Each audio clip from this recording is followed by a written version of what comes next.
I guess I'll do the quest. Fine.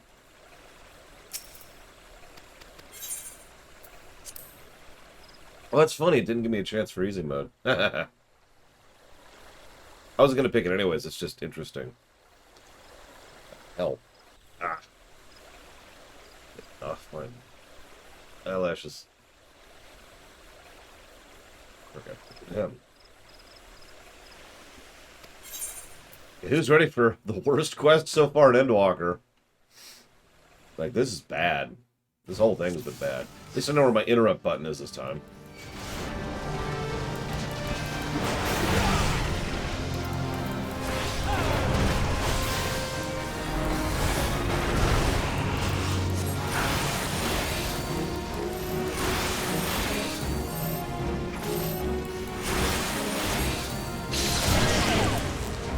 I did, in fact, read the patch notes that you sent me, and were sent to me on the XIV channel. I was going to talk about that. The reason I'm not talking about it right now is I really don't want to mess this up again.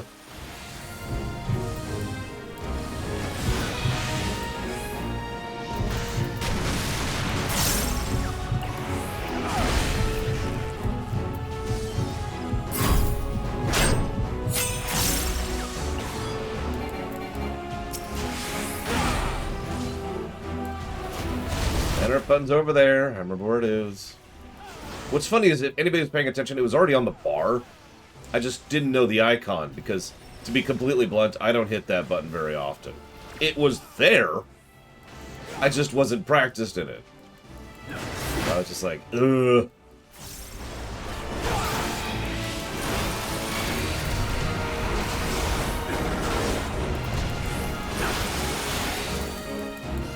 In short, the inner beast took hold.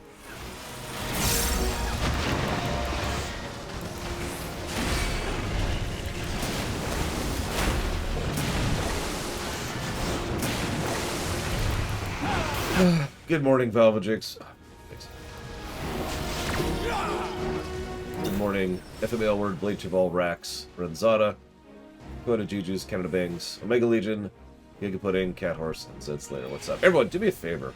Everybody who gives a damn. Do me a favor and go pull up the website right now. And go to the list.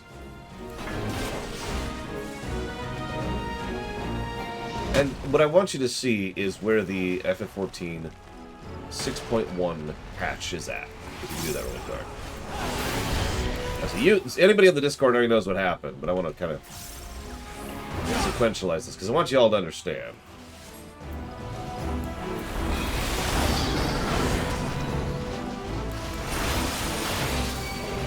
You may or may not notice that 6.1, as of last night, was rather funded. Cool. So, this morning, Valerian donated $200 to fund it.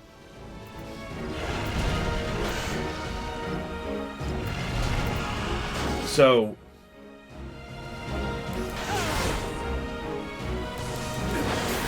$100 and something. He put it towards Dragon Quest VII.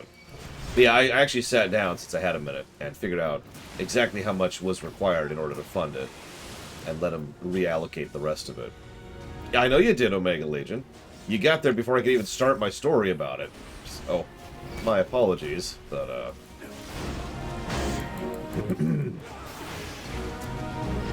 So while I am very grateful for the support, make no mistake, I was gonna say, there's other options. There's 6.2, which is something I am honestly amazed no one's even thought about putting, like, $2 towards yet. There is Patchwalker, which is all the optional stuff we've already talked about, which is also up to date on the side right now.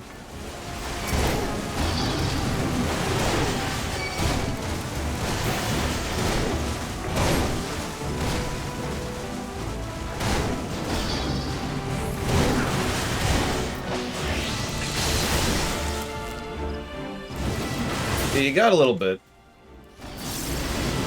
You got some time. There's no rush. There's no rush. We're walking. We're walking.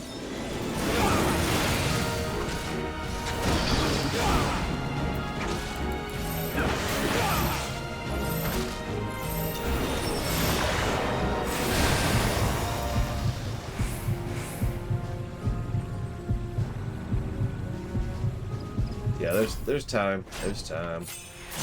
All kinds of time. I do appreciate the support, Omega Legion. Really, I do.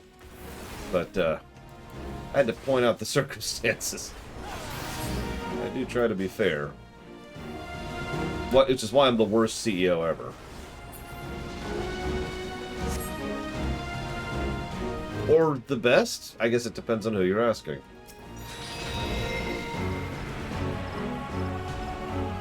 I mean, this whole quest chain is just bad. Like, I am honestly a little gobsmacked at how bad this quest chain has been. By the grace of the elemental! We haven't even gotten to what I assume is going to happen next, based on where the story's been going. Which will be arguably worse. Please heal him so he doesn't, you know, die instantly. There we go. Yeah, so this is where we got last time. By the light of the crystal! I'm hearing melee DPS next. I will say this, Warrior is legit. I know. Shocker.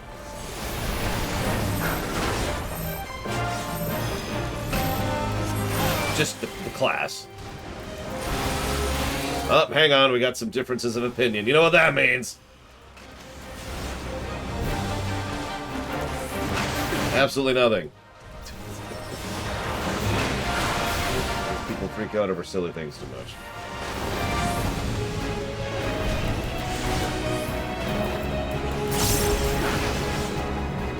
I almost feel bad we started with Healer. Because my usual policy is to end with the best, right? And Healer was legit, so...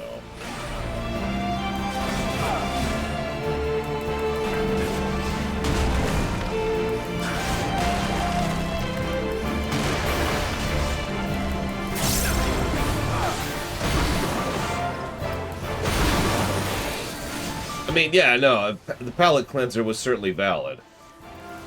No argument there. Yeah, it sounds like we're going to do melee DPS next. We'll see what we think of that one. I shall ease your hurts. Then we've got ranged physical and ranged caster.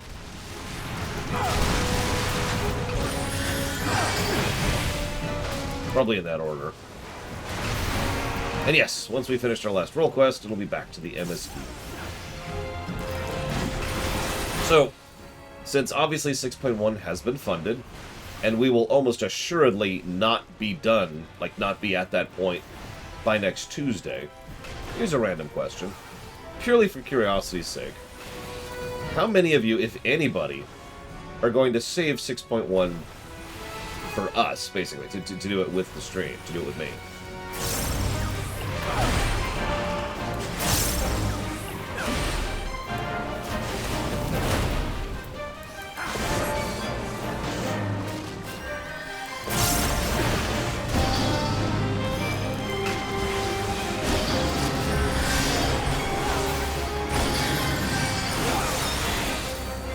Hell.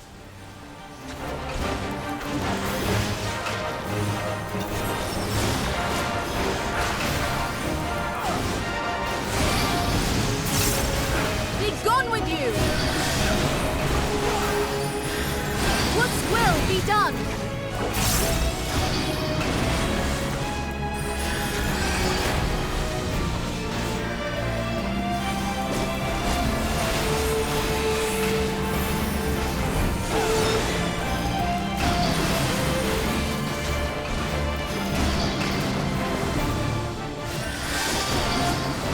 I just hit for 37,000 with Primal Rend.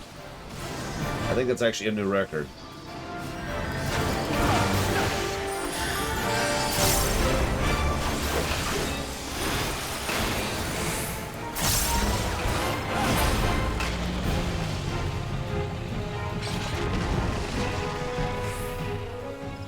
Okay, so we didn't get kill stolen. I'm actually a little surprised by that. Because we distributed all those blessings to the trees so that the elder tree can draw from the energy of the entire forest, yada yada yada.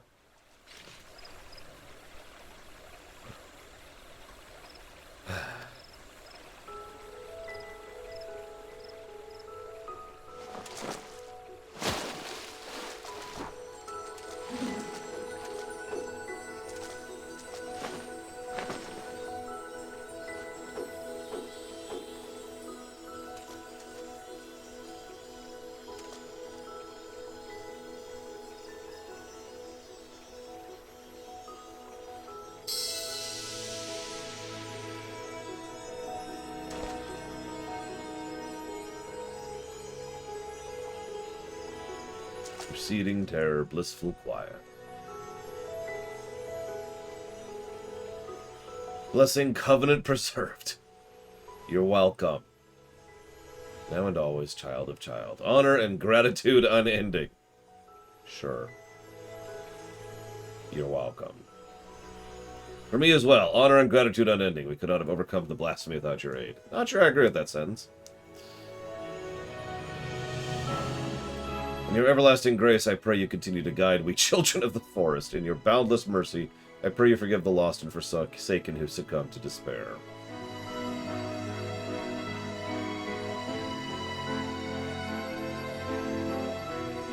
You know, the kid whose life you ruined.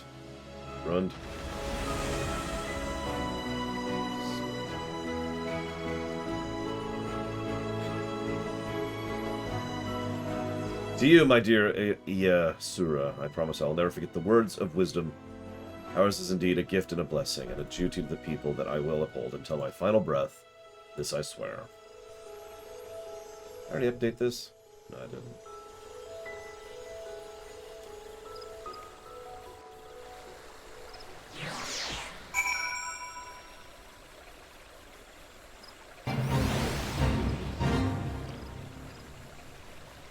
Mood killer.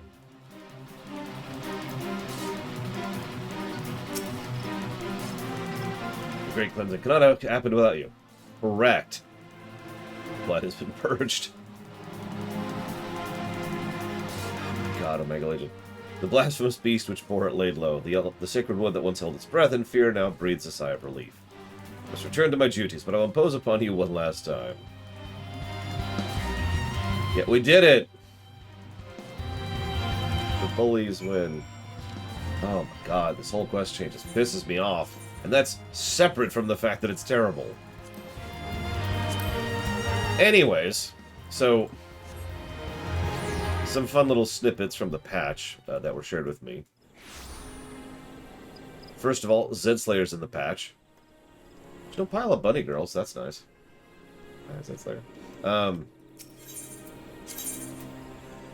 So they're backporting character portraits for dialogue thing. So that's awesome.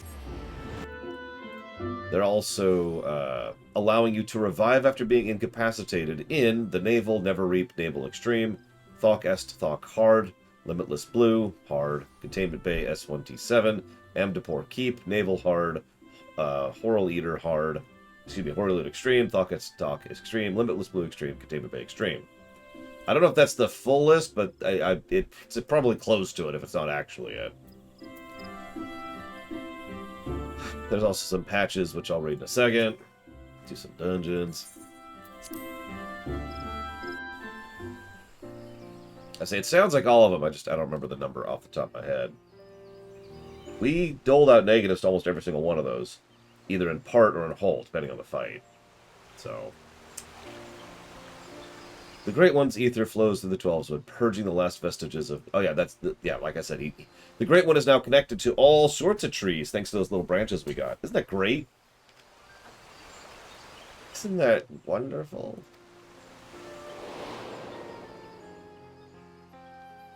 Yay, the people are so happy.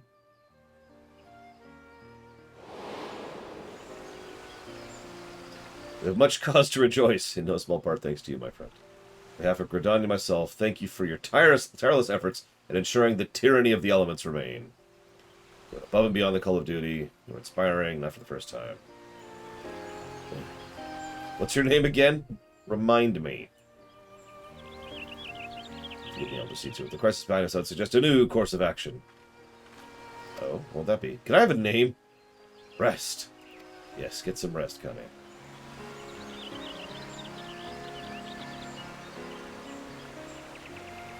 No, I will never rest. Never. These events have caused me to reflect on my past, upon lessons I had once thought I'd taken to heart. When I did not yet understand the duty with which I have been entrusted, when the horns of mine were but chains binding me to a destiny I didn't choose. It was he who taught me to appreciate the gift I had been given. Had he not been there... Like, I get what she's saying, But how this is framed is actually really messed up if you think about it. Remember, if you're born into something, learn to live with it.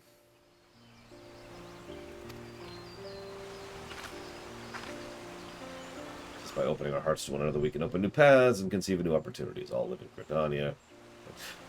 Deserving of these gifts. Yada, yada, yada, yada. I hate that fake Lorna page.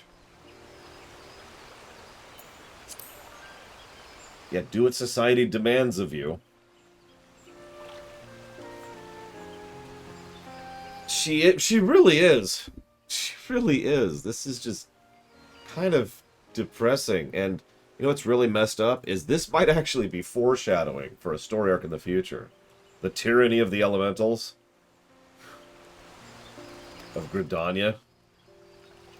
Which is the only city-state which isn't fully unified with the others. The only reason that they are unified at all is because of Kane herself. And she just kind of was like, yes, I shall be the monarch. And it's like,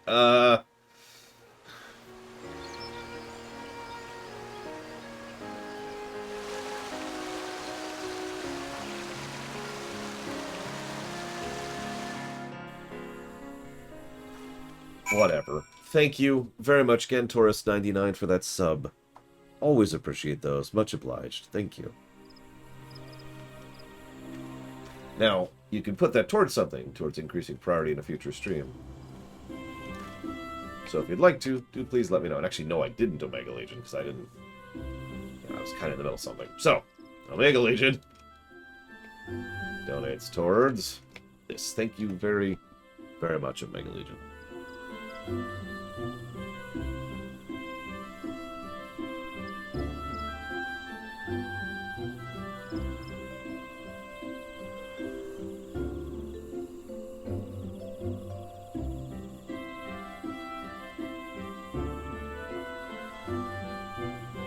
Always appreciated. Thank you. And I have put that down towards 6.2. I'll add to the list at some point. Oh, jeez. Though the blasphemy is no more. Not sure I agree with that sentence. There's still administrative matters to resolve. It's not too much to ask. You bring word of our events to Radzadon? Sure. It's been an honor and pleasure, my friend. You too, whatever your name. They never gave him a name. I'm actually a little gobsmacked by this. Like, I've already given this story arc 3 negatives, so whatever. But they never gave him a name. The main character, the second main character NPC, he has a whole backstory. No name. This guy over here has a name. I don't even know who this jackass is.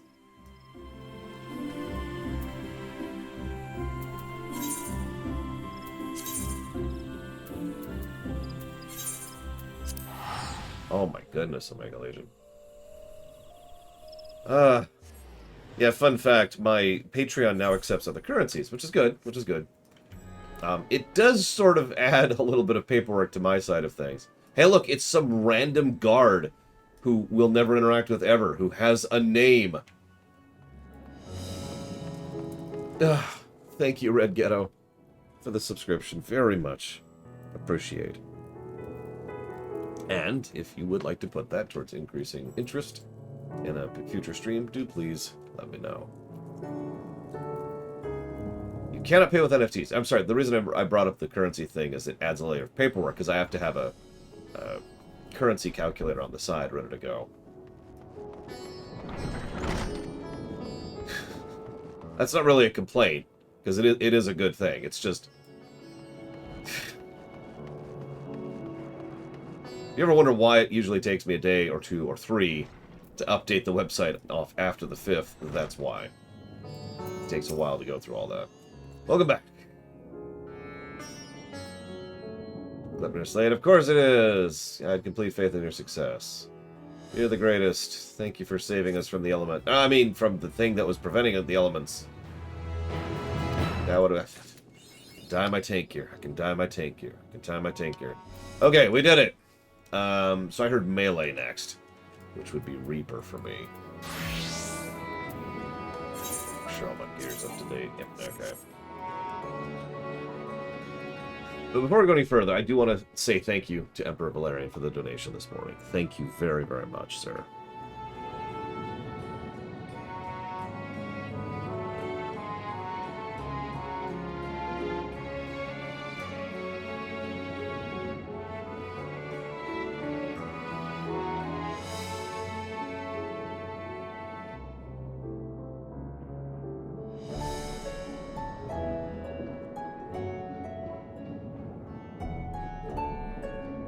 I do ever and always appreciate.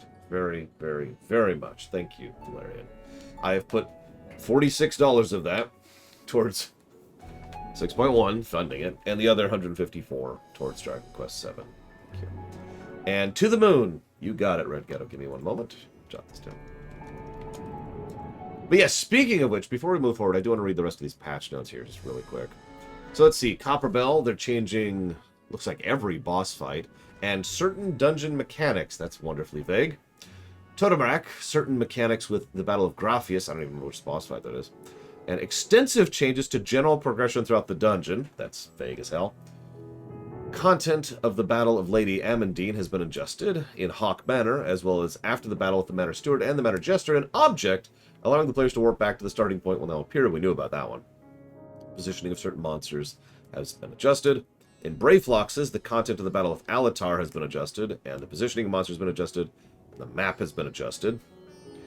I hate vague patch notes, actually.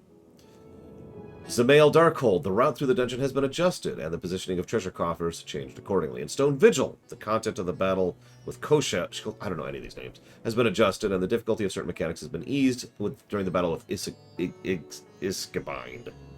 And Cape Westwind has been changed to be an instance battle to be undertaken solo.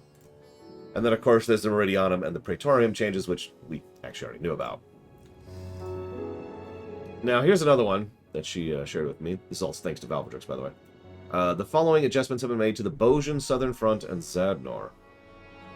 A Lost Finds cache has been added near the starting point of the Battle of Castrum of CLL. A Lost Finds cache has been added towards Dalriada. Experience points awarded by completing CLL have been increased, and experience points earned by completing Dalriada have been increased. What I find hysterical about that is it sounds like they're kind of buffing the two raids I don't need or want, and leaving Delabrum to languish in hell. So that's always fun. And hang on, there's actually one other one which is interesting to me. So something I specifically asked was, so most MMOs have a thing where if I hit this, it'll target something. Because it's an attack, and so you can use the attack button to target. Instead of hitting tab attack, you can just hit attack, right? It's a very common thing in, honestly, most MMOs, and they're apparently adding that to FF14, which is good. That's a nice step, so with it. And I don't know what else, because I'm trying to avoid spoilers. I noticed you somehow got rid of the channels that I can't see. Did you just remove me from admin status or something? Or I don't mind, I don't care. It's just, it's funny. Because I noticed that yesterday. It's like, wait a second.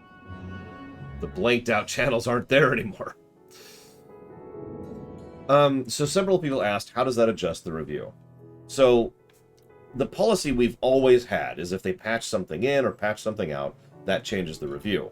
Now, we've been about that, because in some cases it's not super feasible to do. In some cases, we're just kind of going off of vague information. But in an MMO's case, we usually have far more concrete information, and I take far more concrete notes. See the 48 pages of notes over there for the review. So it'll be much easier and much more precise to go in and say they changed this, they removed this, etc. So yeah, there will be certain things where the review will actually be changed based on these things. That being said, in order to properly do this, what I'm going to have to do is I'm going to have to do each of those dungeons. So I'm going to need a squad sometime next week to agree to go back and redo those dungeons with me, and I'm probably going to have to do the two MSQ queues as well to see how that works. And adjust accordingly, essentially, to see how we think of it. I don't think that'll take super long. That probably just like another 5 hours somewhere. But yeah, that is something that we're going to have to do, which I'm okay with, honestly. Melee. So there's a blasphemy in Limsa Laminsa. Let's do it.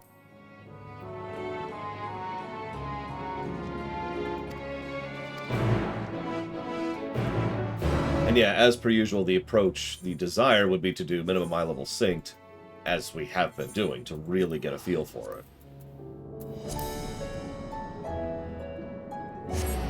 That being said, there's some things we don't have to redo, and that's all the raids and all the dungeons where you could fall off and permadie. We don't need to redo that to verify that you can res now. That we could just take their word at it and remove those negatives, and we're good, right? So.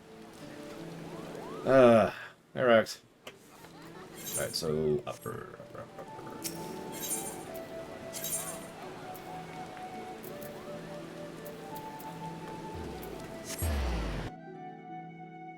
You know the great irony? And this is totally me flinging shade. WoW won't have that problem because they usually don't patch things in prior content in WoW.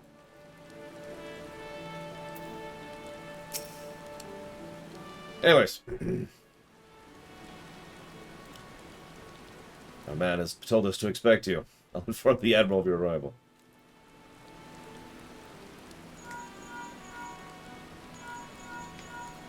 See, what WoW usually does, I am flinging shade, but I should probably defend them at least a little bit. What they do is, if new stuff breaks old stuff, they fix it.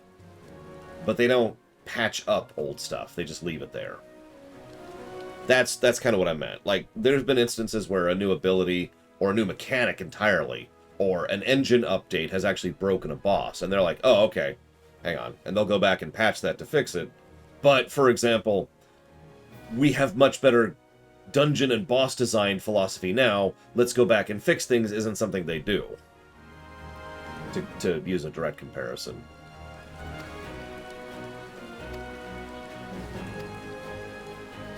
Yep, so there's a blasphemy here, is what she just said. That is an interesting haircut.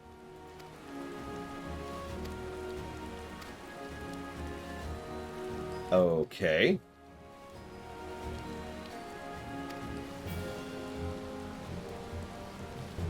Apparently the Sahagin have been getting hit by this more than anyone else. Ironically, it's been pushing the Sahagin into more diplomacy, so that's nice.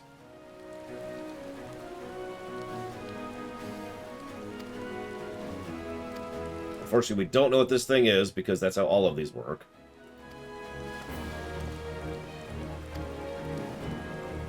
Alright. Let's do it.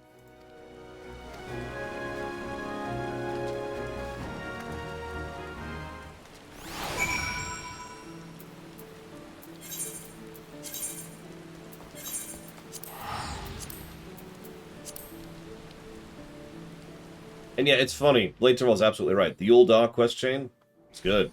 The Elamiga one, the healer one. The Gridania quest chain was bad. Right, I still haven't answered that, have I, Rex?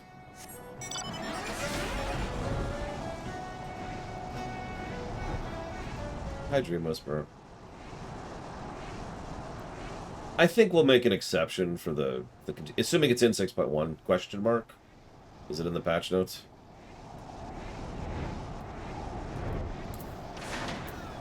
Okay. I think we'll go ahead and make an exception for the finale role quest. Just for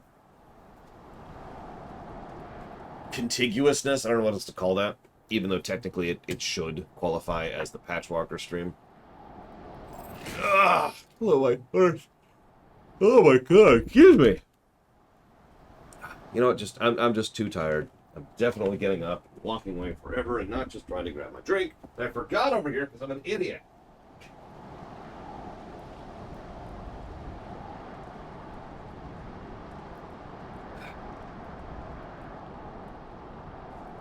At 3 separate times since I started streaming, I kept looking over like, oh my god, thirsty. And I just left it in the kitchen.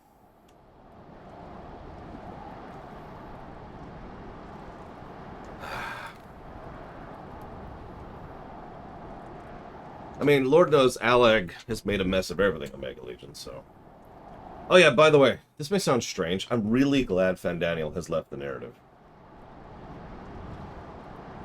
And Xenos, but not for the reason you're thinking.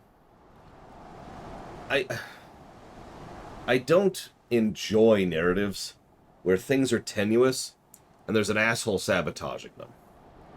I'm saying that vaguely because it applies in a lot of different ways. But you know what I mean? We're barely holding the peace together, and there's this one group trying to make war.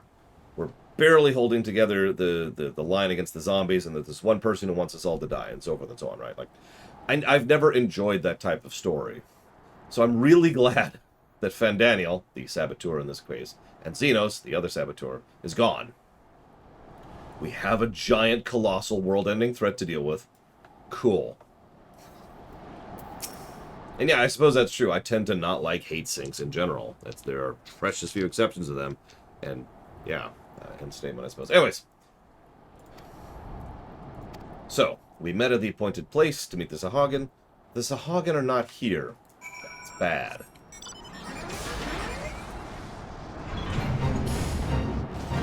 They joined. That's even worse. So... Interesting. I guess this is what the Sahagin turn into when they give in to despair. Very FF5.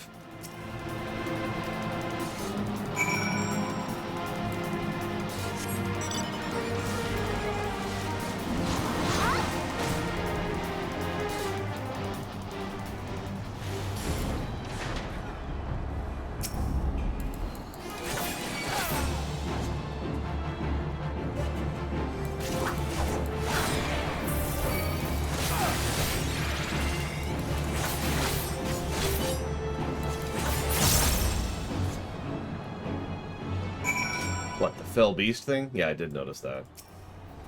I noticed that in the tank stuff, too. And Valvatrix notices. We all noticed, damn it. But yes, I did notice that.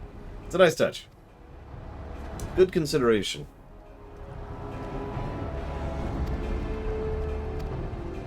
So, you're welcome. Someone asked my second favorite mount in this game, after the Magitech armor. I don't think I have one.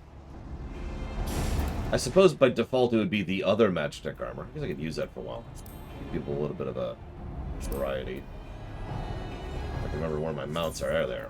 So I'm just kind of shuffle this up here for right now. And shuffle this down. Everyone's still alive. Good. Not if we stay out here too long. Inside, quickly.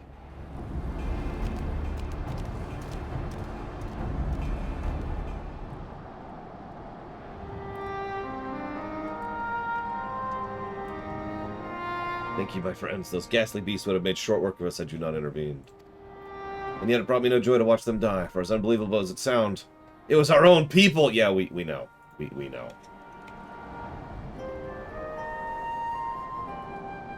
I like the idea that they're like, you'll never believe this, but yet, no, we get you.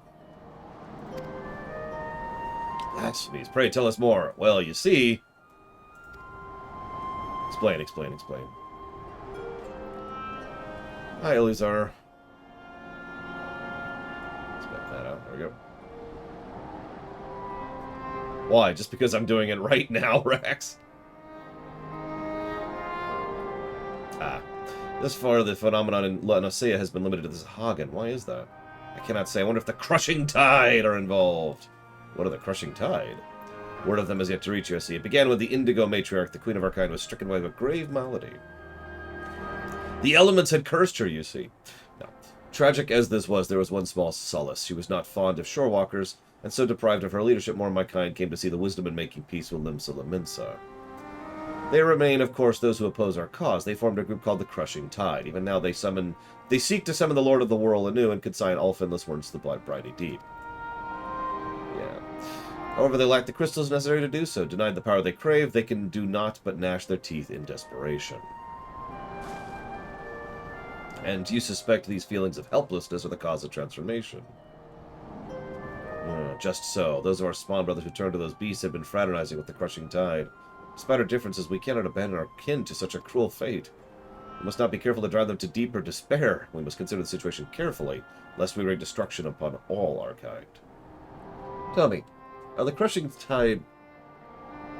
Oh, even now, under Leviathan's thrall? If freed from their drowned state, might they not listen to reason? That's... Yeah, if only we could get rid of mind control, people will obviously listen to reason, right? In that case, they may yet be dissuaded. For the sake of our nascent alliance, we must do all we can to save your brethren. Fortunately, a most capable foe stands with us, for this man has bested many a foe, including Leviathan. Yet twice canonically. Great Lore Runner in the flesh, honored am I to stand in your presence. Together we will weather this storm and usher in a new age of harmony. This I swear. There's much to be done. For now, let us return to our homes and prepare as best we can for trials ahead. Should we discover aught of value, we'll be sure to share it with you. Indeed we shall. Till such time I shall watch over my spawn brothers and pray no more succumb to the change. What do Sahagins need? Like, what's good therapy for a Sahagin? Because I don't know if their minds work the same way ours do, you know? Cultural differences, variances, etc. Fruit! You know what? We do know they love fruit. That's true. Have some fruit. Oh, thank you. Have all the fruit. Yeah, Chinese water torture, waterboarding. It's actually therapy for them. Water beds, which is also torture. That's therapy for them.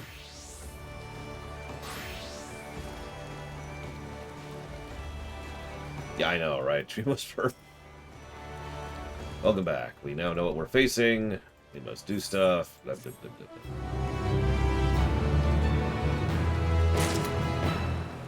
Actually, well, whatever. I probably should have used that experience for something. But it's too late now. I don't have any other melees that are high enough level to keep doing. Who doesn't like watermelons? Alright, anybody who doesn't like watermelons, I will shoot you immediately. With a watermelon.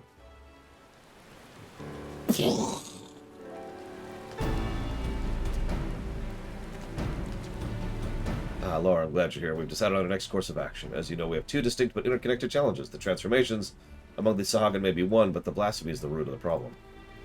Thus far, those who succumb to the change have been affiliated with the crushing tide and continue to resist diplomatic efforts. Were we to put a stop to the phenomenon as well as address the grievances, we may have yet a chance at peace. Yeah, it's just a blunderbuss that shoots watermelons, and they rotate in the air as they're going. Like Donkey Kong. We must pursue a dialogue with the crushing tide. We need to bring them back to the negotiating table. No matter the cost. Kill as many of them as necessary to force them to the negotiating table. They are super not going to listen.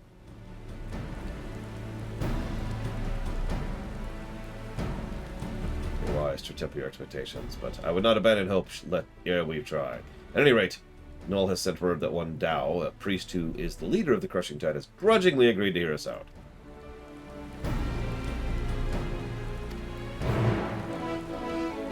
Actually, in Plants vs. Zombies, one of the very high-level plants you can get is a watermelon flinger. It's expensive as hell, and it shoots slowly, but it's effectively artillery. And it shoots a watermelon, which does a ton of damage in an AoE. And it's, I know this because I have centered entire strategies in some of the optional, like, hard mode maps around getting the watermelons going and then making sure they can do their job. There's also ice watermelons, while we're on the subject, which slow in addition to everything else. So here's the other map, the other mount.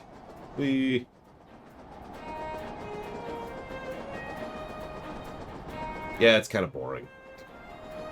It's less noisy, so that's nice. But the thing is, it really has no variance. Like, it's this exact same mount. Oh my god, he's dead! Quick, get this man a watermelon! Stat! Woo! Okay. Rax has been a watermelon. Thank you, G-Juice. Very much. As always, I will jot that down for Jack 2. Give me a moment. G-Juice 2, Jack 2. We're all prepared. Zhao is not known for his patience. We must not incur his ire. I was told to be at the spawning grounds, but it appears he's been delayed. Maybe we can figure out why he's been delayed. I come here as representative of Limits and Limits on a diplomatic mission. Should the talks deteriorate, I cannot be seen to bloody my hands. Yeah, I get it. It's my job. I get it. I appreciate the tutorial every single time. Actually, no, I don't. I have not forgotten how this works.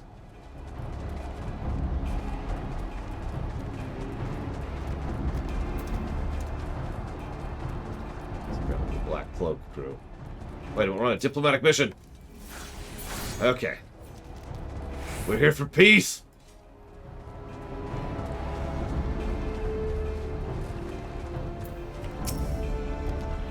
What is this? Since one of the filthy shorewalkers free to intrude on our sacred spawning grounds.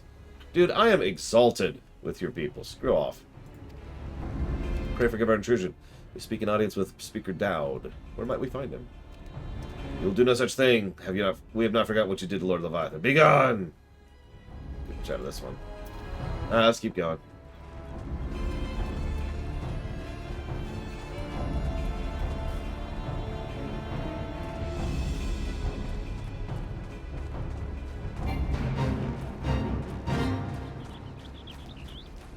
That's why I'm playing a Reaper. It all makes sense. Reapers are well known for their peacemaking capacities.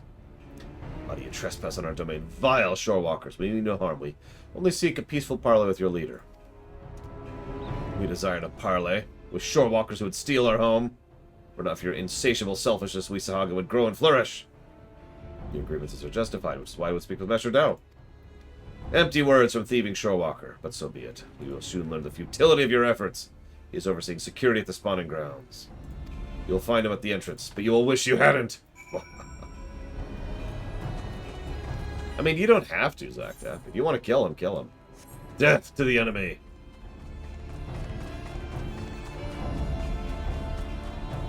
Listen. I don't feel particularly bad about killing the primal Leviathan. So, y'all can suck it. I'd like that. Go suck a lemon. Shorewalkers are spawning grounds. To what do I owe the displeasure? Speaker Dao, I presume. Our apologies for entering your home unannounced. I am Merlwib, Chief Admiral of Limsa Lominsa. This is Lore Runner.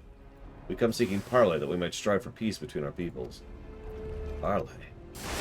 Prolonging this conflict any further will only lead to needless suffering.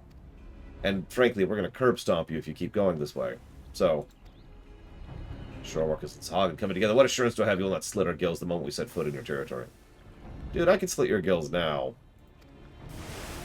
I can offer naught but my word. We will open our gates to you and invite you to our home as a show of respect.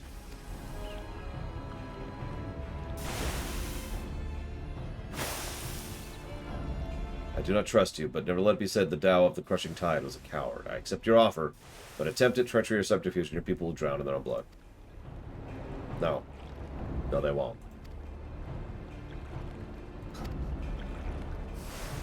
Now, the good news is I really am interested in peace, and I really do want you to be fine. So.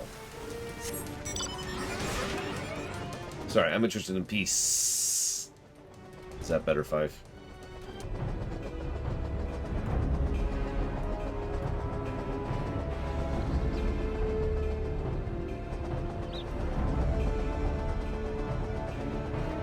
I did die in peace. Wait, no, that's the jackasses from KOTOR. I need to actually wet my throat to do that accent.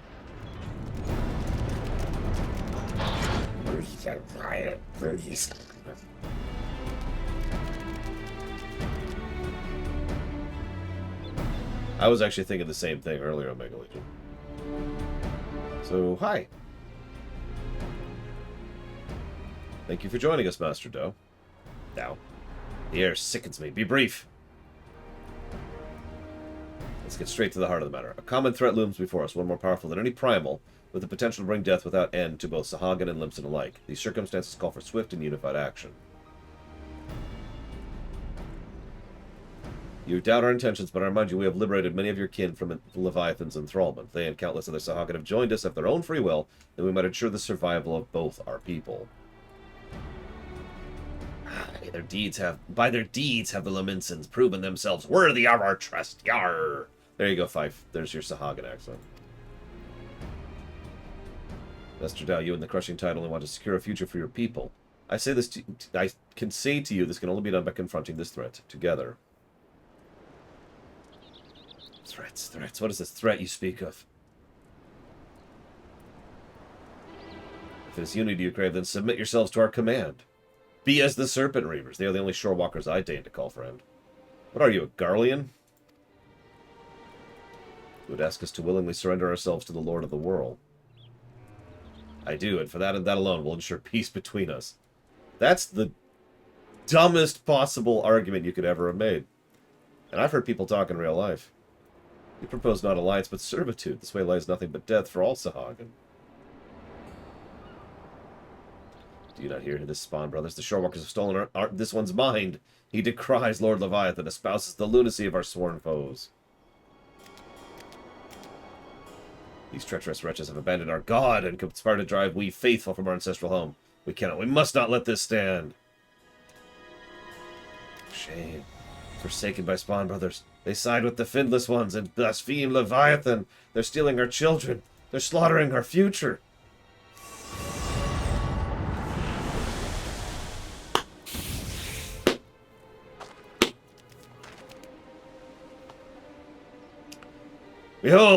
Behold this blessing. Yeah, I know he did it on purpose, too.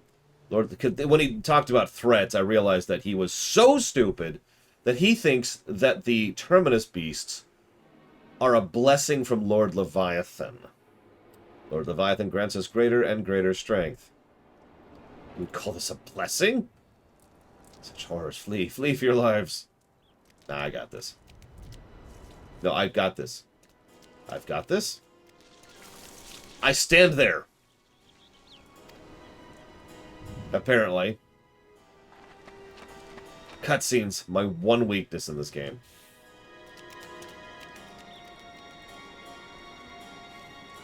Splendid, splendid. Let all our Spawn brothers be blessed with such power. Yeah, frankly, even Leviathan would probably be like, I'm sorry, what?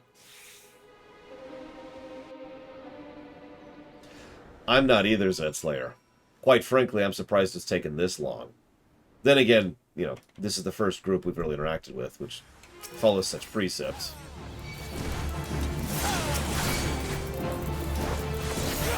Or, put a different way, this is the first group that might have political gain from being an idiot. The Elementals would never go this route with it, you know?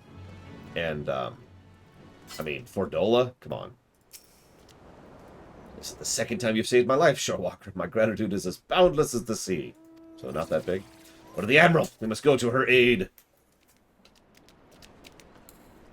Yeah, I hate to overpraise Mass Effect, but cutscene interrupts was one of the best decisions Mass Effect ever made. And I don't mean that facetiously. I am astonished that it didn't become industry standard. Especially given how big of an impact Mass Effect made in general.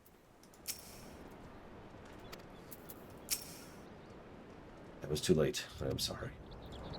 There's no need for apologies. You're not responsible for my people's plight. Question from the back. Well, I cannot fathom Miss Dow's response. How pleased he was to see his brother become slavering beasts. The fool believes in a blessing from Leviathan himself. Any hope for a peaceful solution will be lost, and should Dow and his crushing tide manage to wield these transformations as a weapon against us. Damn it, Setzler. I shudder at the very thought, yet the true threat, the blasphemy, is still out there, yes? Just so. The first ones to transform are those who fall into deepest depths of despair. The more painful their anguish, the more fearsome and formidable they become in their best shell forms, and the greater their influence over others. I can scarcely hope to stand against a legion of such foes. Would that there was more our people could do to help. I'll have the Maelstrom patrol the seas for blasphemy that we might slay with all due haste. But this is all for nothing if the blasphemy is born of the Sahagin. It could be sheltering in the depths far beyond the reach of our ships. Well, good thing we have someone who can breathe underwater.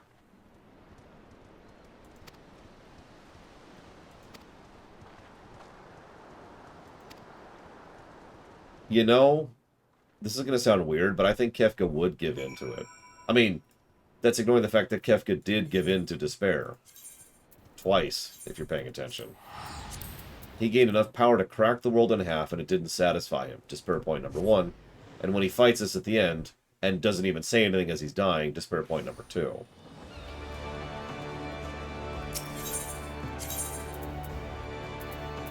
Contrary to popular belief, Kefka is not the Joker. So, yeah, that would be bad.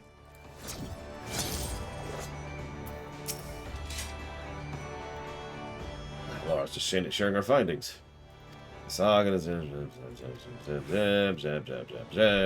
Recap. And then she walks off for some reason. Sephiroth? Now that's an interesting question. What do I have to be sad about? I've been chosen to be the leader of this planet. But interestingly enough, I'm not sure that's a true statement. Anyways, a Limson merchant ship was assailed by Sahagin, raiding party affiliated with the Crushing Tide. To further complicate matters, the vessel in question was carrying a shipment of crystals. Great.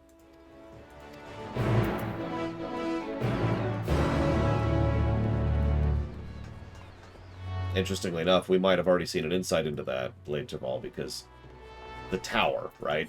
The 3 statues merged. I know that's not really him, but I imagine that would be kind of close to what he would look like. Kuja? Kuja did give in to despair, yeah. Approximately 3 seconds before he destroyed Terra. And in fact, why he did that.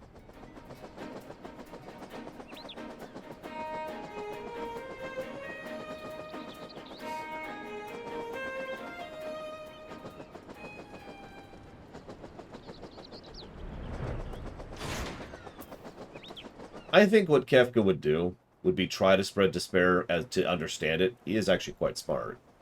And then be like, well, this didn't work out. And then just move on from it. He strikes me very much as the kind of character who would try most things once and then move on from it. Seymour gave in to despair before he even showed up on camera, so the first time we would ever see him is as a blasphemy. Or as a terminus beast, rather. The situation is grim. Oh yeah, we should probably... Yeah, Seymour's Fandaniel, yeah. Everyone's gonna die. For their own good, of course. The situation is grim. The Crushing Tide plundering one of our trade ships and seized a goodly cache of Agomero crystals. Yeah. Good parenting. There's so many good parents in the FF series. Though their aim is clear, it appears they yet lack quantity needed to perform this summoning. Dao longs to the days when every Sahagin cried out for Lord Leviathan's deliverance, and will stop at nothing to see them return. So let's kill Dao. I cannot fathom what the Crushing Tide are thinking with satisfaction. What satisfaction, what happiness can be found in giving over their hearts and minds to a false god? That's a good question. By the same token, we cannot ignore the blasphemy, nor the transformations its presence may bring about. Battle on 2 fronts, neither of which we can commit to the expense of the other. I would hear your counsel. What course of action would you support?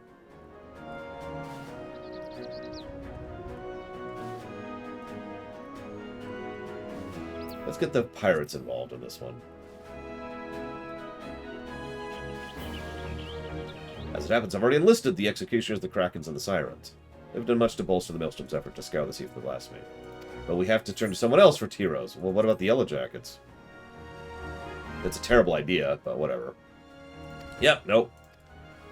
I was going to say, the Yellow Jackets is a bad idea, so the only option left, by consequence, is the Company of Heroes. Company of Heroes. Now, that's a name I have not heard in some time. Yeah, it's because they're not really together anymore.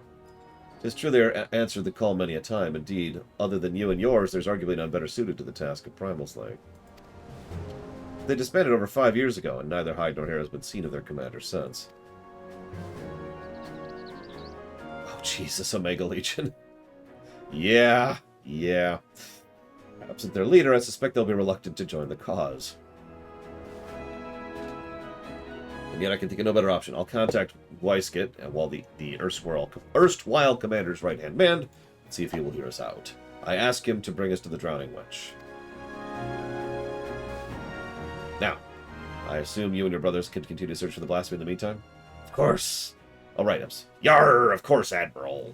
There we go. Just for you, Five.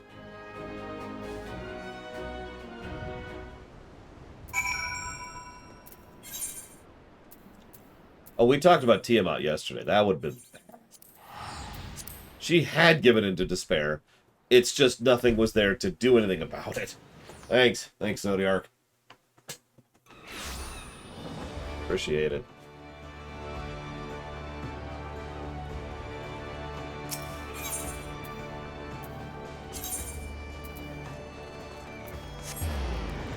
Keenock? Keenock was a typical politician. I think he'd be fine.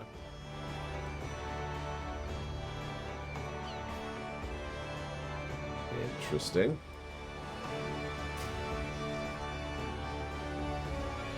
Is that going to be our new thing? Hashtag Zodiark did nothing wrong.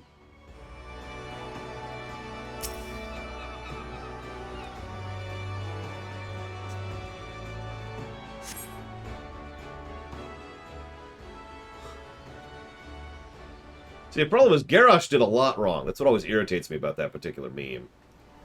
It's like, no, Garrosh did so much wrong.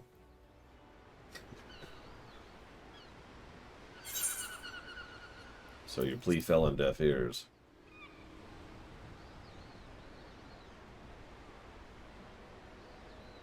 And here I swore 5 years ago I was done playing the hero.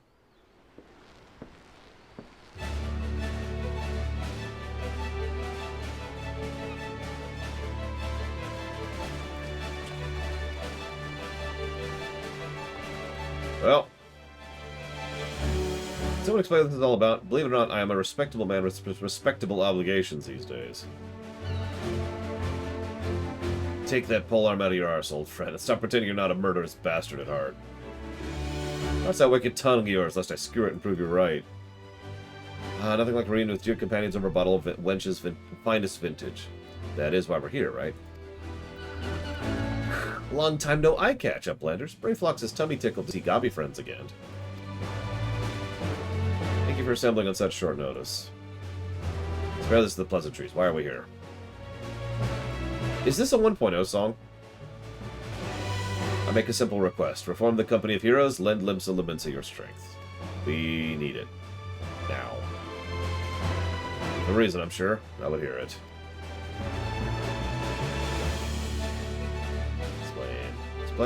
Explain. And yet, Zodiark, saying Zodiark did nothing wrong is like saying Iron Man's armor did nothing wrong. It's a true statement, but it's kind of also an inaccurate statement.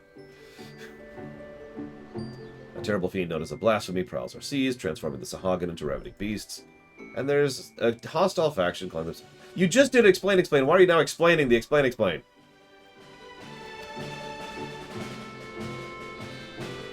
The answer is no. Commander disbanded the company. His first date. It's not my place to gainsay his final order.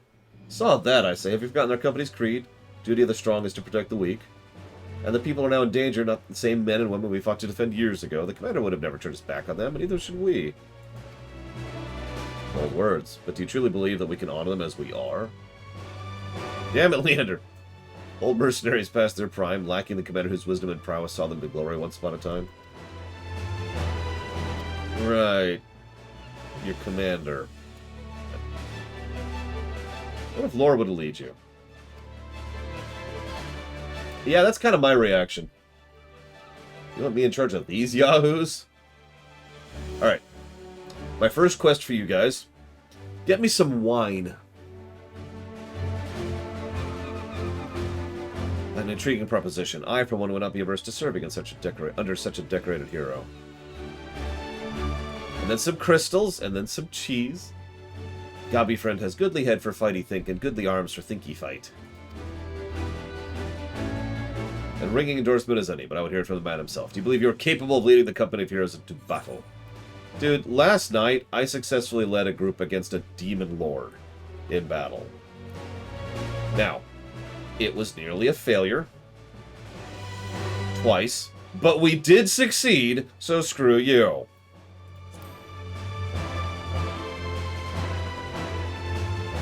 Still nursing that grudge, are we? Yes! Yes, I am! I suppose we still owe you a dozen favors. If you're willing to lead, we'll follow. I didn't even see it, Elizar, so I'm gonna go with no. Oh my god, Blade Chaval, it was just...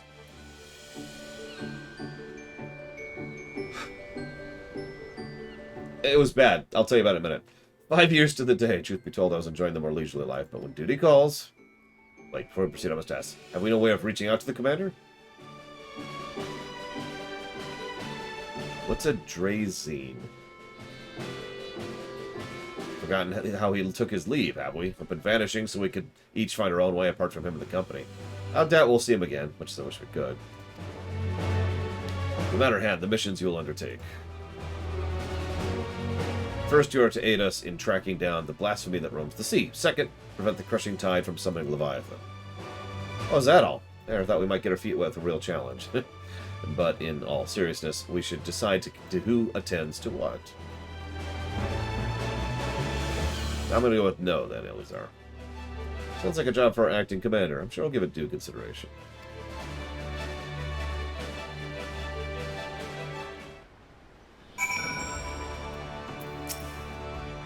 Greyflox happily gives hand-lending to Uplander.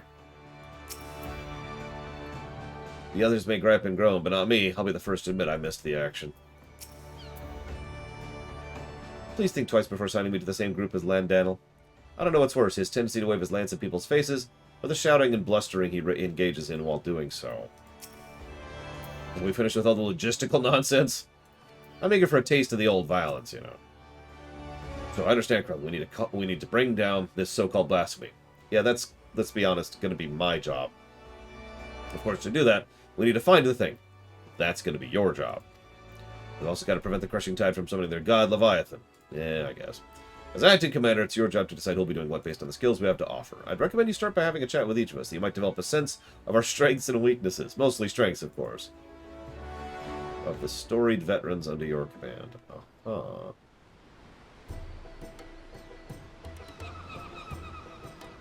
Well, I look forward to getting this very wrong.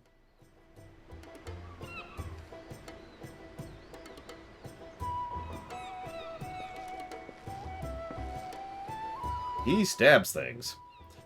This just racks. What's your specialty? Impaling fiends with a lance, of course. The stronger the foe, the better. None are a match for me. Oh my god, rats! It would be folly to waste my talents on dealing with a slippery fishman. Set me against the so-called blasphemy, and I'll have the thing on a skewer before you can say Merle would bluff. Bluff is... So yes, you'll be on the DPS team. A wise choice. Send Landana left the Sahagin, he's like to help them summon Leviathan with his aid to bloodlust.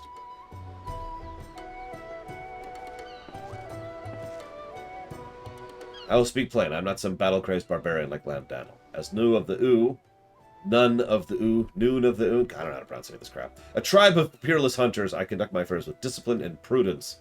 As such, I know better than any to rush headlong into battle is rarely the best of course of action. Far wiser is to observe from afar and proceed with caution.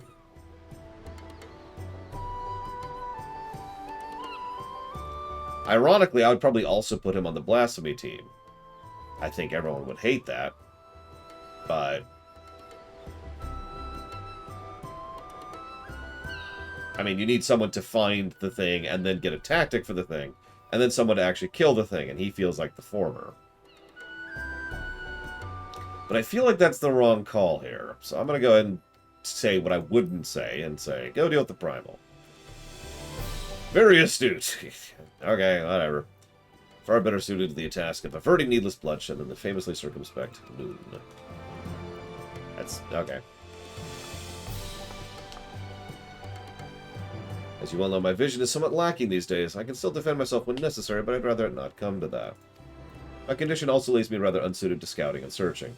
Wasn't always the case, but such is life. On the other hand, I'd like to think I've gotten quite good at sounding out the intentions of others during negotiations, so you're much more likely to go on the anti-Leviathan team.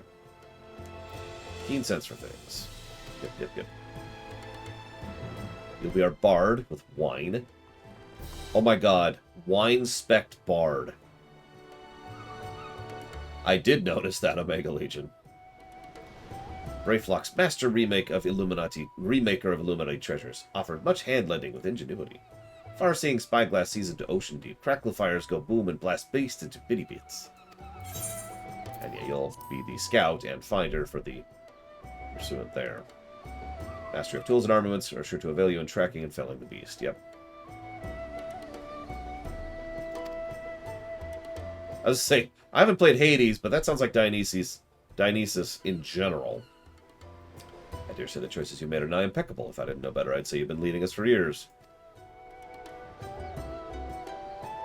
I'll take that as a compliment. With that, it's time we got to work. I've procured link pearls for you all that you may keep each other apprised of progress.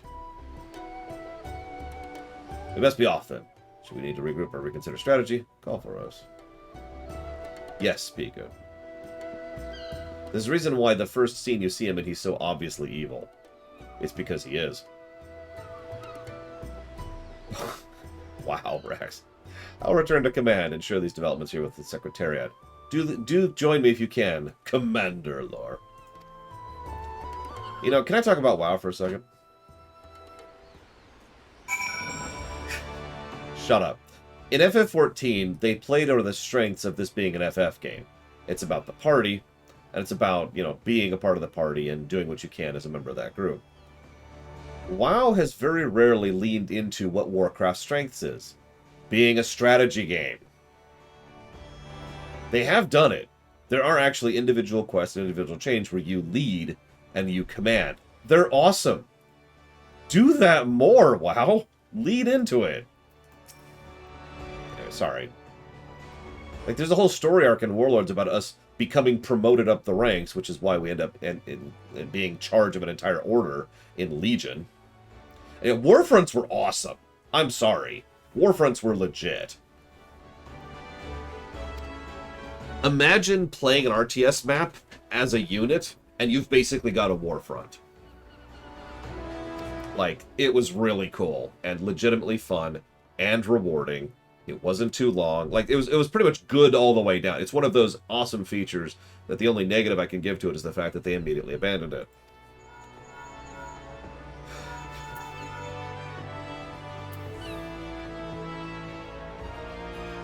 Commander, just give the word. I'll come running. Lower your goddamn voice, will you? Watch your tongue or I'll track yours down to rip. Stop ripping out his tongue!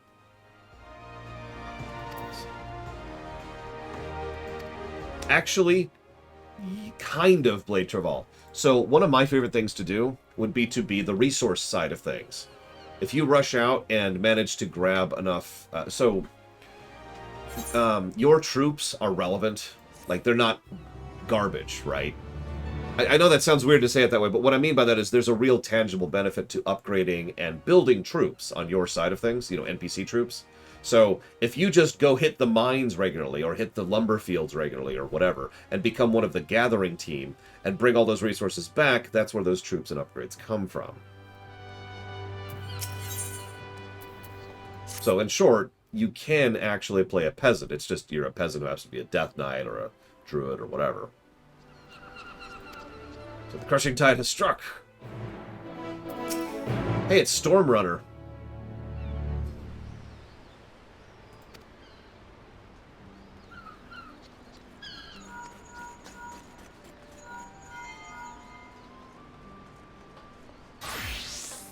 Both land down. Ooh, noon should be close by. What are your instructions? Wait, I'm sorry, what?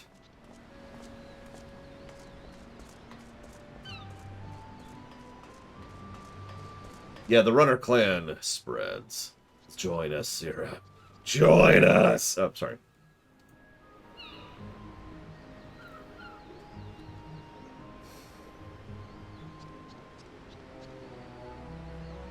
I have no info for who to deploy here. Candlekeep Quay is under attack. So who do I send? The hot-headed DPS or the calculated DPS?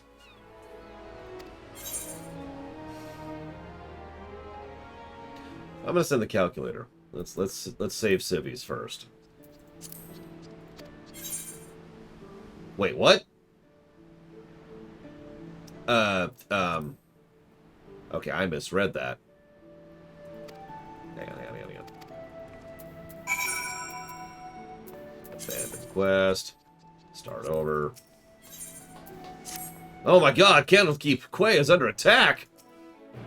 Let's try that again.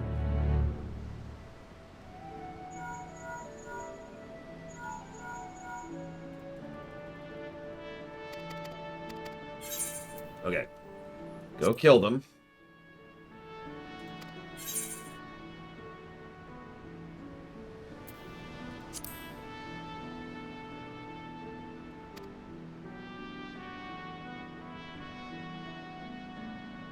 I have no idea what you're talking about, TV Calypso? Collapso? legitimately, I have no memory of talking about how Amon is spelled. So, I got nothing on that. Now, I had a lot to say about how it's pronounced.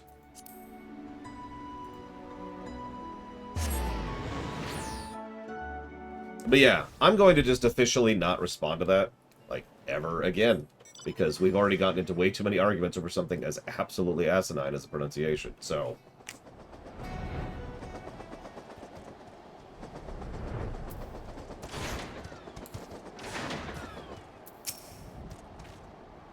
You didn't know my colleagues haven't grown rusty in years since we disbanded. Gray flocks of treasures go boom! Blast fishy bit into bitty bits. Is that all? I was just getting warmed up.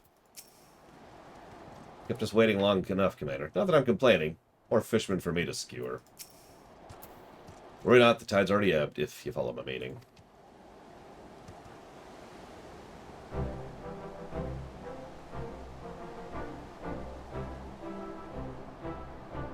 Perhaps you're curious how your men carried out your orders. You'll be pleased to hear Len Dan'l led the attack with his characteristic aplomb. Dancing amongst his foes with such speed and thrust. You're right, 14 does have an RTS with the pet thing.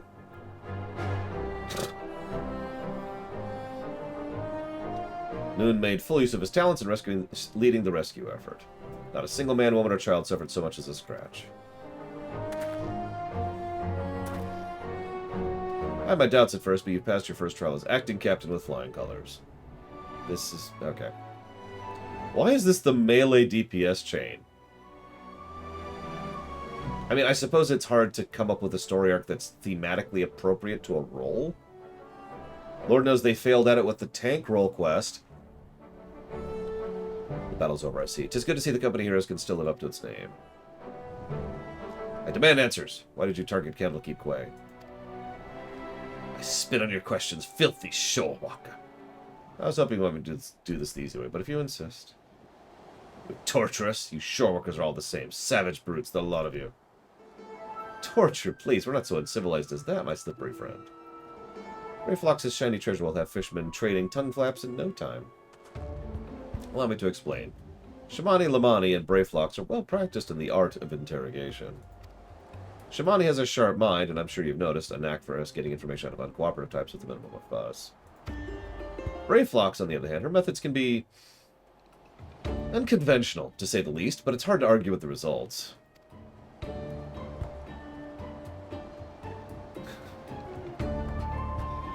Well, Commander, the choice is yours to make.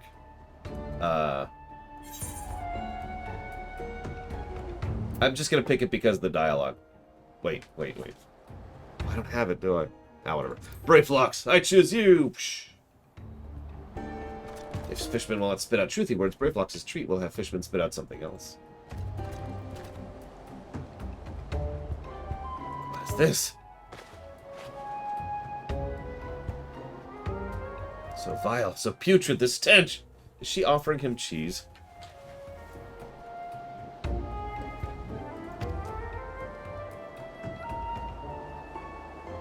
Hang on a second. I've got like one... Ah! And yeah, that's what I was worried about. Damn it. Ah! No! Why? Yeah. Okay, hang on.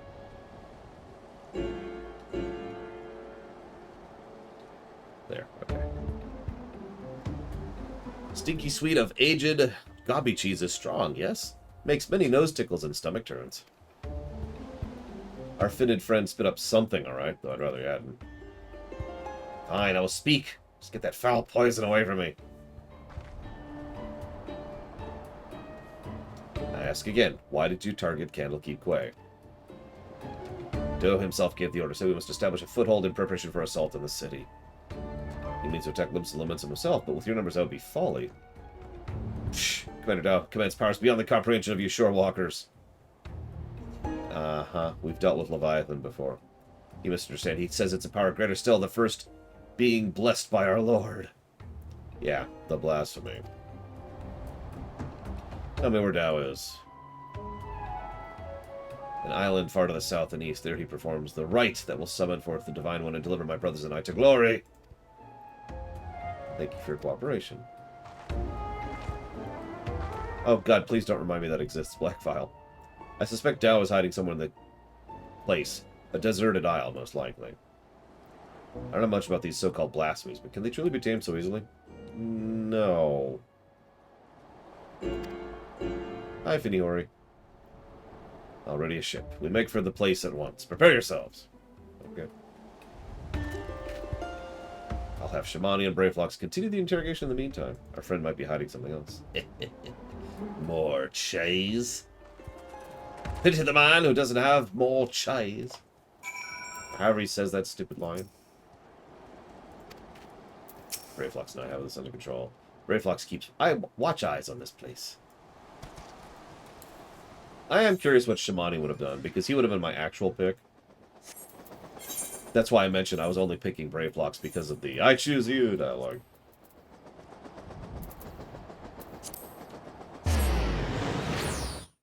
Oh, okay.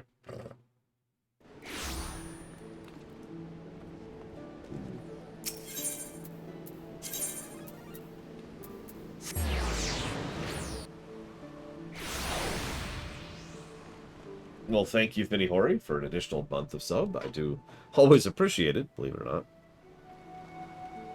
Thank you. Fruit wine. Oh, yeah, no, that tracks. We know their fondness of fruit in general, so... As usual, Finihori, if you know where you want to put that, please let me know.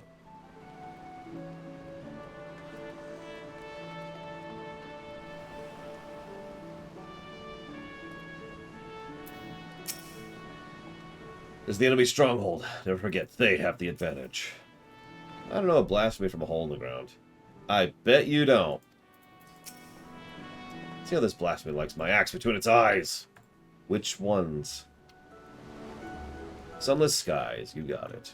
And thank you. Everyone here? Good. We make for the place in search of Dao's hideout.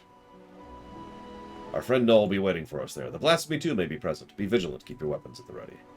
Commander, any words to your men on the eve of battle? The duty of the strong is to protect the weak. You know, Gaius is like, is to lead the weak. Wait.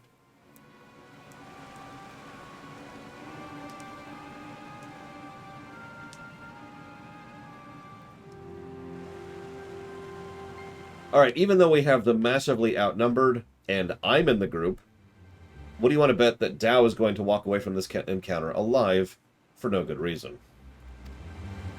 Any bets? Where's the blasphemy? Tell us so we can end this madness.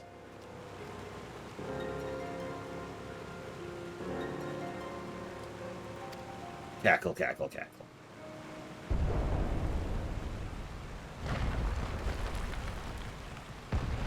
What could that possibly be? Oh my god, it's in an island.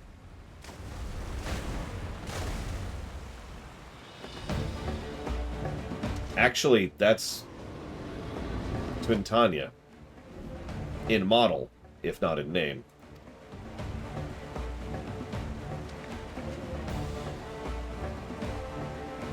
True beast I saw beneath the waves.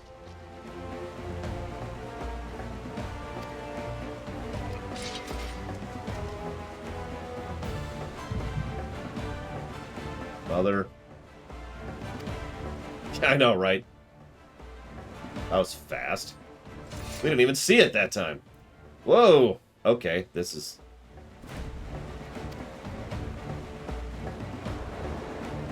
really bad timing.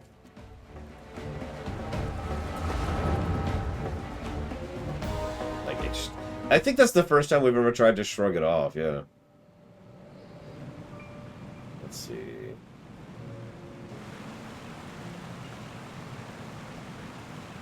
Nope, I was right. It's called Twintania. In the original, in FF5. I had to double check because Rax had me doubting myself.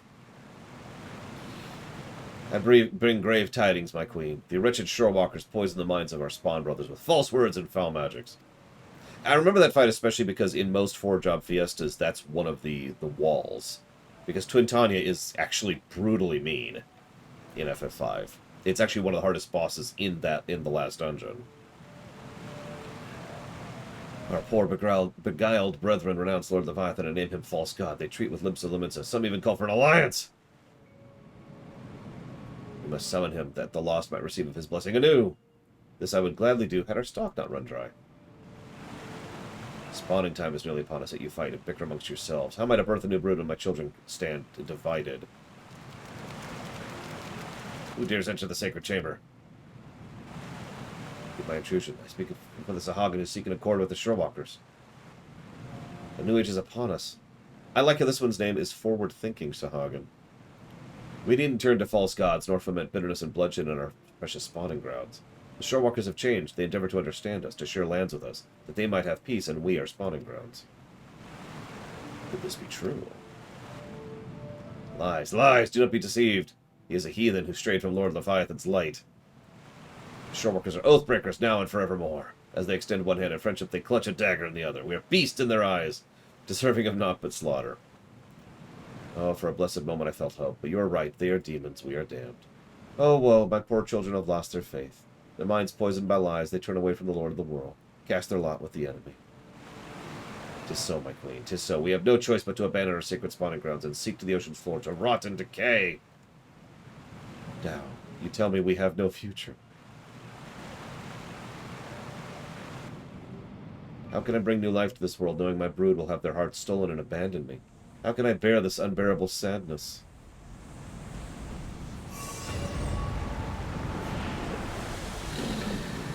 And that. What's happening? Please, my queen, you must calm yourself. That's no longer your queen. Okay, good use of shadow and camera angle. Such power, such beauty! A blessing from Lord Leviathan himself.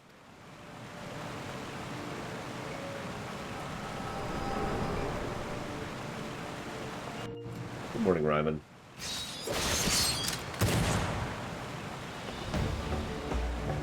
That one took the wind out of us for some reason. Probably because we resisted it. It's a blasphemy, huh? I can see what all the fuss was about. Have your wits about you? Good. If you can fight, now's the time. No, we've got like 3 more quests before we fight this thing. Strike now, my queen. Send the Shorewalkers and their honorless leader to their death!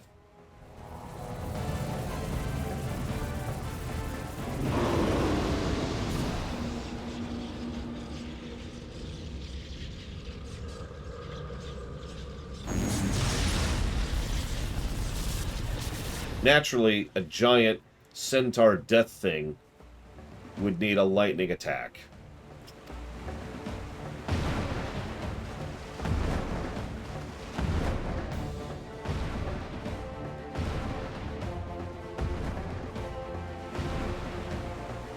So remember how I just mentioned how happy I was to not have saboteurs in this nonsense? Why, mother? Are we not your children, too? Well, not anymore.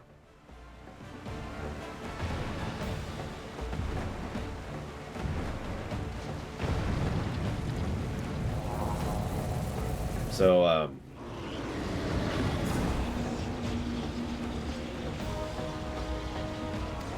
we...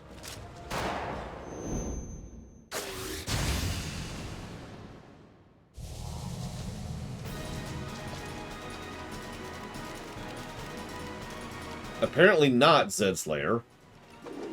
So I don't want this out else just happened. I'll be damned if I'll go down without a fight. Steady, the beast is feeding on our ether. We will not survive a head-on fight. And then, Ulda, remember the company stratagem when faced with overwhelming odds. There's trees down here. Throw a bomb at it! That's a good strategy for when you're faced with overwhelming odds. Also screaming.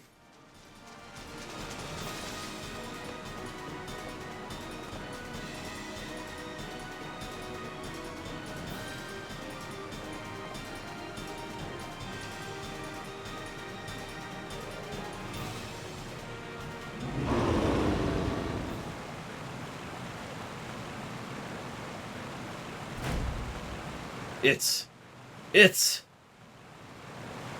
Actually, I have no idea who that is. I mean, it's probably the commander, but, like, who the hell is that Yahoo? Or the other beast we faced, and also one's my spawn brothers? Yes. How can we possibly fight this monster? You know I just killed Zodiark, right? Like, canonically, that was not a long time ago. Now, hang on. Before I'm too harsh, I should probably mention that the goal there was not to kill the blasphemy, per se. It was to kill the blasphemy without everyone else dying. But that just means they should have evacuated while we kill it. Like, being brought low by a single stun attack and also an echo is a little bit insulting. Yes, I have seen Zero. You haven't heard Zero? For shame. So that was the blasphemy. Intriguing creature. For the first time in many summers, we find ourselves with a forward vote. Someone asked a question yesterday in the question bot, and they said, what is the lowest budget answer to fixing cutscene incompetence? Because if you don't understand the point of that question, fixing cutscene incompetence requires better storyboarding, better animation, more work, more time, more money.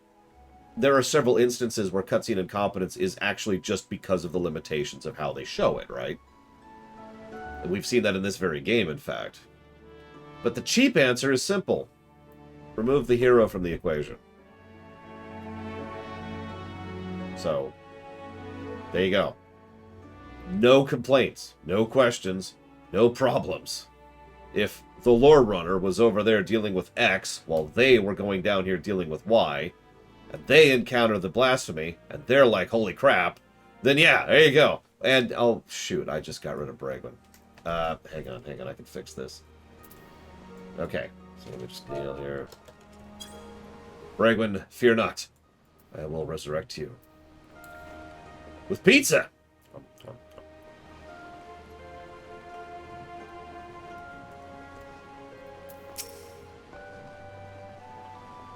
That would have worked too, Omega Legion. Like, we wake up, they're all shocked, and now it's like, oh, okay, now we gotta bail, because they're all stunned. Okay, sure. When no path to victory can be found, flee and fight another day. It might not be the kind of approach that makes a bard sing your praises, but it's kept us alive, and that's enough. Oh my god, my neck!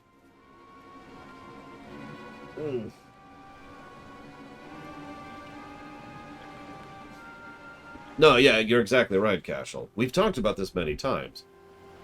The funny thing is, cutscene incompetence is at least understandable, still bad, but understandable in most quests, in most cutscenes. The one place where there's no real excuse for that is in the role and class quests, because they know what we are, kind of, at least. We're a melee. Do melee stuff.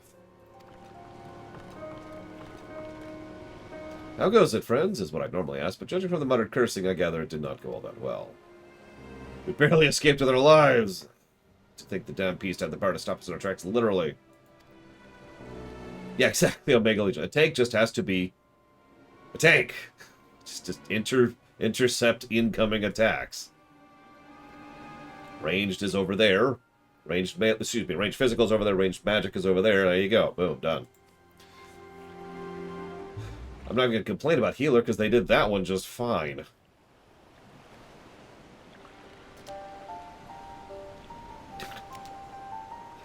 Tao's villainy knows no bounds, sowing the seeds of despair in our Queen Mother's heart that she might transform into a monstrosity. If she was the first to turn, there was nothing deliberate about it. Still, it's clear that his words served as a catalyst, which is why he knows how to use it going forwards. I cannot turn my spirit against the mother who birthed me, let alone take her life. Well, okay, we'll do it for you. Yeah, actually, Mass Effect and Dragon Age, in fact, both use the quote-unquote default option. That doesn't really apply in 14, but you're right, that does apply for other games. That's why there's Mercy and I forget the other one in those games. We must formulate a plan, and quickly. My scouts tell me the blasphemy has left the island and now roams the open sea.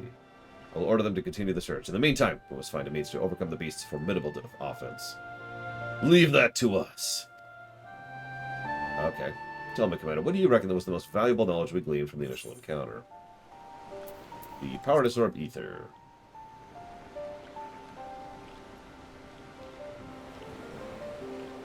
I concur. Now that we know how to best beast disables its foes, we can use this knowledge to devise a proper defense against it. That's not all we learned. While the blasphemy can maneuver through the water, it also frequents places like caves and the like. Our best chance of defeating it would be in such a place. Our only chance. Yes. Yes. Let's do this. Let's do this. Let's win!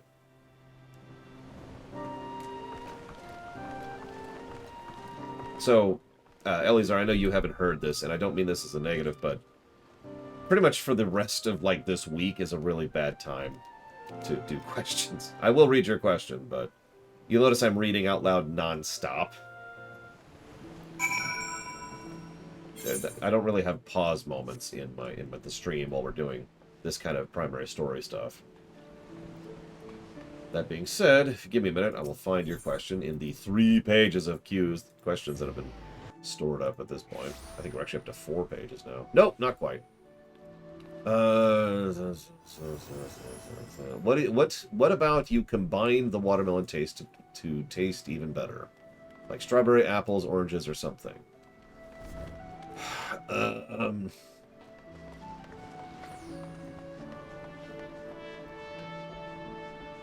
Yeah, I call this kind of the story stuff we're doing right now primary optional. It is primary story, it's just optional. I mean, the only thing I've ever really combined with watermelon to make it taste better is either dryness, dried watermelon, or salt. So those are the only ones I can actually speak to off the top of my head. And I just noticed I can actually delete, like, a lot of these questions. There we go. Now that we've seen what the blasphemy is capable of, 'tis more plain to me than ever it must be slain. Reach out to the trade ships and entering and departing Limsa. Inform them that any sightings of the blasphemy are to be reported to Maelstrom Command at once. Understood, but given the beast's capabilities, how do you intend to overcome it? I trust the company of heroes and lore. Experienced primal slayers will find a way. Yet, arguably, this is worse than a primal in literally every way. I would leave no resource untapped. There's one whose expertise I would call upon if he would agree. Mayhaps Einzar could offer some guidance to the former commander's whereabouts. No doubt you are still fatigued from the battle with the blasphemy. Pray rest while you are able. Sure.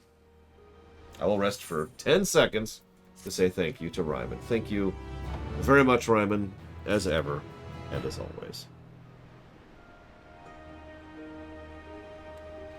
Although, I didn't see you put that towards something, so if you do want to put that towards something, please let me know. Which FF game do I recommend to someone who's never played one but wants to get into the franchise? Final Fantasy IV on the Steam version specifically. The end. Like, that is... I have that answer ready to go because I get that question all the time. Final Fantasy IV, for good and for bad, is seminal Final Fantasy. If you're going to like FF, that's how you're going to tell. Depending on what you think of that, well, that changes things after that. Right, so, the 3D version on Steam, specifically. Laura, I wish I had better news for you, but the blasphemy continues to elude us. We found the blasphemy! That was uncanny. Can you hear me, Commander? This is Waistcoat. I have an idea how I'm going to take down the blasphemy. Meet me in Costa del Sol. Do I have to? Yeah, FF4 DS is also not the best. Which is important. I very, very, very rarely would recommend someone start with the best of a franchise, because that's just going to severely change your expectations. I know this from personal experience, actually. There are several things where I've experienced what I would consider to be the best of it first, and well, okay. Like, I liked the rest of it, but that certainly colored the impressions.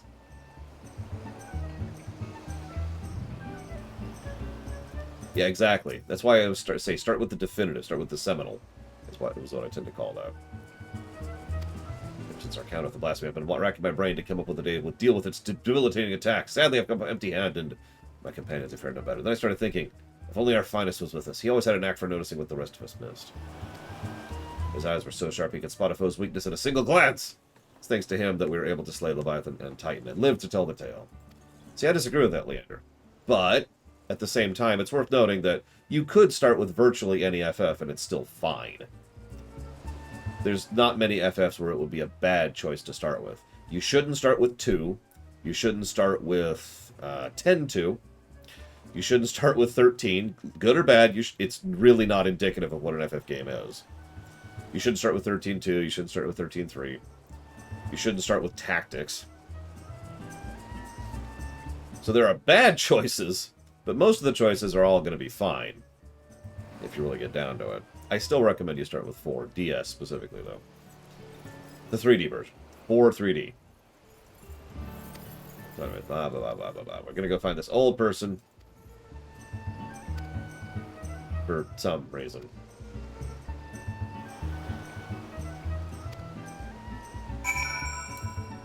And the only reason I can't recommend the 4-pixel remaster version is because I've never played it.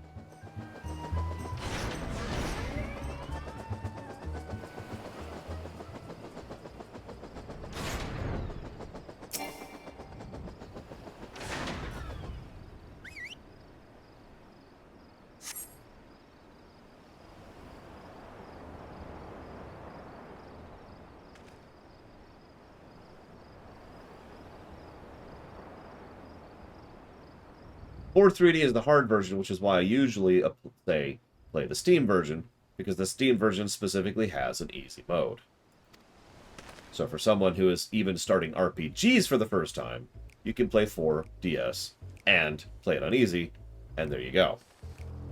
That's why I say FF4 Steam. It's just now I have to clarify, because there's 2 FF4s on Steam. I'm Lawrence. I'm the company's resident sharpshooter. At least I was in my day. No need to tell me who you are. I've been watching you for quite some time. Don't get the wrong idea. I'm just curious how my former mates are faring. Not as curious as folks were about me, though. First Wastecat, then old Mistbeard himself, as if those codgers could ever catch me. And now Eorzea's storied hero summons me forth. No need to say why. You're going to ask my help to take you down the blasphemy. Yeah, you know what we need in the melee DPS chain? A ranged DPS.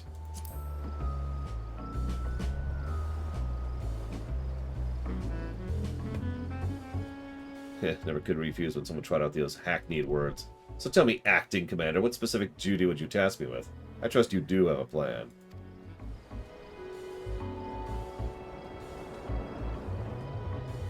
Wait, is there actually a mod to put FF4 3D on Steam with the FF4 Pixel Remaster soundtrack?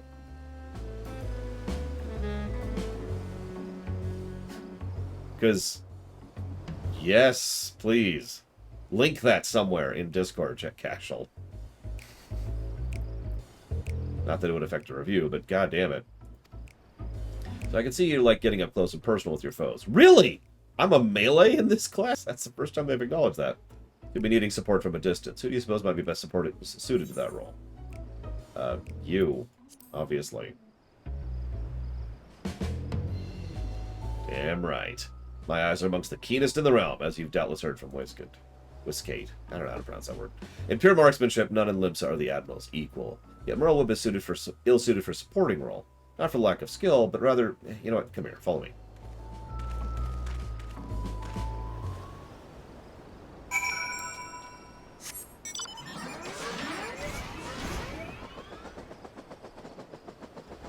Oh, looks like Rye is getting her picture taken. Oh yeah, that reminds me, Rax.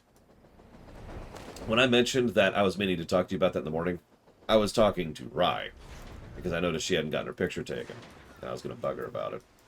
I figured my picture wouldn't happen until, you know, we're done, or I've got a suit or whatever. Like, I don't even have a suit yet. I'm just presuming I'll get a suit at 90 that I'll actually like. Quite the view, wouldn't you say? I often come here to admire the sea. If you would, indulge me a moment, I'll spin you a yarn. Try not to doze off. The only way I could get his picture is if I'm huge like an Emmer Ocean in the background. Back in the piracy's golden age, the League of Lost Bastards ruled the Rotano. And I was one of them, as was Merlewip. We were led by none other than her old man, her Bob, the most feared captain on the high seas. Feared by his enemies, that is. Stern and unforgiving though he was, he took me under his wing and showed me the ropes.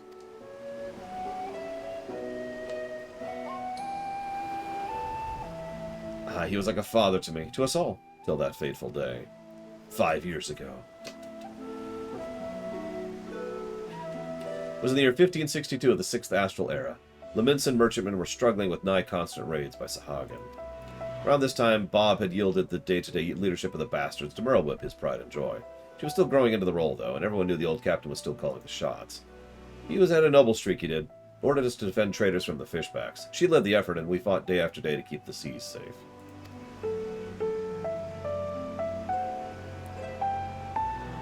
Fighting was fierce until we came out, but we always came out of it in one piece. Until we didn't. Until after a skirmish, the Sahagin survivor with his last breath summoned the Lord of the Whirl. The Great Beast toppled our mast and cracked the keel like an egg. We clambered aboard the merchantman as our own ship sank. Not to do but wait for the end, but then he comes out of his bleeding flotilla out of nowhere to pull us out of the fire. And he did. But the League of Bastards would never be the same again. For even though we'd escaped with our lives, we soon discovered that Captain Blofus, our iron-willed, unwavering leader, had fallen under the Leviathan's thrall. Tempering! Of course, in those days, we didn't know much about drowning or tempering. Didn't know what to make of our captain as he grew more haggard by the day, his words devolving into crazed rambling. One day he vanishes, taken off with half our men. Not long after, a band of pirates calling themselves the Serpent Reavers began taking prizes in the Indigo Deep along the Sahagin. At their helm was none other than Captain Blofus, who'd cast his lot with the fishbacks.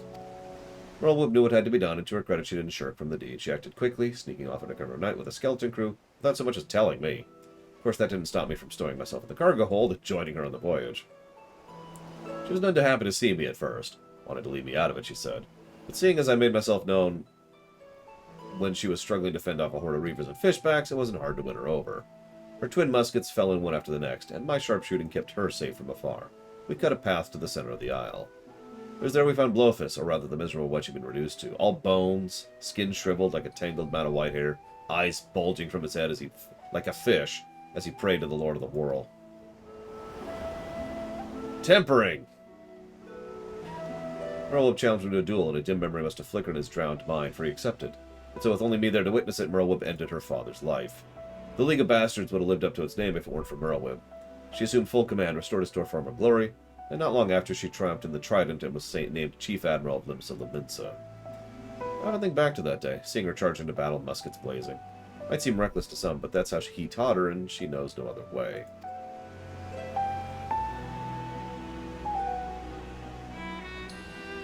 That's why I made it my job to support her from the shadows. It's a role which I'll happily serve again. I owe much to her, old man.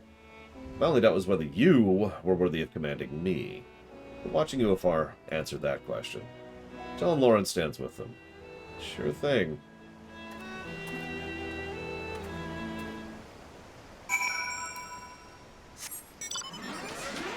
I can see someone else is watching from afar here.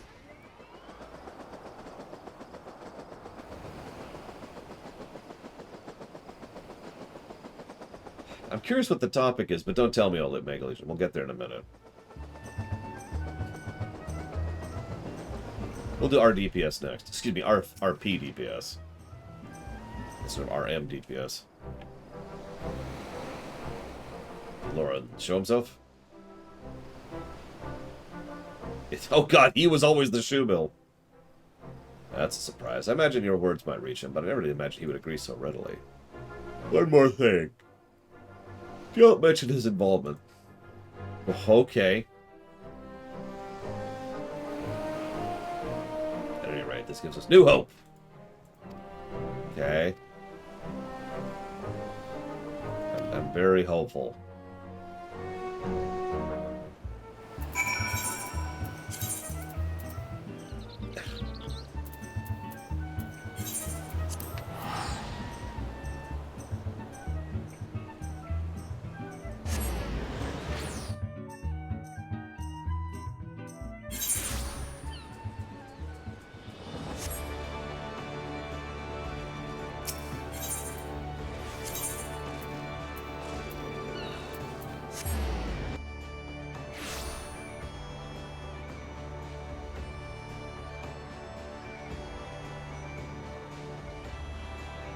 The real question is, what gunblade do I use? I'm already pretty leaning towards which armor I'll be using, but... The search for the blasphemy continues, though I understand you've been carrying out an entirely different investigation. Yeah. Yeah.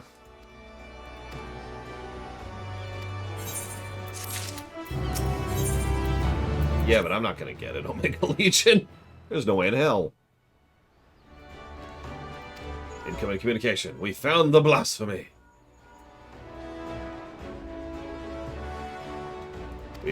See?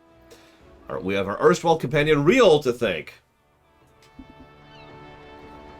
Riel continues to be MVP in a quest chain he's not even in.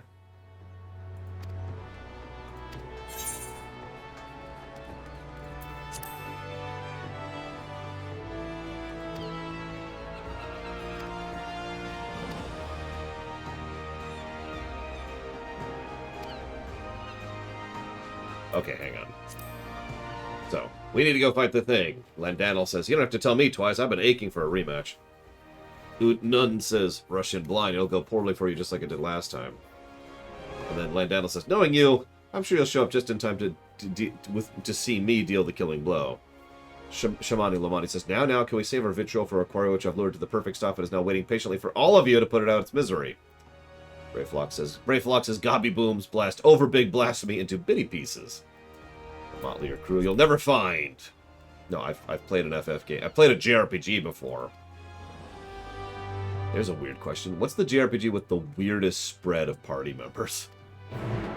There's got to be some really wacky ones out there. Although, in the interest of fairness, we should probably limit that to the FFs, because... yeah.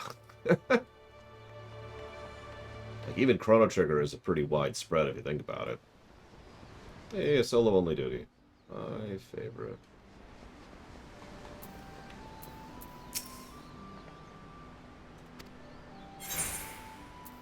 Actually, now that I think about it, 6 has a pretty weird set of people.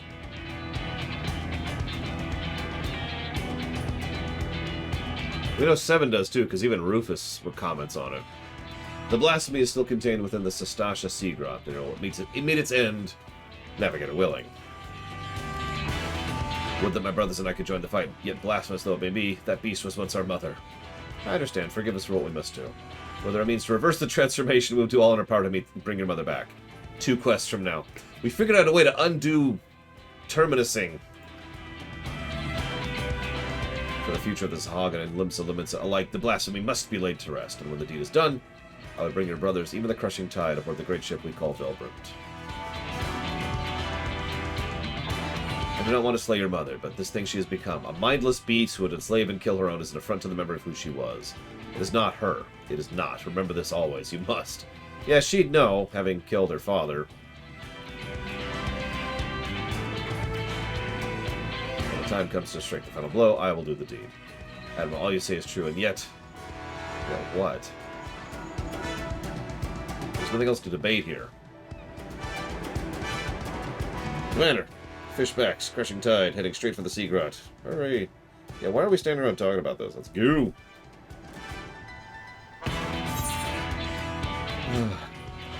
Good dying on me out there.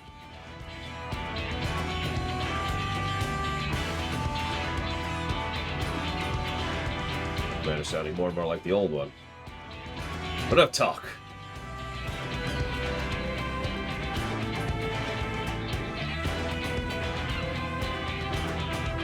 Stand a better chance of slipping past the crushing tide if we split up. Lord and I will go together while the rest of you will take a different route. To Sastasha! For the 3rd time canonically.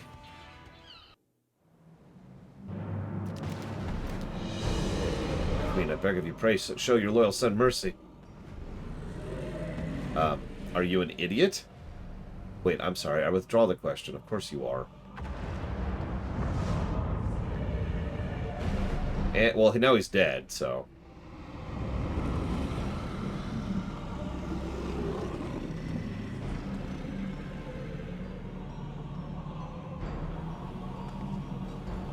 it's down. What's left of him?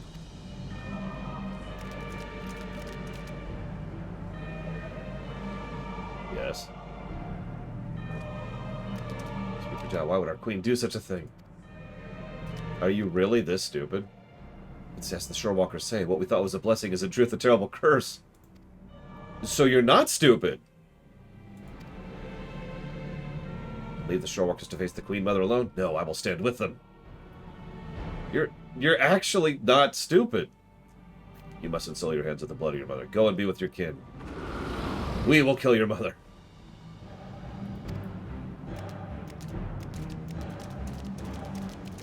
I know, right, Nami? It's like, can we just not?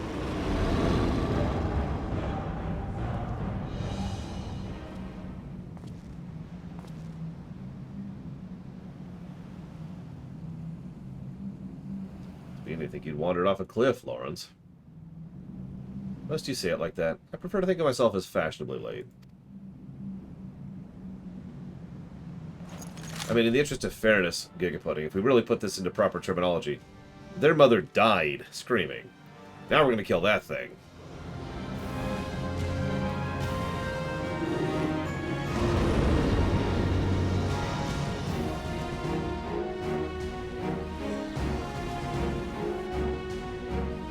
I think she literally did draw two. Nope, she's got both pistols out again.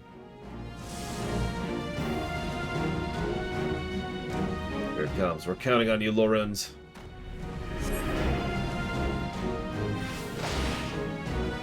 No enemy's weakness escapes my eyes. What are you? Oh my god, I can't think of his name. From 15.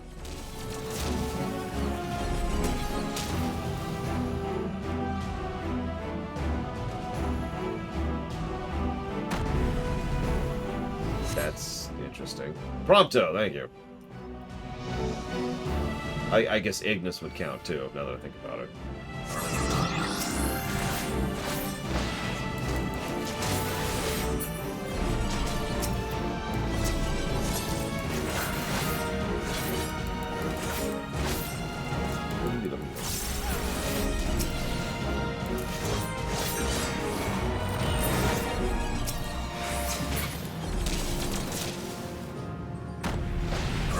Is this just the fight? Is this just... okay. Just wondering. Well, yeah, like one of them is hello, weak spot. That's Prompto. And then Ignis has the group maneuver, which is, you know, reveal weakness.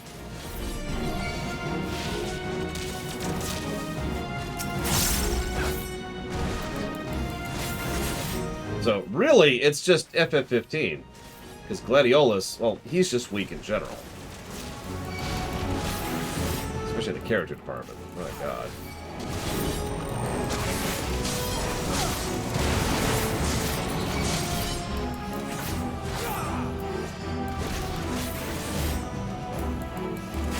Gladiolus is there. I can definitely clarify that he does exist.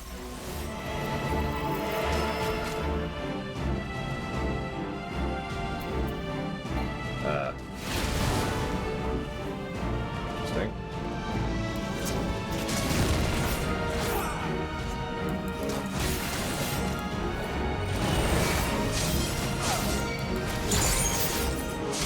Does FF15 exist? You know, that's a good question.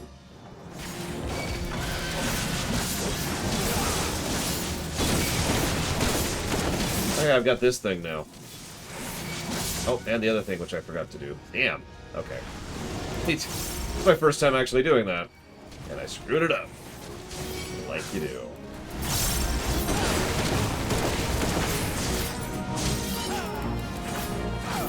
My children roar. My children.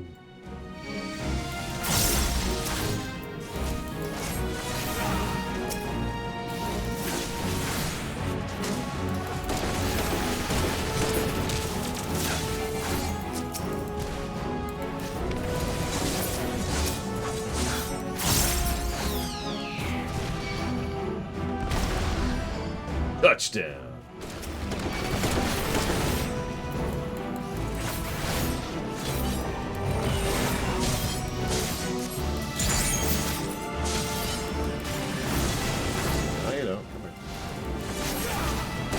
There's the rest of the party. I was like, you know, you figure an entire story arc about having a party would involve the party at some point, but, you know, whatever. Yeah, no, this is, I mean, you're right, this is nowhere near as bad as Tank, but this is not impressive. Alright, so...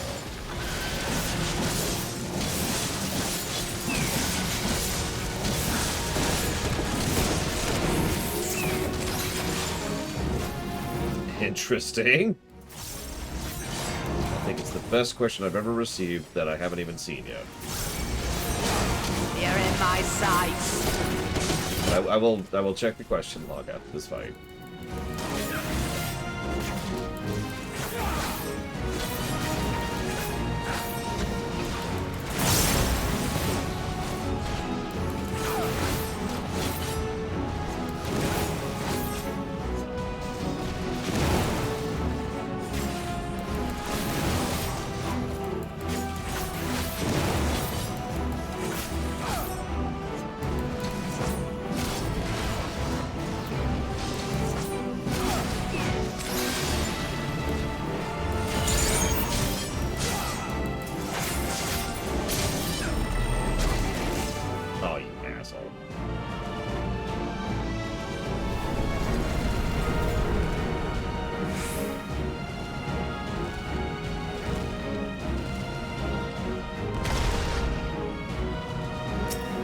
Fortunately, I could just sit on that, so I didn't actually lose the proc.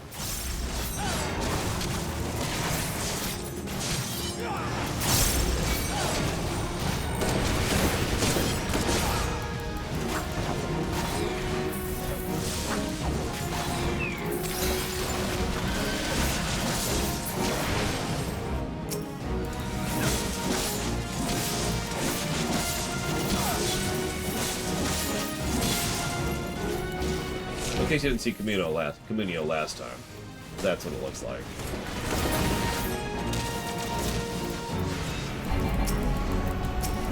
Yeah. Another reason I would actually rather enjoy being able to target something by hitting a button. Twice now, in this fight, I have been sitting there mashing a button for about a second. That's not a big thing. While trying to, you know, target something because the thing I was targeting died in the middle of my combos. I probably don't need to make my point, I'm just mentioning it.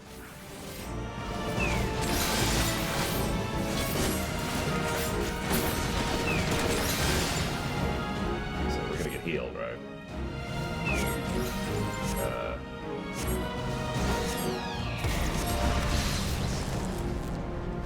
Apparently not. Yes, Von Falkenstein. That's been true since vanilla.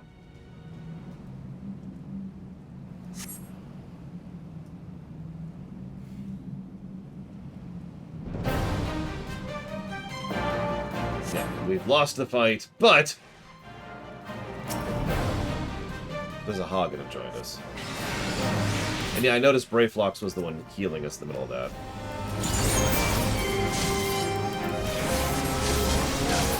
Now they give us what? A DPS timer. Actually a DPS thing. The winds favor us. You know what? I'm kind of okay with that.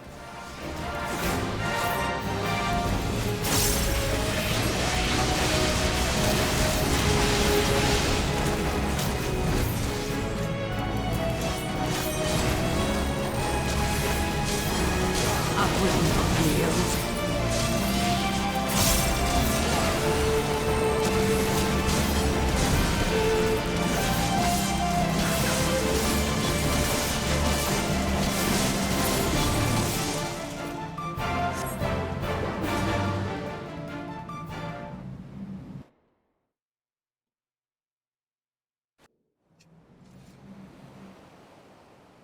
I'll give you that. That was actually a pretty well-constructed fight.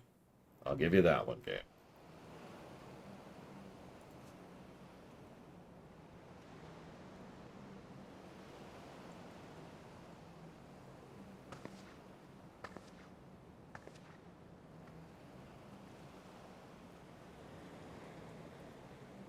I'm not sure what I think of this story-wise. Thoughts? Because, yeah, this is the end. We're here. And not ask for your forgiveness, but this I promise, you will be remembered for the mother you were. I have no words.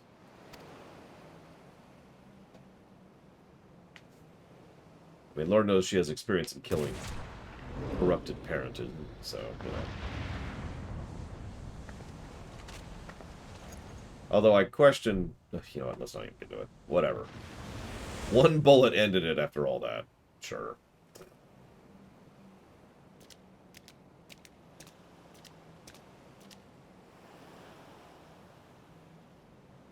Our Queen Mother returns to the depths in eternal slumber. Actually, you know what? Never mind. I'm going to keep my mouth shut on that one. With your strength, you could have crushed us easily. Why did you spare our lives? Because the beasts and blasphemies are born from despair in our hearts.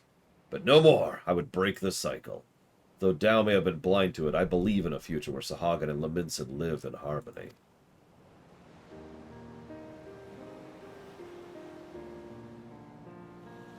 Oh, there you go, Blade Jamal. That makes sense.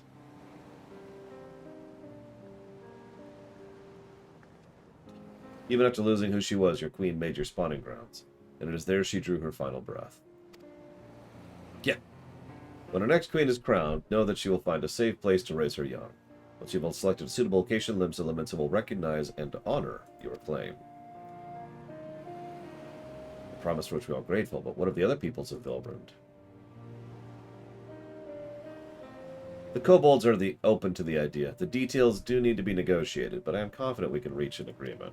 Sahagin, kobold, Leminson alike yearn to abide in peace. We can make it so. I never fought along Storewalkers before, but I must say it felt good. We have fought our neighbors for generations. It has won us only suffering and tragedy. I beg of you, lay down your spears.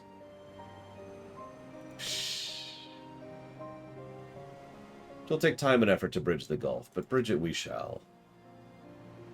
In 6.1, The Return of the Sahagin.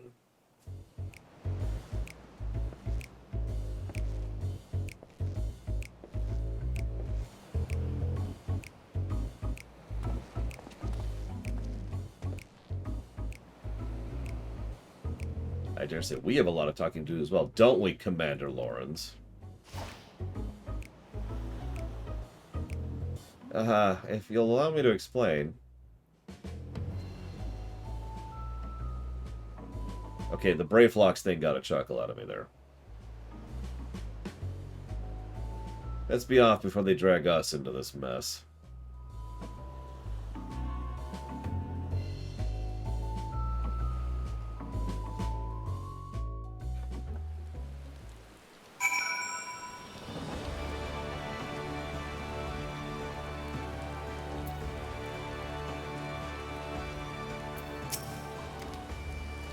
Why did we ever believe that monstrosity was a blessing? What fools we were.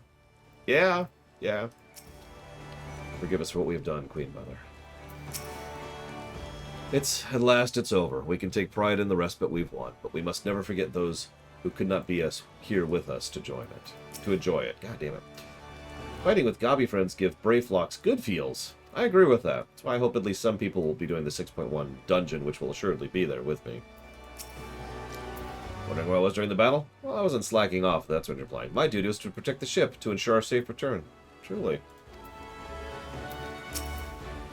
I dare say that blasphemy was the most formidable foe our company's ever faced. Yeah. I must further hone my skills, lest the next enemy prove too tough for us to handle. Who invited that bloody bastard? Anyways, technically me. Good to see our acting commander, hale and hearty. Good morning, Ross.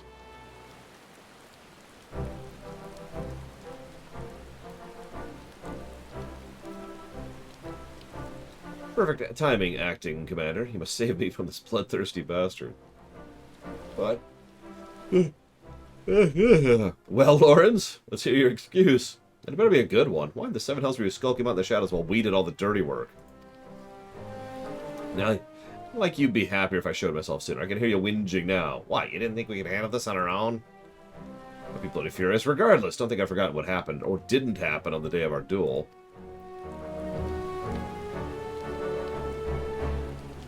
Even though the future of the company hang in the balance, I waited and waited and waited more, and you never turned up.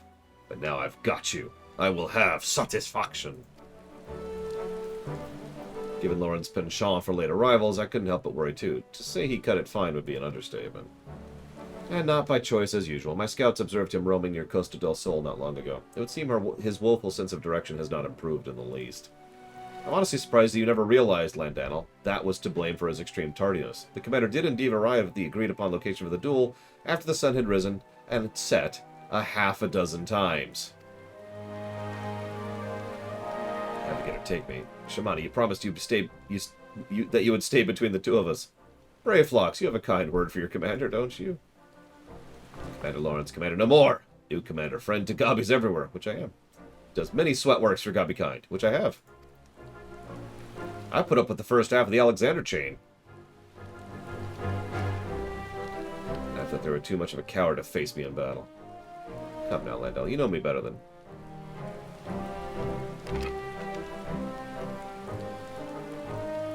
Well, it's settled. We fight here and now! On a platform over a chunk of rock in the rain.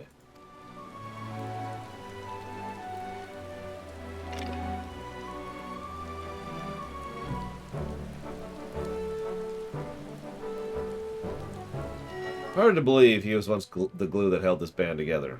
Yeah, if you haven't realized the obvious, he's our former commander. Forgive me for not stating it plainly sooner. I didn't want you to think we doubted your leadership. He's got his quirks, but as you saw, he's a force of nature on the battlefield. Not sure if I agree with that. Anyway, I think we can all say your act as stinting commander has been a rousing success. It's time you gave your final order. Company of Heroes band break once more? Brave Phlox never liked partying with Gobby friends. Here, I may have many complaints, but when we're together, a good fight's never far away. Well, you hardly need a company or a commander to get you that, and should Limsa Lominsa be imperiled, there's nothing stopping us from rising to the occasion. Till then, you're all strong enough in your own right. Why not serve the weak in your own ways? Haven't they been doing that?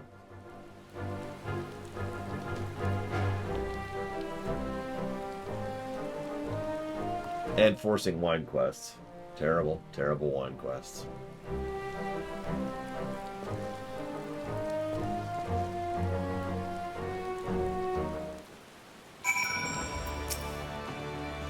Had quite a turn of duty, but all good things must come to it. Any parting words?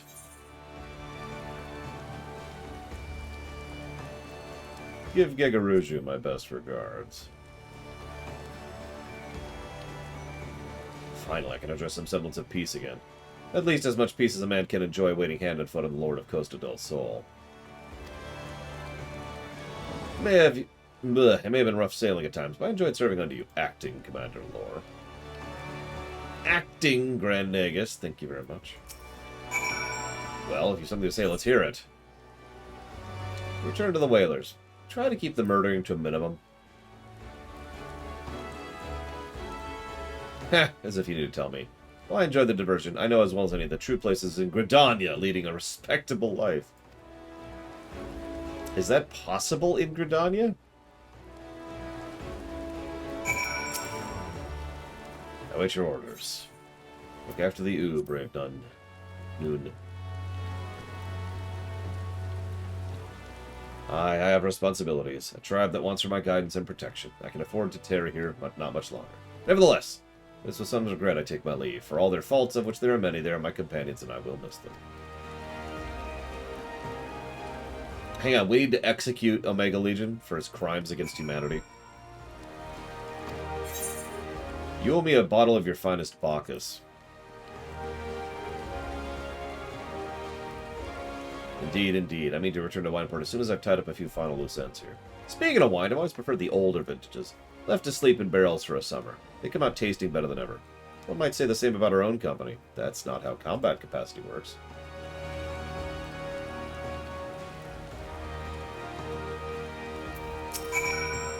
Brave Phlox wants busy work. Brave Phlox awaits Uplander's lip flaps. No more cheese wars. Please.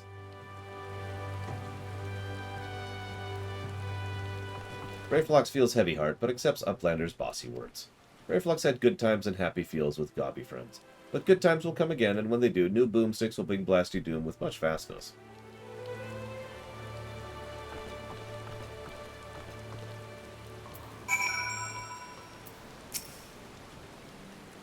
Yay. And on that note, I ought to be on my way. Slipping away again, are we? You're a creature of habit. I resent you for it at the time, you know, but I think I understand now. Better to shun fame and not serve as an example for glory seekers too eager to fight and too quick to die. You're overthinking it. I'm a creature of whimsy, a man who lets the tailwind carry him where it will. More importantly, this new age belongs to the new blood. I've had my day in the sun. If you succeed in brokering peace with the Beastmen, there'll be no need to worry about the primals, and the company can go into permanent retirement. Then I can say I did right by the old man. If he hadn't been there for both of us, I don't know if I could have pulled the trigger.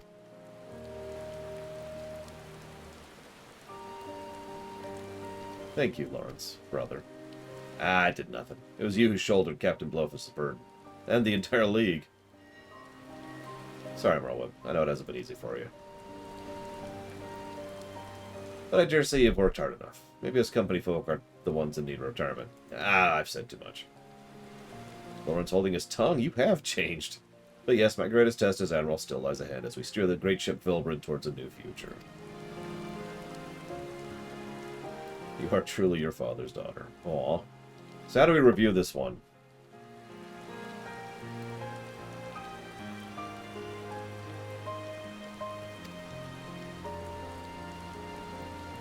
What are we thinking?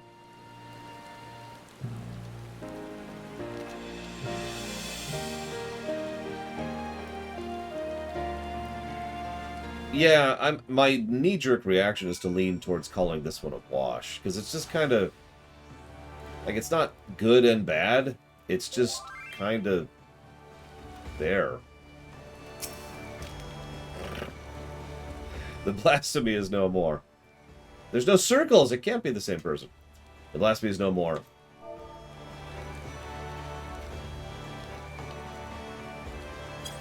The blasphemy is no more, but we will never know lasting peace until crushing tide lays down their arms. It'll be a daunting task, but as we saw in Sistashi, we're not beyond reason. I'll do all in my power to see your efforts and sacrifices, my brothers, were not in vain. Forgive us, even after being freed from false gods. We will cling to our hated beliefs. It's easier to hearken to the speaker does every word and turn a blind eye to the harsher truth. Easier and cowardly. I will speak to my brothers. Yes. Oh, there you go. Much better. Much better. Thank you. So, adventurer, I have no words to express my gratitude to you. I will repay you the only way I know how. By doing my part. No, yeah, I really do think this is just straight up a wash. It's not good and bad. It's just there.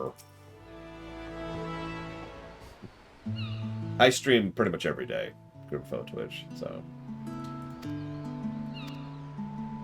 Yep. Meaningful progress, peace with the beast tribes. History of Bilbern is one of bloodshed, but we have the power to change our ways. It's clear we are united more by similarities than divided by differences. I will share what I have seen of the Sahagin with my fellow Liminsons, and listen closely to doubts and concerns. For it must be harmony that foisted thee up from above, but one which they aspire to of free will. No doubt Noel and his brothers feel the same. Again, you've come to Limsa's aid, and my aid when I need it most. When next we meet, I hope he'll not be as Admiral Adventure, but as friends. I mean, I actually like Merlweb. I didn't originally, I'll be honest, but she did grow on me. And Lord knows she's had her own story arc. A little more truncated than Nanamos, but it's there. And that puts her above her compatriot over in Gridania.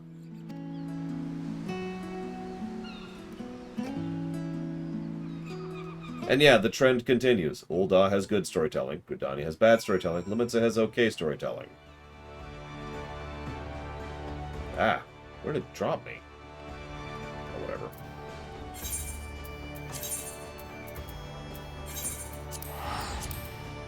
So, RDPS. Excuse me, RPDPS.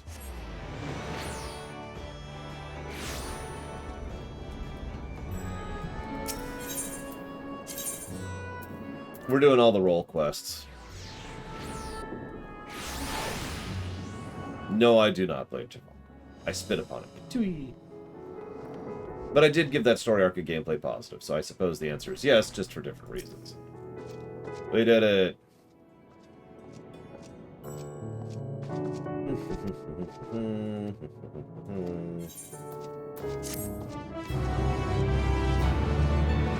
Now I can dye my robes. About time. Alright, RDPS. Dancer.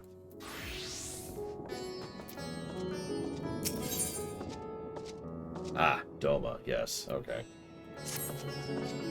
Yeah, meanwhile, that feast has been going on for like hours and hours at this point. Alphino has grown in size, but only horizontally. Lord Heian has requested assistance in the resolution of the most urgent matter. There's probably a about blasphemy.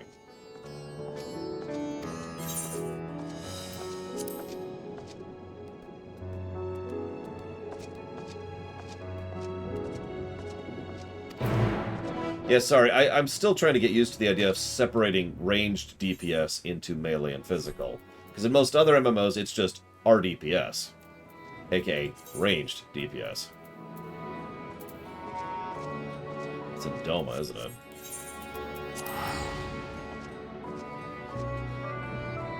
Yep, Alphina's gonna turn into Vothri. In more ways than one. Well, I hope you get whatever you're farming for. Equipment? Mounts? I don't know. Fun? I hope you get fun today. Fun's always a good thing to farm. Mount. There's a Tsukiyomi mount? Question mark.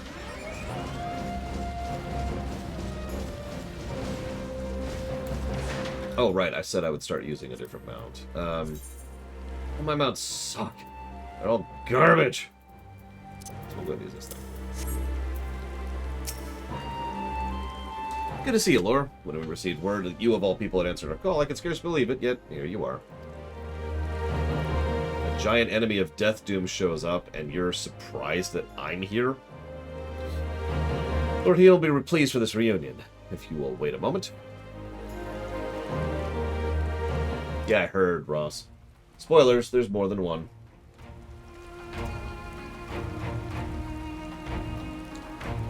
Oh, well, that Kami should guide your steps to our door once more, and with such fortuitous timing.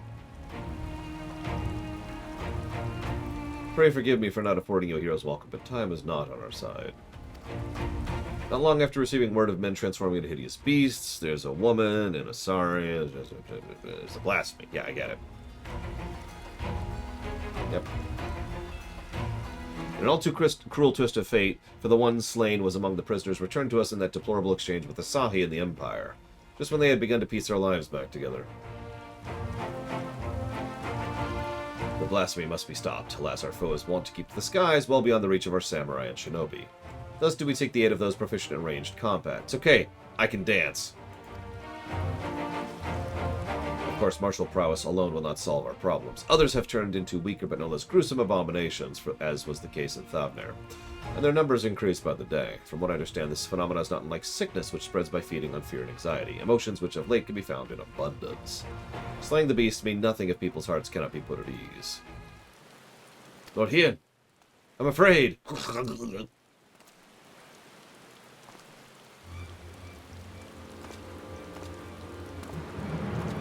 You have to help the villagers. They...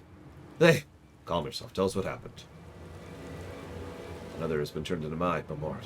For a blessing, no one was harmed, but the people are in a panic. Which means... bad things. It seems we have leading less time than I thought. Worry not. I shall see to the beast.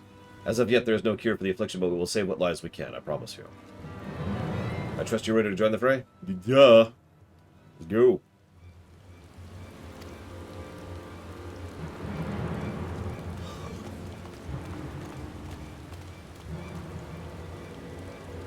I don't actually know what I would require to do a mentor right now. That I don't already have, I should clarify. Without a cure, we've no choice but to cut them down before they can cause more harm. Still no sign of the beast, or any other for that matter. beast was right here. I swear it.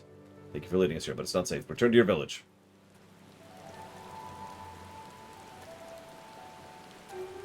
Damn it. Frickin' Praetorium. We should split up if we've had a chance of finding it. Laura, would you see to the west? Of course.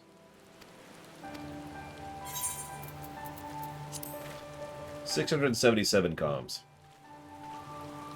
I feel like that's not a lot. Well, because it isn't.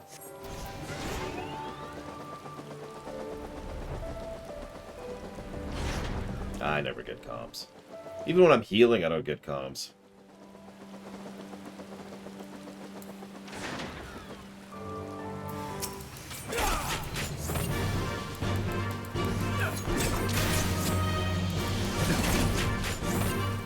Ironically, I already know what Dancer's like at 90, because I've been doing a lot of overworld side quests with Dancer at 90, so nothing really new here. The biggest change is the induction of Fandance 4 over there, which is nice.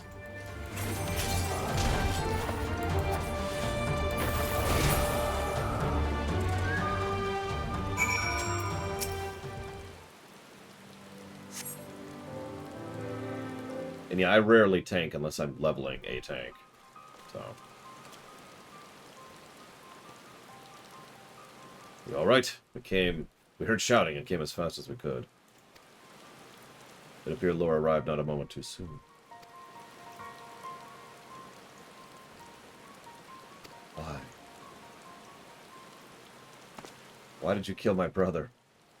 Do you not? Okay, you're a kid.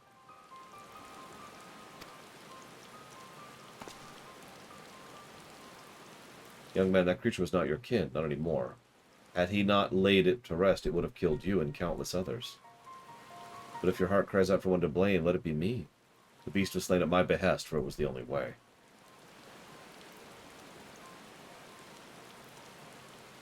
That's right, hold on to that anger.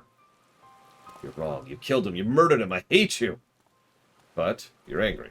That's okay.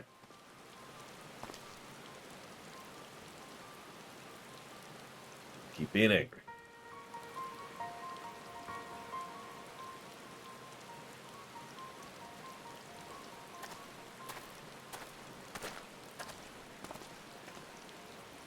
Issei? What are you doing here? Searching for Tombo, though I guess you found him first. The monster was his older brother, as you may have guessed. Tombo gave chase the moment it ran off. I beg you forgive him for his outburst. His brother was all he had left. Their father was conscripted by the Empire and was regrettably not among those returned to us by the recent exchange of prisoners. The hope they might one day be reunited was only comfort when the Viceroy still ruled. I can only imagine how they felt when she walked into Isari, a shadow of her former self.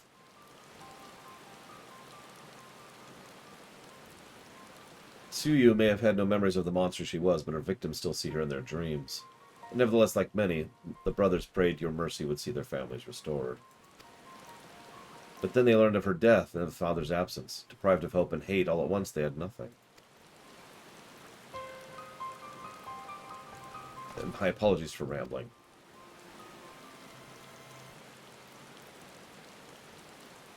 No, it was a rather enlightening tale.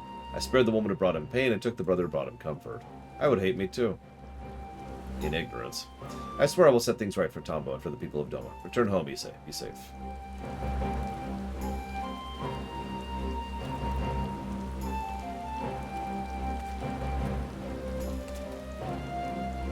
Let us return to the Doman Enclave. This ordeal has given me much to consider.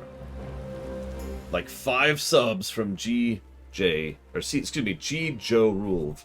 Thank you very, very much.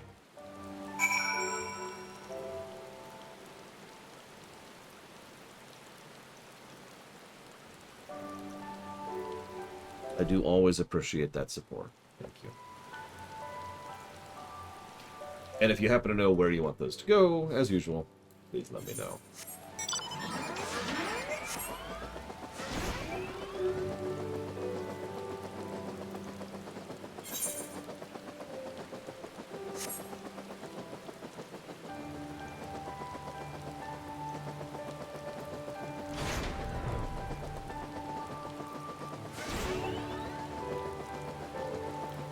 So, forgive me for asking, Omega Legion. I forget where you sit on the ideas of Tsuyu. Dealer's choice. You got it. That's I can do. Just so I can understand the direction of dislike that is being mentioned here.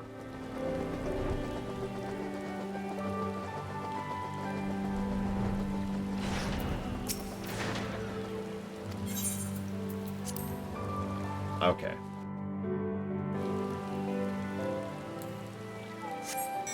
As you are probably aware, I am also firmly in that same camp. She was in every way that mattered a different person. Frankly, I don't know how anybody could even argue that elsewise, ignoring the obvious memory thing. The fact is, when she got her memories back, the first thing she wanted to do was not go back to being evil. First thing she did was try to commit suicide.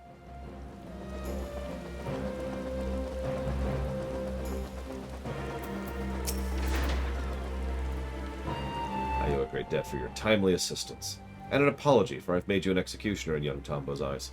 Would that I had been the one he witnessed cut down the beast his brother had become. But we have yet to dwell on regrets on what should have been. No, we need to take action, and after hearing of Tombo's brother, I believe I know what must be done. Meanwhile, Yotsuyu, who is directly responsible for much of our people's suffering, has never held to account for her crimes. In death, she claimed vengeance for her suffering at the hands of her brother, but it came at the expense of justice for her countless victims. People of Dome have every right to resent me for failing them in their grief, but what of those who cannot bring themselves to do even that, who are left alone with their anger and pain? They may well give in to despair. They would share the same fate as Tombo's brother, yes. Which is why we must consider... suicide. Consider who else might share in his anguish, ere we find ourselves beset by more beasts. I'll begin making the rounds of the village to inquire after those whose neighbors believe they are more distressed of late. And I and the shinobi shall continue to search for the blasphemy. That's the funny thing about all this. Obviously we have to kill the mobs, but we also sort of have to, you know, deal with everything else, too. Anybody can turn into a Terminus beast. Now, hang on, I told Zaktaft I'd read his question.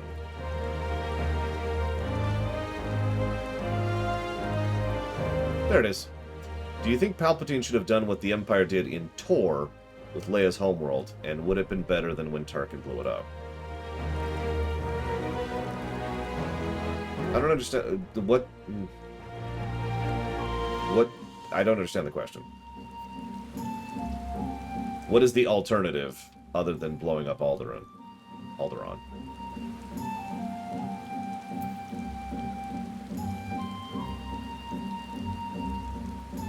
Yeah, like, what specific event from Tor? Massive amounts of political civil war? I mean... infiltrating House Thule? I mean, that's the Mandalorian trick. In fact, actually, the Galactic Empire, in both continuities, frequently would reach out to local warlords or local puppets, let's just call it what it is, and say, hey, we'll back you if you join your side of the Empire to make it easier to occupy areas. So if that's what you're saying, I mean, it's a really proven policy, but the thing is, arguably, it's actually worse in several ways, too. That being said, it would probably be better than destroying an entire planet with billions of people on it, so, you know. Laura, we have yet to ascertain the whereabouts of the blasphemy from the Asari, but for a blessing we have received no reports of others that have turned. Lord Hien, for his part, has been made a concerted effort to go about the villages and converse with his subjects directly. I suspect his constant presence has served to allay the people's fears. As one might expect, he has ever been dedicated and diligent, but I fear he has always been away over long. I thought to go and visit what should have been his last destination. Might you accompany me? Thank you. I'm sure there's no cause for concern, but nevertheless, I should be glad to find him quickly. Yeah, I saw Asdomain. I have to adjust the review a little bit.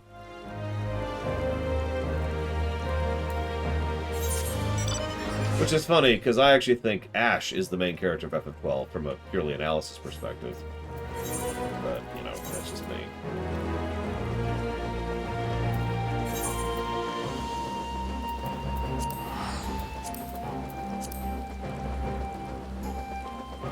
Yeah, let's be honest. If you told me, hey, lore, there's no hope, people will always give in to despair, I'd say, alright, let's fix that.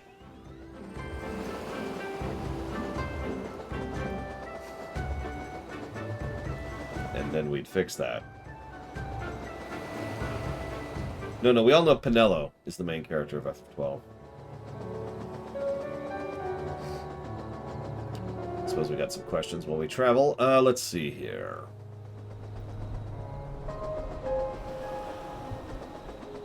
Cashel says, I've heard some people say Akasha is bad writing because it isn't mentioned until this expansion. Whereas I think it's just quantifying something that's always been there. Your thoughts?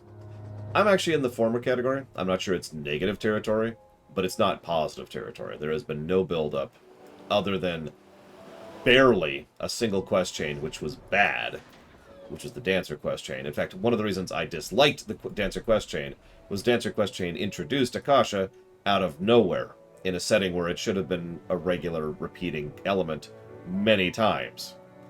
Like, there's so many ways to fundamentally, scientifically prove that Akasha exists. Why is this brand new thing we've never heard of before? Again, I'm not going to ding it for it, but it's definitely not foreshadowed properly. So, Lord Yugiri, my apologies if I gave you cause for concern. Assessing the state of affairs in Asari has proven difficult. To put it simply, the people, one and all, refuse to speak with me. They simply bow their heads and turn away at my approach. Knowing that blasphemy originated here, I cannot help but wonder what is ought to do with their silence. Maybe you should go engage in them. I should hope not. Nevertheless, I will don a disguise, lest I drew undue attention. Come on, let's see what we can discover. Okay. I feel like I answered this question. Would I be doing Guild Wars 2 with my existing account? Absolutely yes. Unlocking everything again would be a colossal pain. And frankly, I don't need to tell you that every zone in Heart of Thorns is getting 3 negatives per. So... the end. Let's see. I've actually answered a lot of these questions already. Ah, here we go. Delete all of those. I owe a great debt to Lord Ian. If not for him, I would still be fighting under an imperial standard. But the villagers suffered dearly under the occupation. What's more, our Lord failed to punish the Viceroy for her crimes and failed to reunite many with their loved ones. I understand why they would think poorly of him, even if I do not.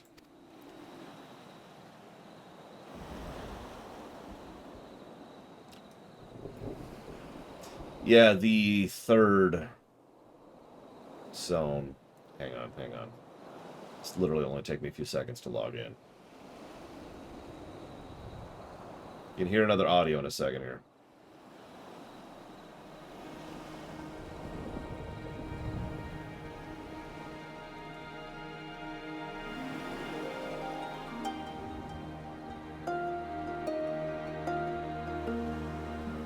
The wrong character to log in on. Damn it! Whatever. I can still find the zone.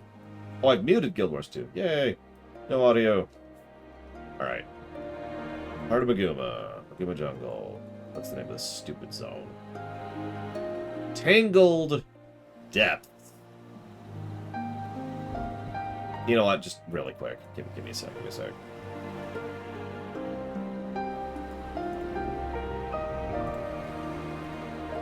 I just want to show you something really quick, okay? So,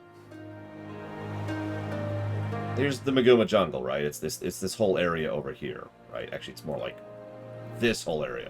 Now, this character doesn't have it all explored, but there's our first zone right there. It's like about this big. Then we got this zone up here, then we go over here, and everything's cool, And then you have this tiny little zone. It's so small.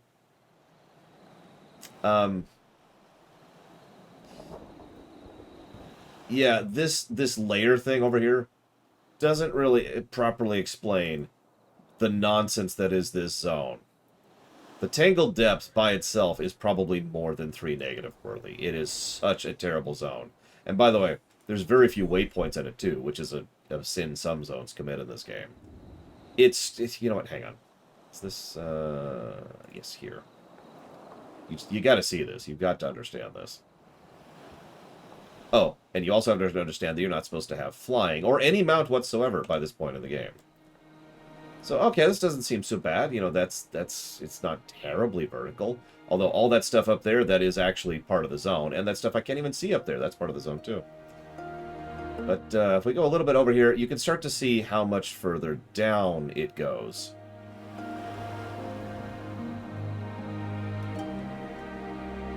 Hang on, we're not done yet. We're still not done yet. Hang on. Now we gotta actually go over here to go further down. We're only about halfway down, by the way. I am not joking. And again, remember, you're not supposed to have a fly mode. Yep, there's another step down. It goes down from here, too. This is not the floor. I'll stop here, but I think you understand my point. This zone is an absolute nightmare to navigate. Because the way you're supposed to navigate this zone... Oh, wow, it's choppy as hell. Look at that. The way you're supposed to navigate this zone is like this. On foot. With no mount whatsoever. So, that's fun.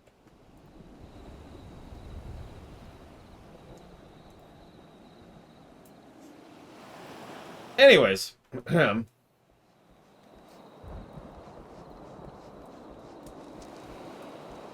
Oh, that minimap is actually useless.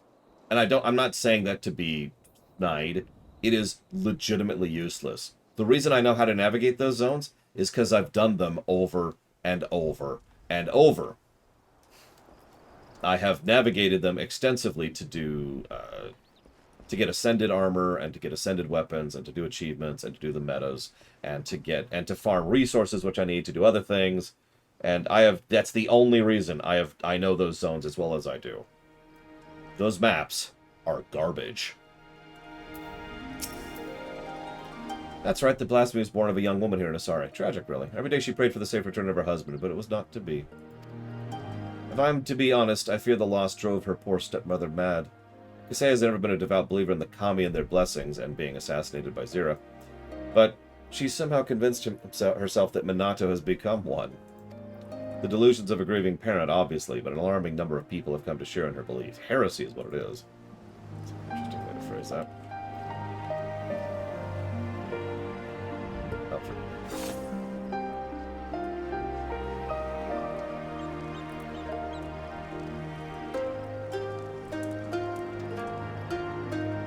Favorite female and male culture in 14?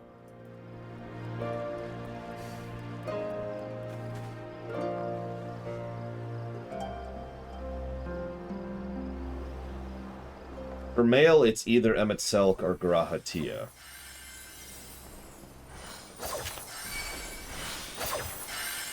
For female, it would be... My first thought is Alize, even though she's so absent for the first 2 expansions. She's really good from that point onward.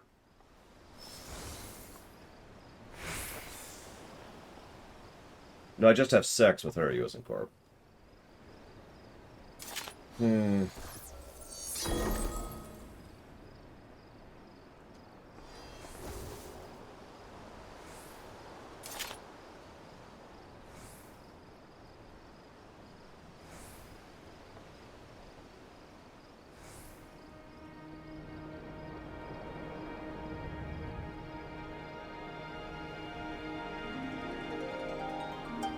Yeah, no, I'm gonna stick with Alize.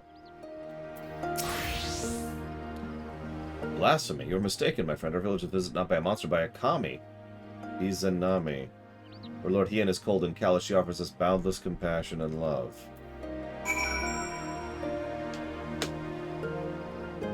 Ow.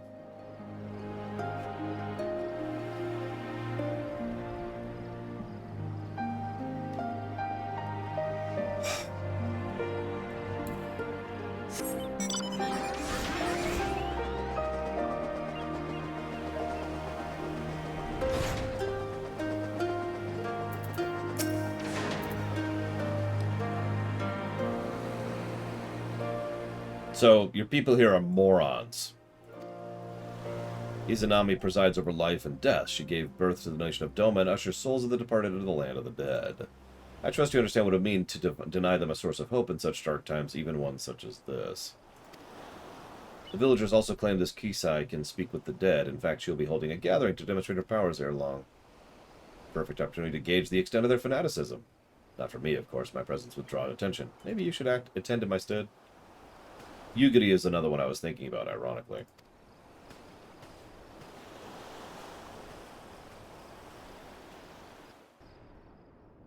Yeah, we keep seeing cults of horrific nightmare creatures. But then again, I've seen plenty of Cthulhu cults, so I get that they're stupid.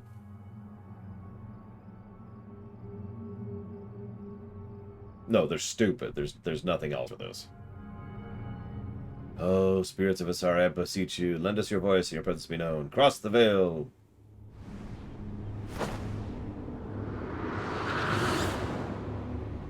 Nothing's happening.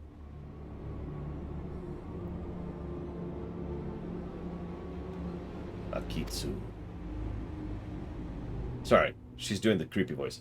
Akitsu. Father? Still tending nets like I taught you. Yeah, people willing to worship chaos gods, which is extraordinarily stupid. Yes, Father, every day. Thanks to you, we never want for fish. Our bellies are never empty.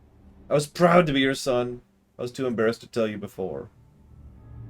I am proud to have been your father. May you ever be blessed by the sea's bounty. It hurts. It hurts. I must have vengeance. Against Lord Hien. I should be in charge. Oh, you know what? I think I'm going to pick Tataru over Alize. He is in terrible pain. Those who have cheated death's design yet live. It has disrupted the natural order. The spirits suffer for it. Oh my god, I'm going to kill you. I'm going to kill you. See, okay, I was about to be understanding and tolerant and kind, and now I'm going to murder them. Izanami shall put all to right. She will claim the souls not long for this world and deliver unto the others to the hereafter. When her work is finished, your father's spirits and all the others will find peace. Yep. Murder time, fun time. Alright. So, I'm thinking, just quick and painless. Can you find my father? No. No, she can't. Because he's dead. Okay, so what I was going to say is, maybe this is more nuanced than I thought. Maybe what she's doing is trying to give them... There's a concept, there's multiple types of scams when it comes to these kind of things. They're well documented, they're well analyzed, they're very obvious fraudulent crap. It's so obvious to spot the signs, right? Especially if you've actually studied it at all. So, what I was thinking is she was going to be this fraudulent person, hang on, to help. To give them something to hold on to give them a little bit of closure, right? And so I was willing to be like, okay, you know what? That's a little bit more nuanced. That's a little bit more understandable than what I thought. Because this woman, who is from a small community and village, knows plenty of information on these people to be able to fake it enough to pretend to be these other people, which is what she's doing, right? So, cool, right. But instead, she's like, no. And now here's the twist. And the twist is, of course, using it for her own aggrandizement, trying to do something that she is pushing, an agenda. Maybe trying to get money out of people, which is what people do in real life. Maybe trying to gain power. Or, in this case, trying to push a religion that a blasphemy is a good thing. All of these are bad. So...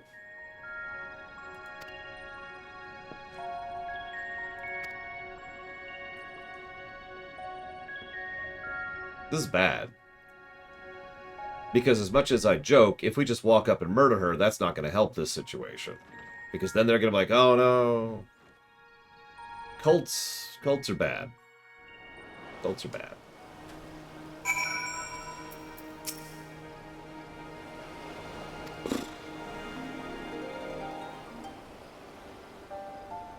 Yeah, Sasano, which is a chunk of ether coalesced into a thought, from a thought, is more of an actual deity than whatever the hell this thing is. And yeah, we can't detain her. That legitimizes her. This is bad. They appeared quite convinced of her act. suspect a great many of the villagers I've spoken with recently are as well. Everywhere I went, the people are in so much pain, there's nothing I can do or say to give them solace. Yet for all their anguish, there's not been a single report of villagers turning since the incident with the brother. Yep, that's because they have something to hold on to. Like I said, this is bad. Speaking of cold calling and scams, join me, USN Corp, and together we will conquer this planet! Starting with Sweden.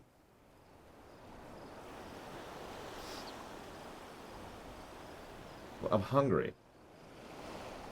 Actually, am hungry. I should probably do something about that.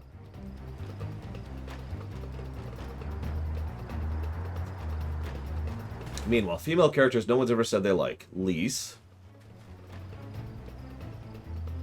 Lord, he and the kami, she appeared as if nowhere, and the next instant this poor man was killed. Yes, that's what they do. They're terminus beasts.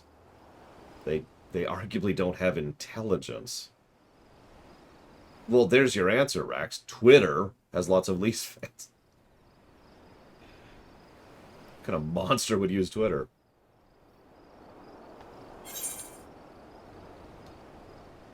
So yes, he was one of the villagers returned in the prisoner exchange. I remember him.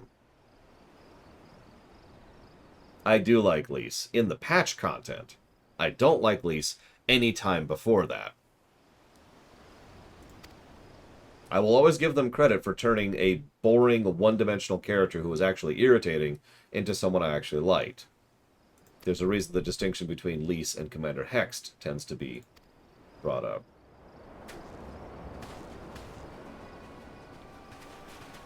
Oh, for Christ's sakes. It does not behoove a lord to speak ill of the kami, is what she just said. They haven't yet, Rax. I understand you have come to investigate the rumors of a monster born of a village of blasphemy, but you're sorely mistaken. My stepdaughter was chosen to serve as vessel for Izanami. I witnessed her ascension with my own eyes. Oh, for... Mother! Really?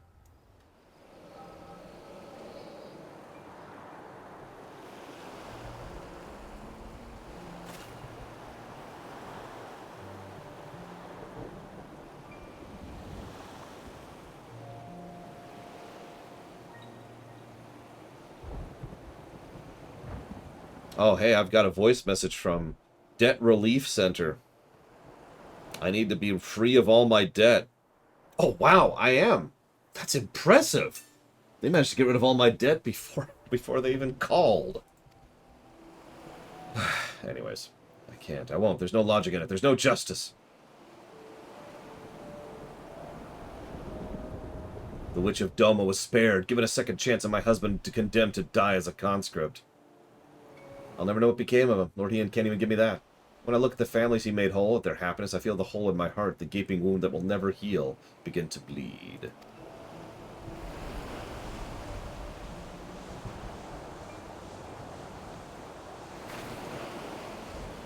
So much debt. Only at my beloved's side will I find peace. You mustn't lose faith. All be well. Trust in the kami.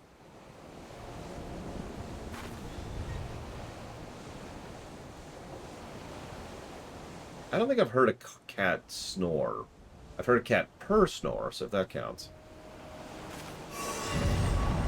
And there she goes. That's actually kind of a generic one. But it is one of the flyers, of which we've seen many.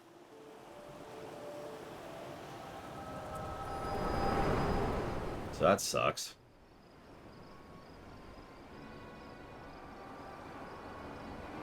Izanami has come to bring peace to the souls of the departed, to restore balance between their world and ours. Surely would not dare defy the will of the kami.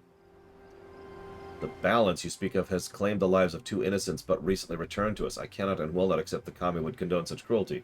And yeah, you already noticed the pattern of attacks, right? Attacking specifically the conscripts that were returned in the prisoner exchange.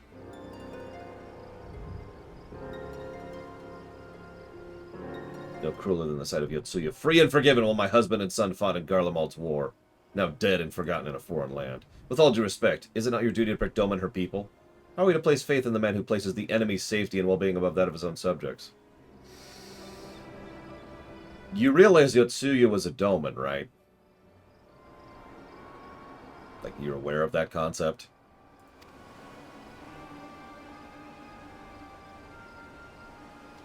Only the kami are deserving of our adoration, as they always have been.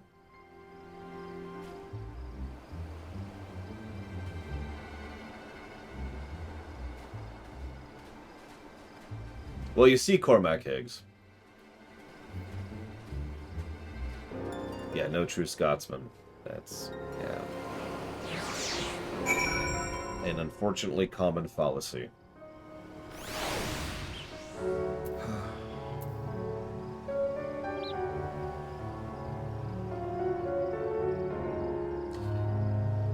Why aren't these bits voice acted? So, voice acting is actually very expensive and very time-consuming. When I say expensive, you have to understand it's not just sitting someone down in a booth.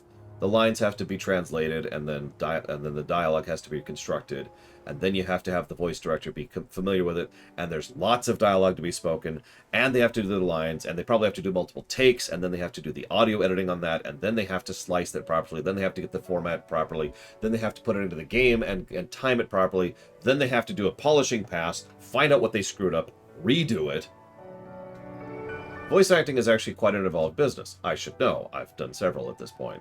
So, from the production side of things, no less, there's a lot that goes into it. There's a reason why it took so long to put out, what is it, like 13 hours of dialogue from the FF9 theater. It took us 4 years to do that. I wasn't even going to mention, 14 is also translated and voiced out in multiple different things. Now, all that being said, I do legitimately wish that they would add dialogue for some of the stuff. In fact, I would probably sit down and identify what I consider primary optional content and try to push for voice acting to be added for those bits.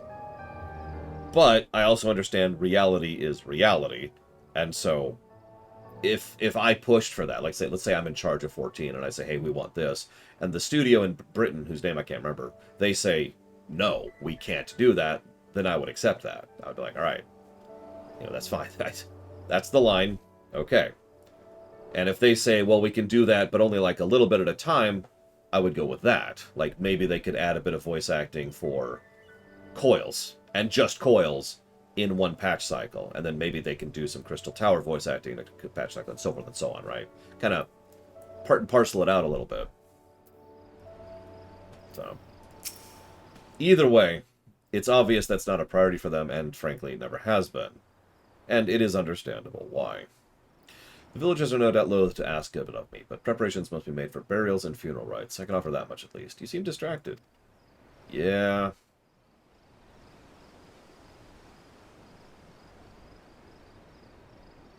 Hang on. What kind of hot pocket do you have?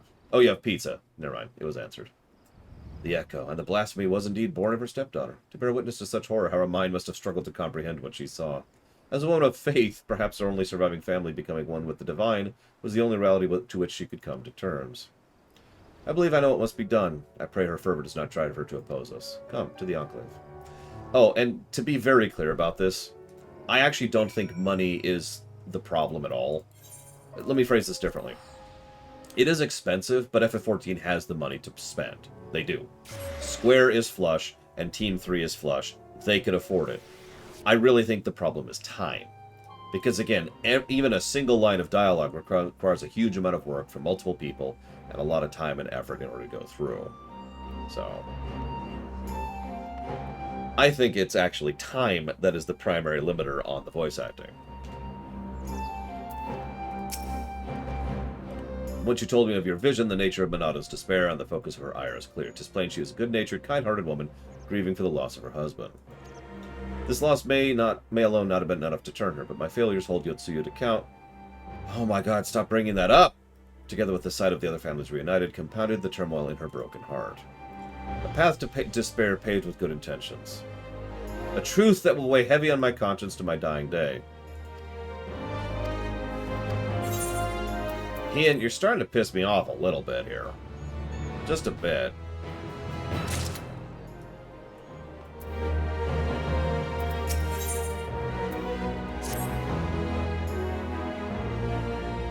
war. If you have come to see after the blasphemy, I have not to share. As of yet, our shinobi has seen no sign of the beast.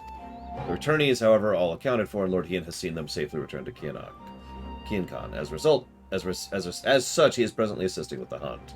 No other reports. There's an area. Princess Kurunai has made great strides in establishing stronger ties with the outside world. At mention of Kisei, however, their cordial warm suddenly turned cold. If we're to learn more, we must go check them out ourselves. Okay, let's go.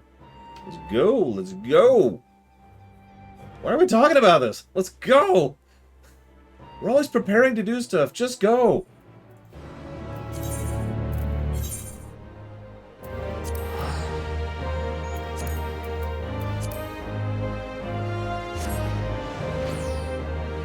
I will also admit, I tend to be actually pissed off about this concept, because if you're paying attention, and I apologize if I haven't been reading enough out loud to get this across, these people want vengeance.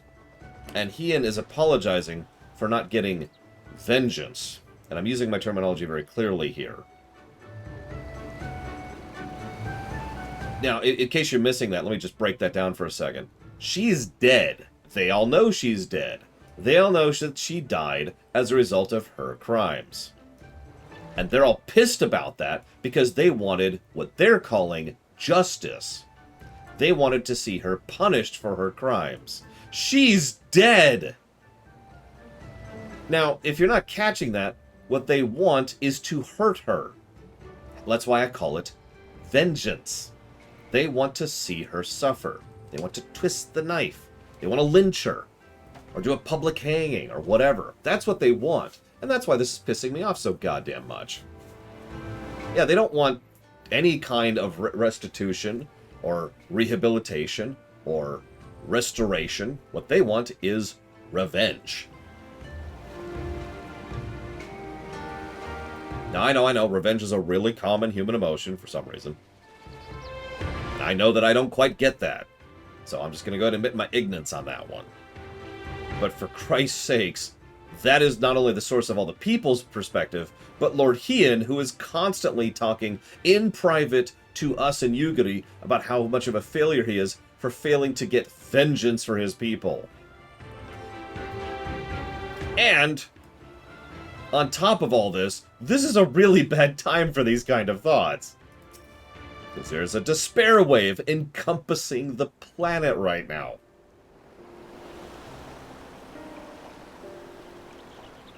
Yeah, no kidding, Leander.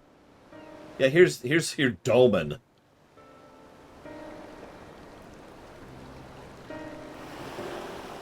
It's especially aggravating to think that the Alamegans, who have consistently been kind of dicks, have been better about embracing Fordola than these Domans have been about not embracing Hien because of the fact that Yotsuyu is frickety dead. How many years has it been since I last saw home? Yeah, oh yeah, by the way, Yugiri's from, down below. I'm a shinobi of Dona. I think I mentioned that. But even as a child, I sought to ensure the safety and survival of Sui no Sato. I was quite bold in those days, if not a touch reckless, and together with the other children, I often ventured beyond the borders of home. We yearned for adventure, and so one day sought to behold the wonders of Doma. Imagine our horror to discover a city of ruin and ash and imperial soldiers marching through the streets. We fled at the sight, but in my haste I lost my way in the bamboo groves.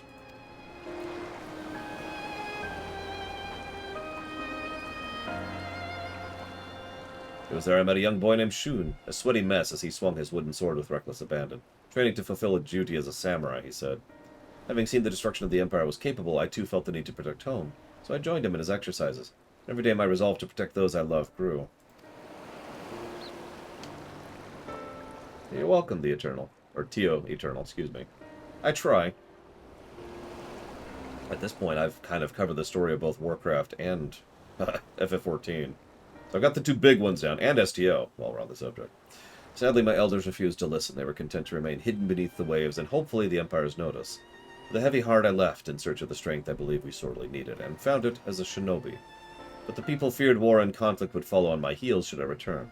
I don't begrudge them their decision, nor do I regret mine own. Part of me is overjoyed at the thought of seeing home again. Openly defying the wishes of the Ruby Princess, however, would bode ill for my family. They have suffered enough for my transgressions. That's why, for their sake, I would remain naught but a faceless shinobi in your employ. Yet, I don't mind this, because this is all here for people who didn't do the side quest and learn that Yugiri is actually from this area, which is mostly optional to even do.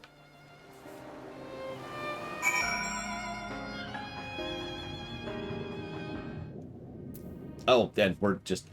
You know, they've been doing something more in Endwalker, which I want to stress that I'm actually 100% in favor of. I haven't been talking about it enough because it's an absence of a negative rather than a presence of a positive situation. But I really like how they keep teleporting us around rather than forcing us to just fly in a line for several minutes. It's good design. It's something that WoW started doing back in Kata, and it's a really good idea.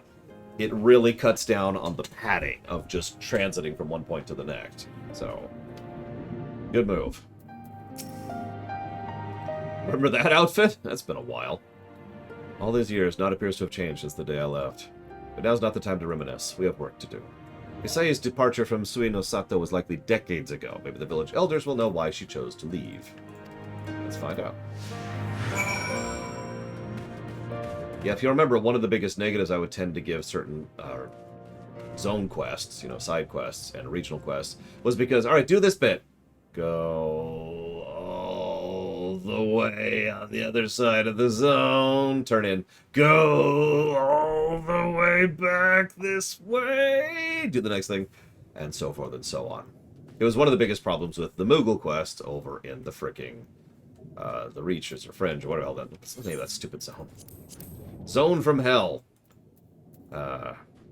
Journey Mists. That's it. Kisei? Kisai? That name sounds familiar. Apologies, my memory's not what it once was. That's okay.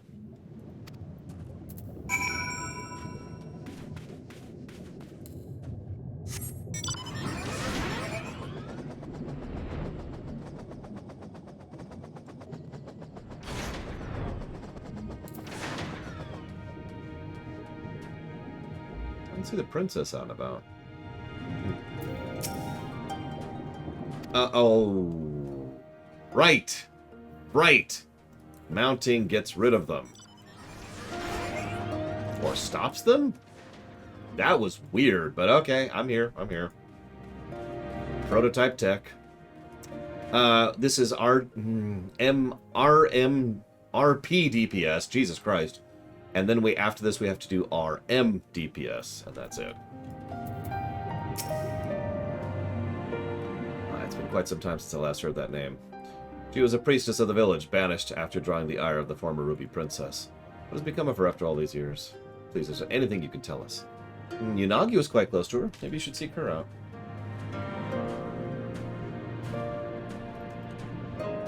Mother. I'd hope to avoid my parents, but there's no other way. Maybe you could take the lead? Yeah, sure. I've actually already talked to your parents because they have a side quest down here. Yeah, ranged and caster is probably simpler. The problem is my mind is programmed by years of WoW. MDPS, RDPS. But you're right. Melee, ranged, caster is how they do it here, and I need to get into that mindset. It's good to see you again. To what do we owe the honor of your visit?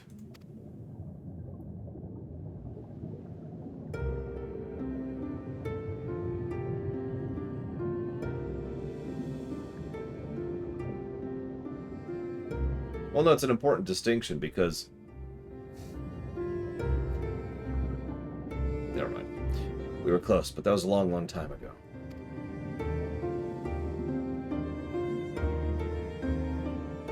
Still, if I can be assistance to the man whom I owe so much, I will share all I know. Issei was born of a family of priests, and even at an early age, she was possessed of extraordinary abilities. Much was expected of her, but everything changed the day she said she could speak with the dead. No one believed her at first, but she continued to insist she could, and strove to prove it by demonstrating knowledge well beyond her years. Knowledge of events to which she could not have been privy. Word of her talent eventually reached the Ruby Princess, and she was summoned to Shishui of the Violet Tides for private audience. Oh my god. No one knows what Kisei said to her in the palace. Only the princess was incandescent with rage and ordered her exile forthwith. Some believe she revealed the terrible secrets of the royal house, or maybe spoke a blatant falsehood that proved her a liar. Indeed, the knowledge she claimed to divine from the dead was not always truthful. But who's to say the dead know the truth, or do not seek to deceive? Thus, we can never be certain if it was simply a fantasy or power divine. One thing is certain, the no small number of people found comfort in her words. Would that I could tell you more, but alas, I have not seen or spoken with her since her banishment.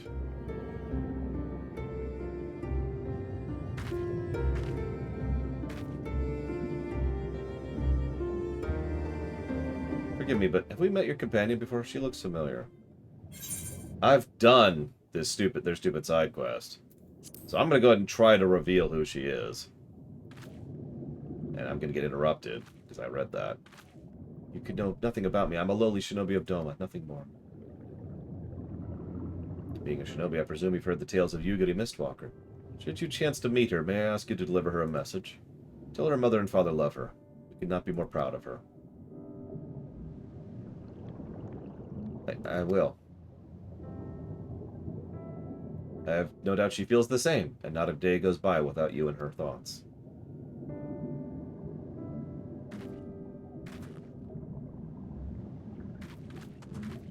Well, the good thing she's wearing the mask. Nobody will see the tears. Oh, they totally know. What I wonder is, if you haven't done their side quest, does that change this dialogue?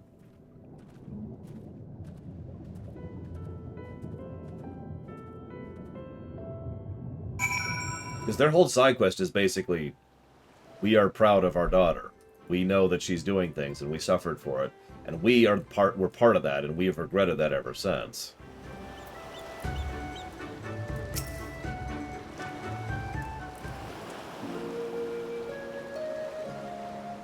My apologies for placing you in so peculiar a situation. Though I confess it did my heart good to see mother and father well. All the more reason I must do all I can to keep the peace as a shinobi of Doma and a member of the Eastern Alliance. It is a yellow quest. Mayhap there will come a day when Sui no Sato opens its doors to the world. A day when Yugiri Mistwalker can be reunited with mother and father. Would that Lord Hien could be afforded the same opportunity. But Lord Kyan and Lady Mina have long since passed. Two of too many lives lost in the Imperial occupation.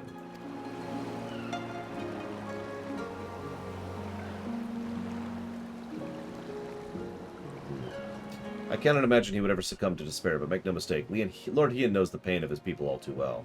I can see it in his eyes, and if I'm honest, it troubles me at times. But perhaps I've said too much. Come, we mustn't keep him waking. And yet, as usual, Yugiri is one of the best parts of the Doman quests. Go figure. I don't believe so, no, Inamisho. The only deliveries I've done is for the bee and all the mean stuff in the Crystarium.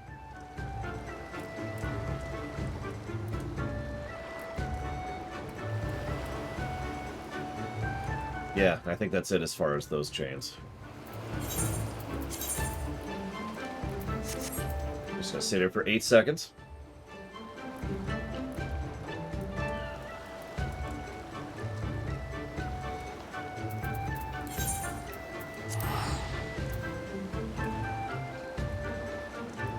Gravity gun versus portal gun.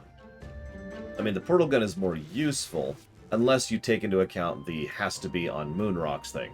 In which case, the portal gun is the portal gun is substantially less useful. Oh Jesus, Pyro.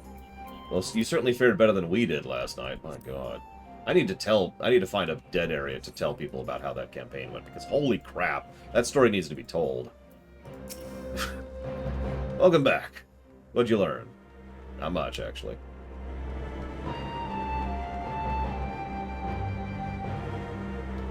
Is what on the list? Need to make sure. I'm sorry.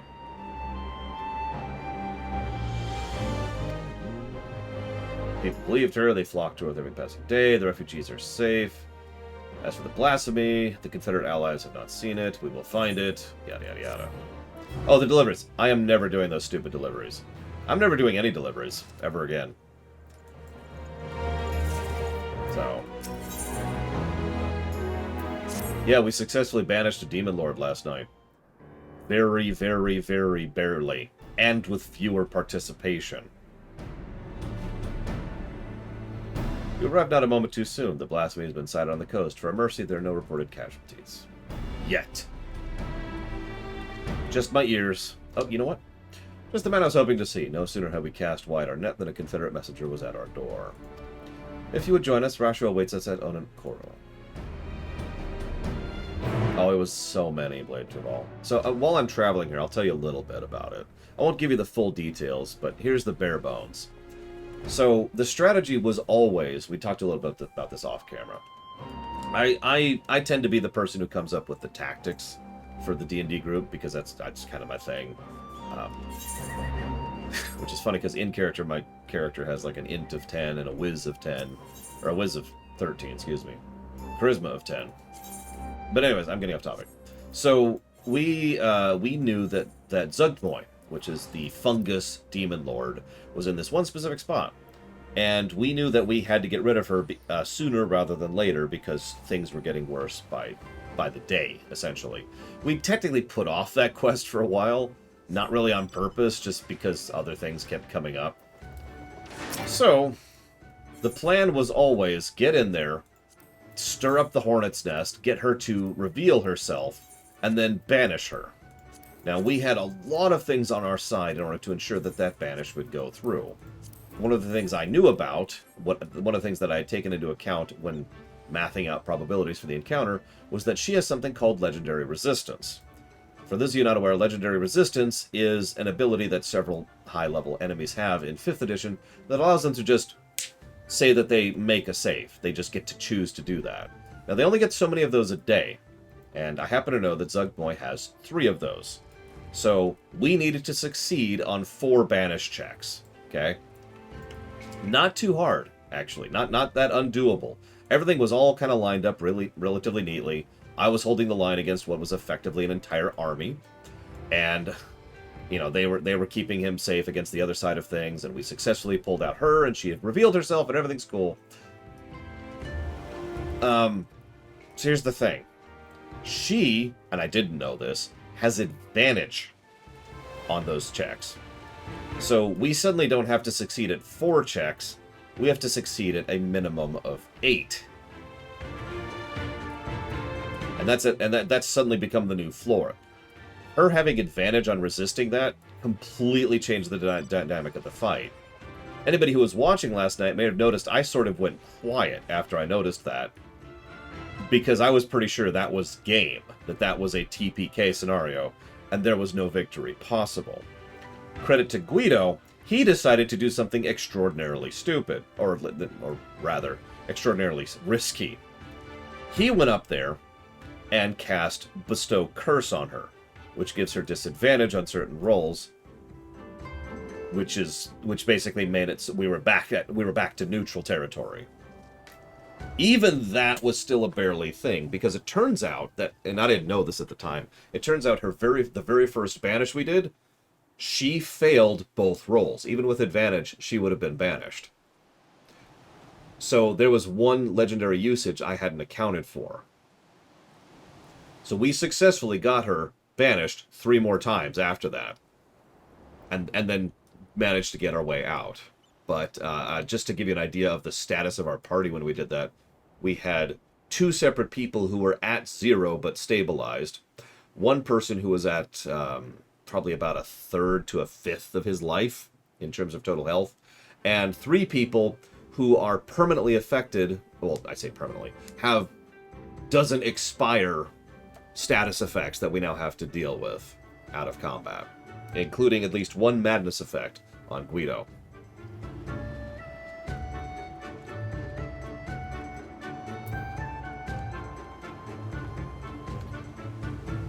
I said that after we got out and got to a safe camp, like I got a giant mug of beer. I'm a dwarf.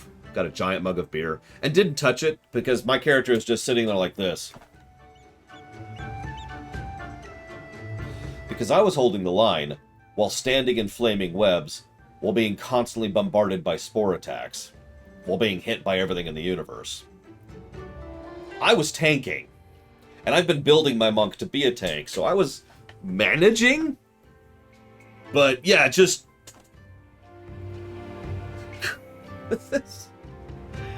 yeah, that's... Whew. We did it! We banished her. It only took, 12, I think, rerolls from the audience.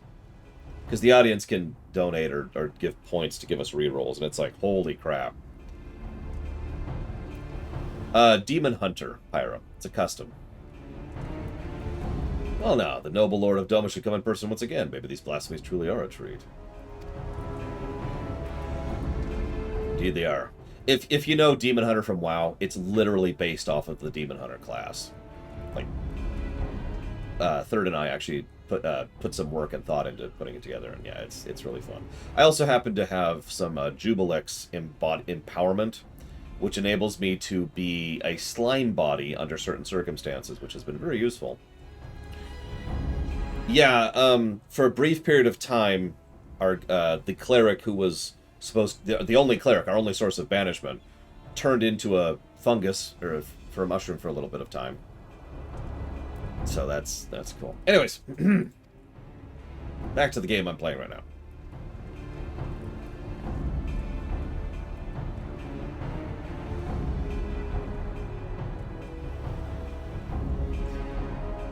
So it was noticed near the Isles of Shoalrock. The beast appeared to be docile by all accounts, but appearances can be deceiving. If it's as you say, this has eyes only for former conscripts, then we have not to fear.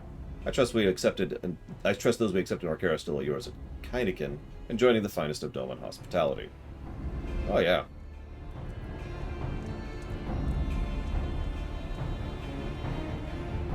Anyway, I don't know why it came to the Ruby Sea, nor why it still remains idle, but if we act quickly, we can catch it and kill it. We definitely don't have 2 quests after this. Or 3, sorry. 3 quests.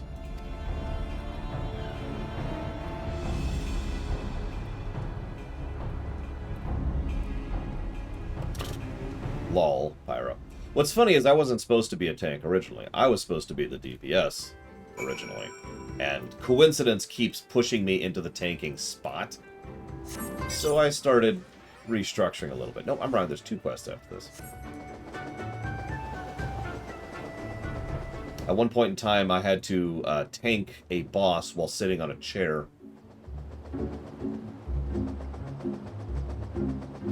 That was fun.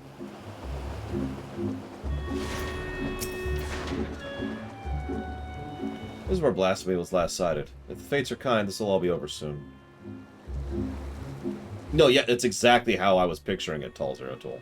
It was actually a throne, and by sitting on the throne, I was pissing off the boss, which was the king, enough that I was holding aggro, which I really needed to do because the king hit like a freaking truck.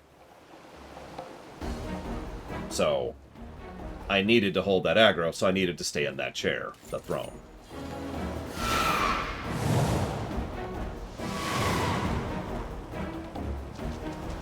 Oh, shoot.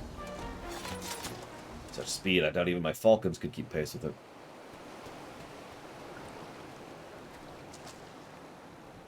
Tell me it's fun flying off into the distance. Yeah. I hope the ill will it bore me in life might compel the beast to stay and fight. Perhaps less of Minato remains than I thought. Minato? That monstrosity was Minato? I mean, let's be clear about our terminology here. Minato's dead. That thing carries around some of her memories. We're not even sure how many pieces of it has. Her family tried to flee Hingashi during the occupation, but their ship was raided and sunk. We happened upon the wreckage, and she was huddling between the parents and a piece of flotsam, desperate to keep warm, but they had long since grown cold. We took her to Onokoro, where we nursed her back to health. Couldn't imagine what horror she's witnessed. The mere sight of our weapons was enough to make her start screaming. She's clearly unfit for our trade, so we sought a village that might take her in. Asari was that village. Several months later, I chanced to meet her on this very beach. She was in the company of a young Aori fisherman, and I knew at once she had found more than a home there. I saw them here several times after that. She found something comforting about this place, I think. According to reports at Radzadhan, the memories and desires of those who can influence their behavior as... The desires of those who turn can influence their behavior as blasphemies. Then perhaps that's what compelled her to come here. No crap, Sherlock. What is that dialogue from Hien? I'm not liking Hien in this chain at all. I mean, granted, I tend to be anti-Hien, but seriously, dude.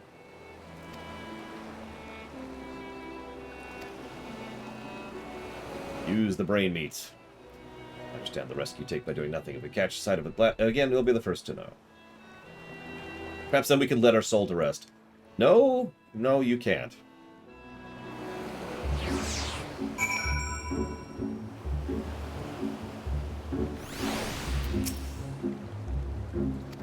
Back to the Enclave. Yeah, her soul is kablunk. Where's Doma?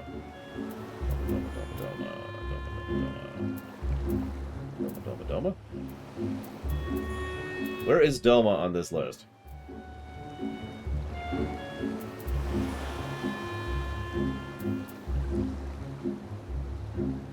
There it is.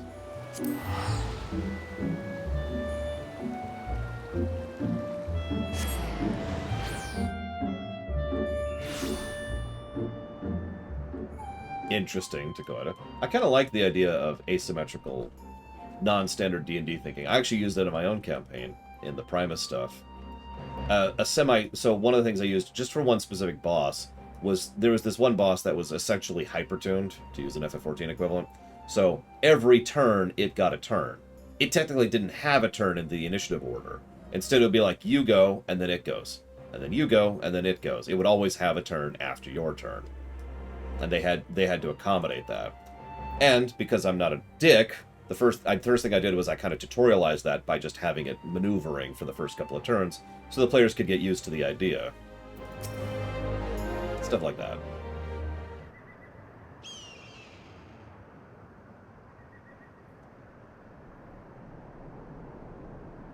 Maybe I should have killed Yotsuyu. He didn't say that. He didn't say that. Oh no. No. I was joking. Well, the cult's getting bigger. Well, half of the people of Asari will come with a request. Okay. Those returned to us in the prisoner exchange have been granted shelter at the Kian Khan. That they yet live is an affront to the Kami's grand design, and the spirits of our loved ones suffer for it. Balance must needs be restored, so I beseech you, render them unto the goddess Izanami.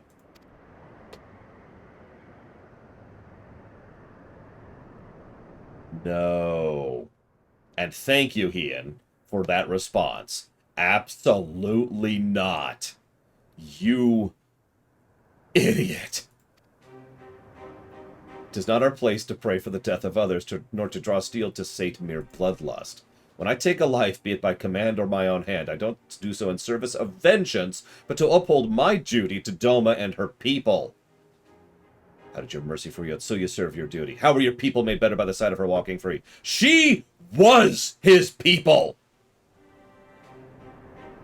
For her crimes and her cruelty, I cut her down the day we took Doma Castle. I sought to kill her, and by right she should have died then and there. But the Kami willed otherwise, and returned her to us alive and bereft of memory. With no recollection of deeds, it would have been Tsuyu who faced punishment, not Yotsuyu. This was my judgment. And for it you were denied the justice you deserved. You have every right to resent me. No, don't flip-flop! But you come here and ask I sacrifice men and women whose only crime was to suffer, to be condemned to a life of servitude. If you truly believe your cause to be sacrosanct, believe yourselves fit to bear the burden and swing the sword, then step forward.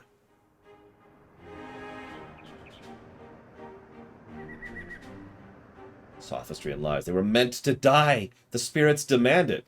Then go kill them. Are those the words of the dead or the living who yet mourn? I have never been so happy to see you.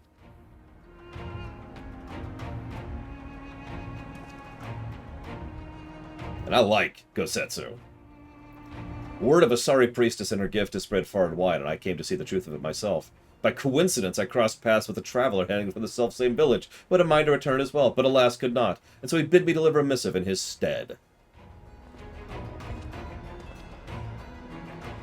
Judging by the striking resemblance, I take it you are the young fisher Akitsu.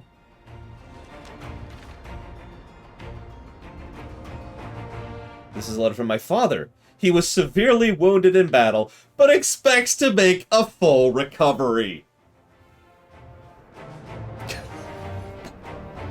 If you don't remember, that was specifically the hook she used to convince people that she was legit. Fraud.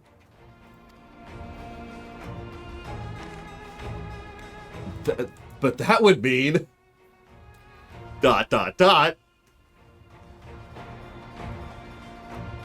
He said he's just glaring at her. Surely a woman of your talents can divine a plausible explanation for this turn of events.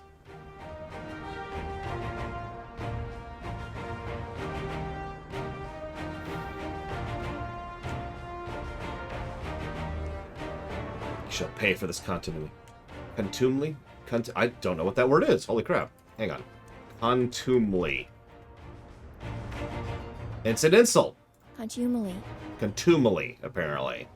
I don't think I've heard that word before. Holy crap. You shall pay for this insult. My daughter will make certain of that.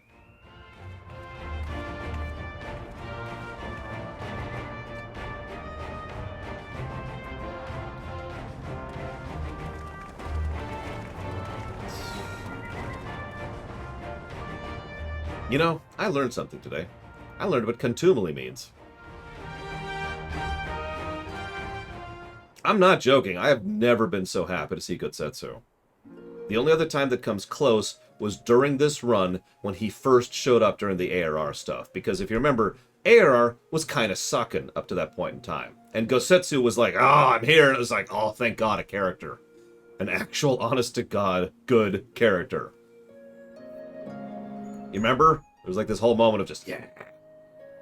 Apologies for the abrupt and otherwise unannounced arrival. As you can see, my Lord Hien, I am returned. Oh, was it Heavensward? Whenever he shows up. Full glad am I for it. Thanks for your timely arrival. We have given the lie to Kisa, her claims of preternatural powers. I gather you are apprised of recent events. It did not take long to learn the state of affairs here in Doma, that my assistance may be required. I heard tales of her channeling the dead, including the father of one young fisherman. Imagine my surprise when I saw his spirit in the flesh. He was also on a pilgrimage, paying respects to the departed, and we chanced to meet on a Liberation Front infirmary. Would that we were not brought back together under such circumstances, but I'm glad to see you hale and hearty.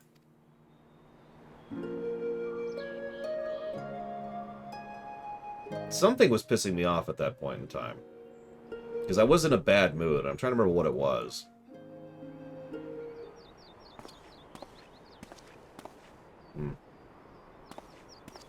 Might have been the, honestly, yeah, it might have been the Moogle quests, because I was doing a lot of that off-camera stuff in Heavensward, and that was just... Combo? Is something the matter? I wish to apologize, Lord Hien. It was wrong of me to say the things I said.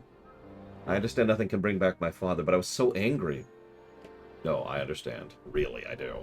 Please, Tombo, you mustn't not apologize. You needn't apologize. It's just my brother was always so brave, but father's death was more than he could bear, and it turned him into a monster. If he wasn't brave enough, what chance do I have? Bravery isn't the defense here. We wanted to perform the rites for father, but the body was never returned to us. Not that I blame you. I understand nothing could be done. Bye. That Akitsu's father survived is nothing short of a miracle, but I fear he is indeed the rare exception. I have offered prayers at more graves than I can count. It would be cruel to give others the false hope their loved ones might return. Oh, I agree, Zetslayer. The one thing that irritated me about that was what I actually raised my voice about. Apologies for that, by the way. But yeah, no, Hien was pretty legit for that one, so I'll give you that. A tempting but ephemeral balm for wounds that have yet to heal. Much like the anger some harbor for you or resentment from the families restored while theirs remain broken. Yeah, I was just thinking, this place is fully restored because I've done the dome and reconstruction. Imagine this place being effectively just a ruin if you haven't. But for those like that poor boy whose hearts lack for hatred, who knows who know only sadness and despair, they too may turn. Exposing the truth of her deception hasn't helped matters. If we're to prevent more actually, it 100% has helped matters. It has prevented one particular ingress of difficulty. Now we have to deal with the original problem. If there's Appa you require, say the word and it'll be done. It's the least I can do for the part I played in Yotsuyu's tragedy. I failed her in the end. But I'll not fail you, my lord. Dude, I like to think that we told Gosetsu in private that her final thoughts were of him. If I don't care if that's headcanon or what, I'd like to think that that happened. We were there.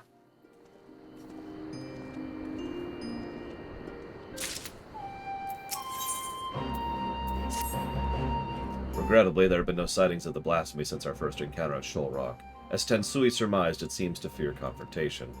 We, for our part, have tried to make good use of the intervening calm, blah, blah, blah, blah, blah. Okay, we need to talk to villagers, okay.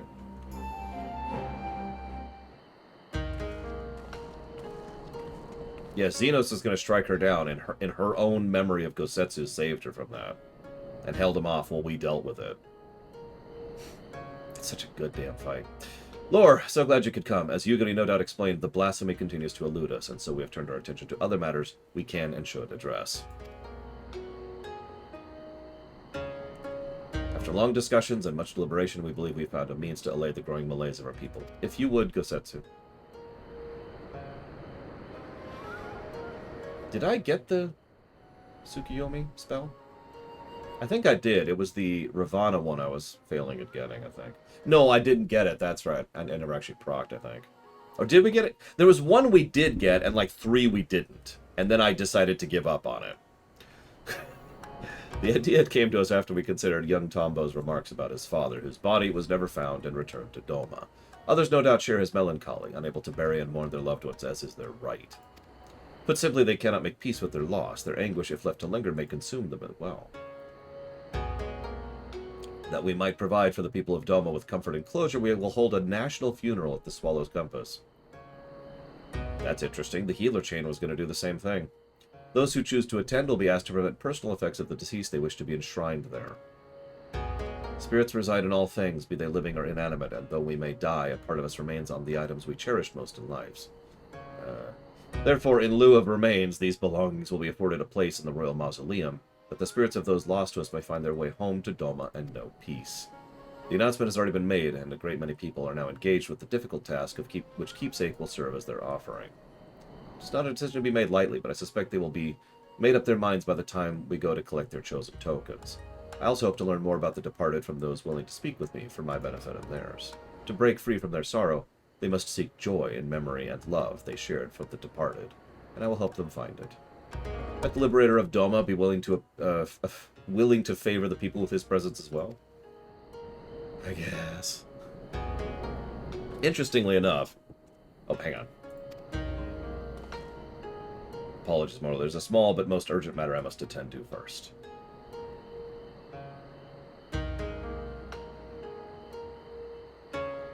Okay. Very well. I won't pry. If you wanted to tell me, you would have told me. So, it's interesting what they're talking about here. In the Warcraft setting, the dead, that is to say, not the walking dead, but people who are dead, their spirits and their echoes, if... God, it's so complicated. The long story short, certain dead can actually follow through on ideas or items, which can serve as beacons for them, right?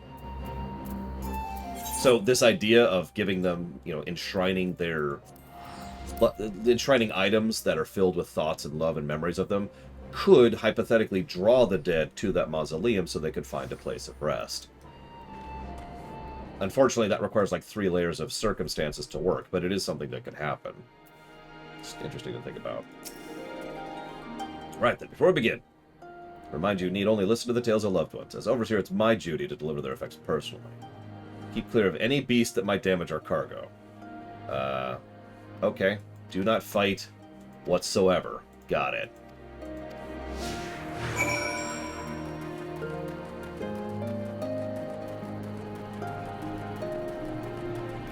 Yeah, I was going to say, I'm pretty sure that is actually a Japanese thing. So, to clarify a little bit, I've mentioned the types of undead in Warcraft. The type 2 undead is natural undead. In other words, the type that are spirits or whatever. Put simply, dead, but not yet at peace. In other words, they haven't moved on to the Shadowlands, the actual afterlife yet. So, those kind of roaming dead who died badly or haven't come to peace with what they have, they could then find those things, find peace, move on, etc., right? That's one of the layers I just mentioned. And yeah, I'm pretty sure that's straight up a Japanese folklore thing.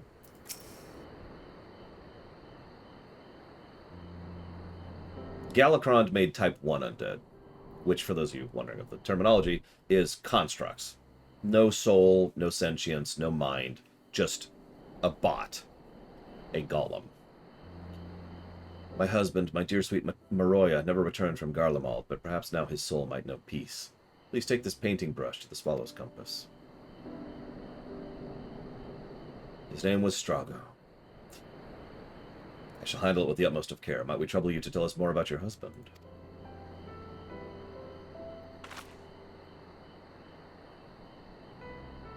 Maroya was a kind and gentle soul, and there was nothing he loved more in the world than to create. That brush never left his side, not even when he tended the fields. Any spare moment was dedicated to his craft, and he produced the most wonderful vistas of Yangsha. It was his dream to take us to Kugane, where he would become a famous artist, until he was conscripted. In the early days, that's kind of a cool idea, Dakota. In the early days, he would send drawings of the places they took him, though I know not how. But more time began to pass between each arrival, and then they stopped coming altogether.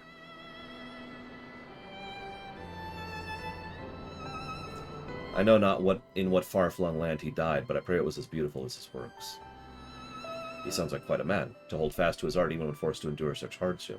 His soul will find peace, of that I have no doubt. And yeah, I agree with Ina Michao. I've said it so many times. What we do about the dead is for the living. You know, funerals are for the living, as I've said many, many, many, many times.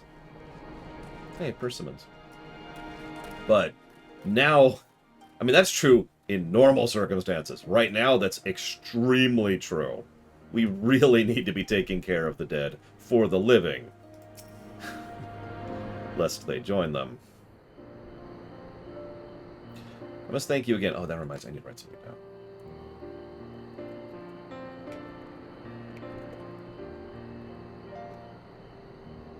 I must thank you again for this honor. My son would have been overjoyed to know his katana will be enshrined at the Swallow's Compass.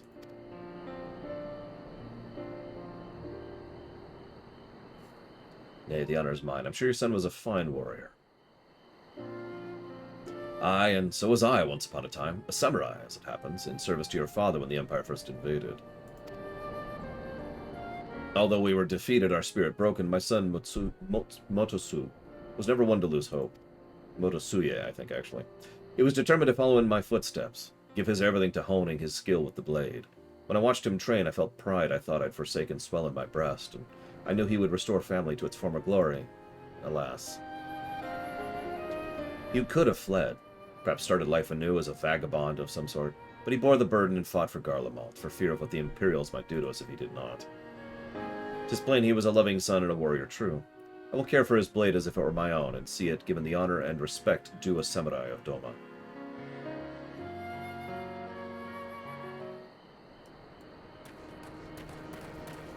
Yeah, so far I'm leaning towards 2 positives, and honestly a negative for this story.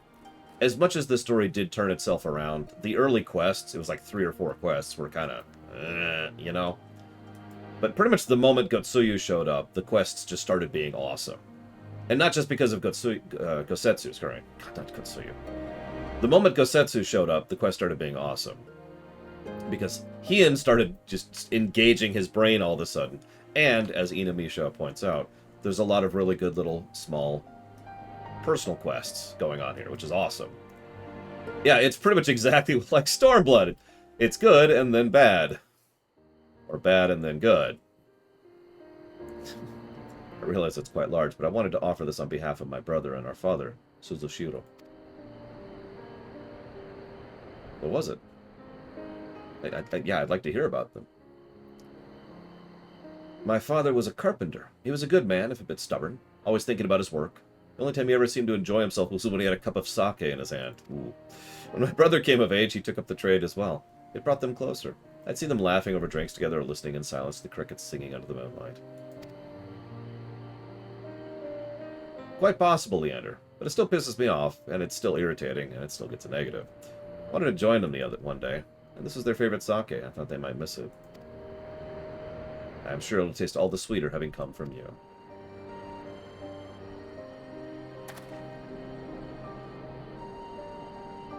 I realize no one can ever replace your brother or father, but if you'll allow, I would be honored to share drinks with you in their stead, when you're of age. Yahian has been pretty inconsistent the entire game. It really does make me wonder if multiple people are writing him, because that happens in fiction. I mean, this is the low-hanging fruit, but look at how completely inconsistent Janeway is over in Star Trek Voyager. And it's specifically because different writers write different characters, even though they're supposed to be writing the same character. So, you know. Yeah, it happened in My Little Pony as well. In fact, it happened so frequently with certain characters, most notably Pinkie Pie, that I actually started giving, metaphorical negatives for it. It's like, all right, come on. Yeah, okay.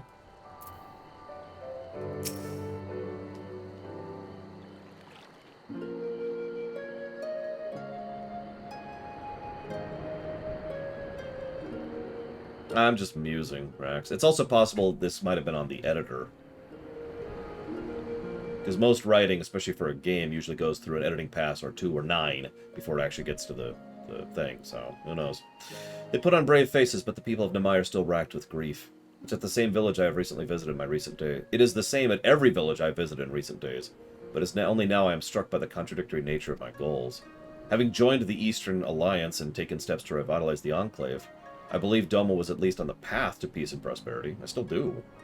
Yet, by focusing so keenly on the future, I have neglected the past that still haunts my people. Even if they do not give in to despair, and become beasts that plague our lands like poor Tombo's brother, how are we to truly move forward if we're constantly looking back?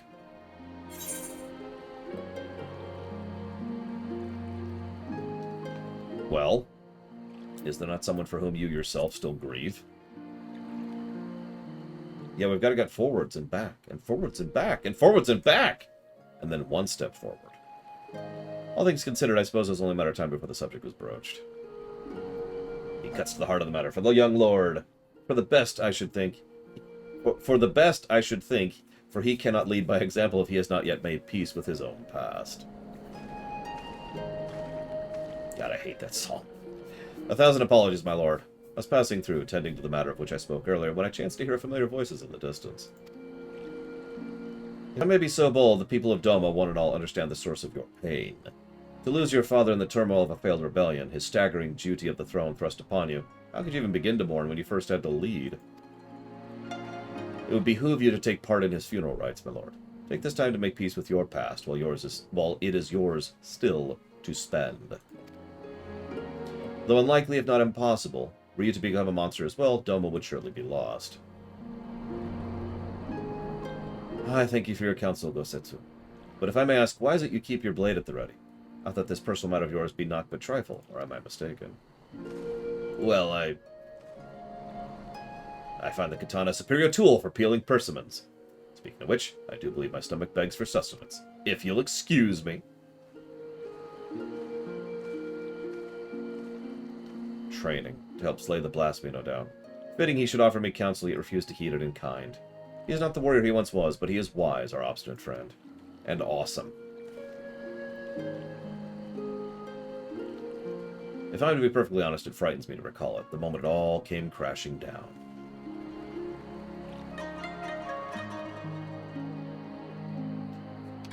We'd taken Doma Castle. Victory was ours when we looked out and saw the banners of the 12th marching towards us, the crown prince at the fore. No sooner had Gosetsu and I escaped than we received word that Xenos had slain my father.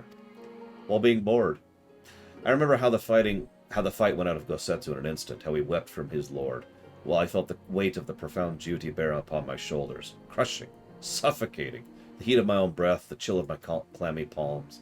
But duty demanded I master my emotions. When all those around me, Gosetsu included, were consumed by anger and a thirst for vengeance, I had to be in control. Under my orders, we dispersed and fled to fight another day. To this day, I have not stopped to reflect on my father's death. How could I, devoted as I am to finding Doma's way forward?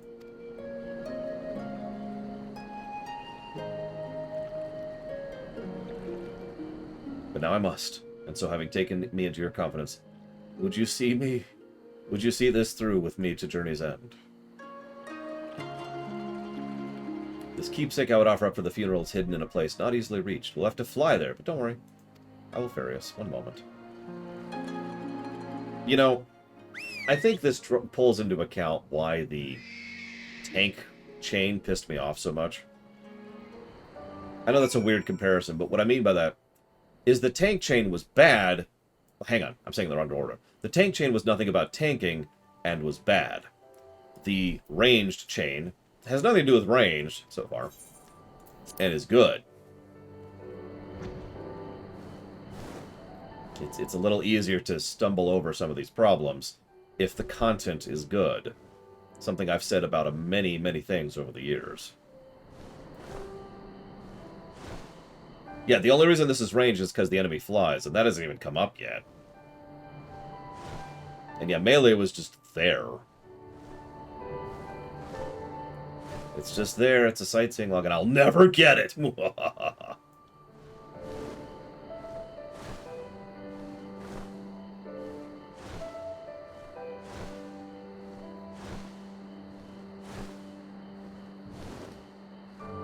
Okay, fair, Yusin Corp.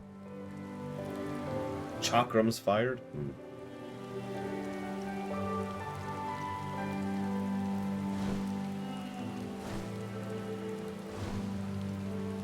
And we might get Caster done. We probably won't, actually. We haven't even fought the boss here yet. I think I'll probably do a late lunch, which means I need to eat something now. And by now, I mean when I don't have to talk. So, during the fight, I'll eat. My parent would bring me about here for the My parents would bring me here for the Hanami as a child. Its beauty and serenity was such that I could forget the realities of the occupation. Indeed, some of my fondest memories of family are here, which is precisely why I chose this place to conceal the singular gift my father bequeathed to me as a child.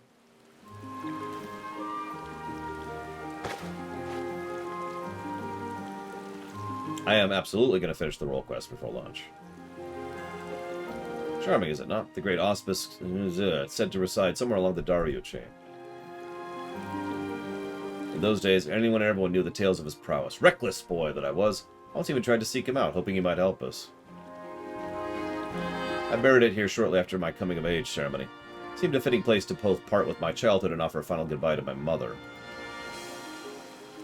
More a keepsake of mine than his, to be sure, but he never was a man of worldly possessions. Still, I suspect he would allow himself a rare smile if he were to see it again after all these years. Goku? And that is precisely how I wish to bid him farewell, with a smile.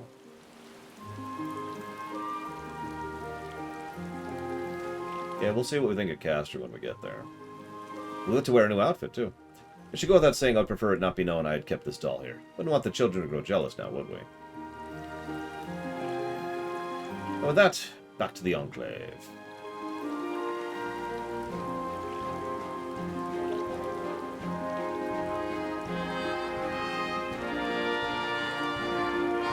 I mean, the only one we haven't done is Ishgard, so it has to be Caster.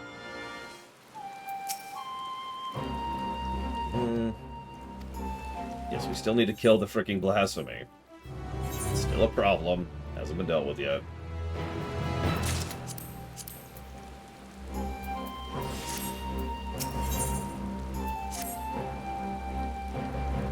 As ever, your timing is impeccable. I was just here.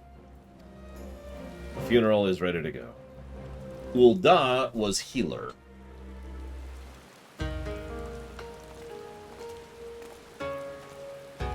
It was actually Ul'dah and Alamigo, but the trend continues. You're here, Excellency. And You're here. Excellent. I was going to say, why are you calling me Excellency? I have, actually, Omega Legion. The blasphemy continues to shun our settlements, and I mean to make the most of our time its absence affords us. I assume you were planning to take part in the ceremony. Glad to hear it. Unfortunately, Gosetsu will not be joining us today. He injured himself, as I knew he would, with his secret training, now grumbles from the confines of his bed. But he will be fine in due course. We may worry over his convalescence after the funeral.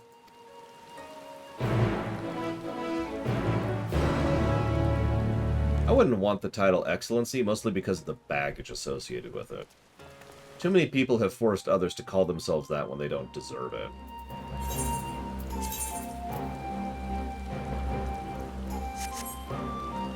You know?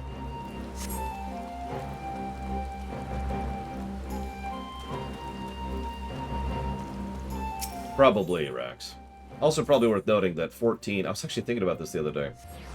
Another way that 14 is distinct from WoW, I know, you whatever, is because the fact that WoW does zone lines completely different.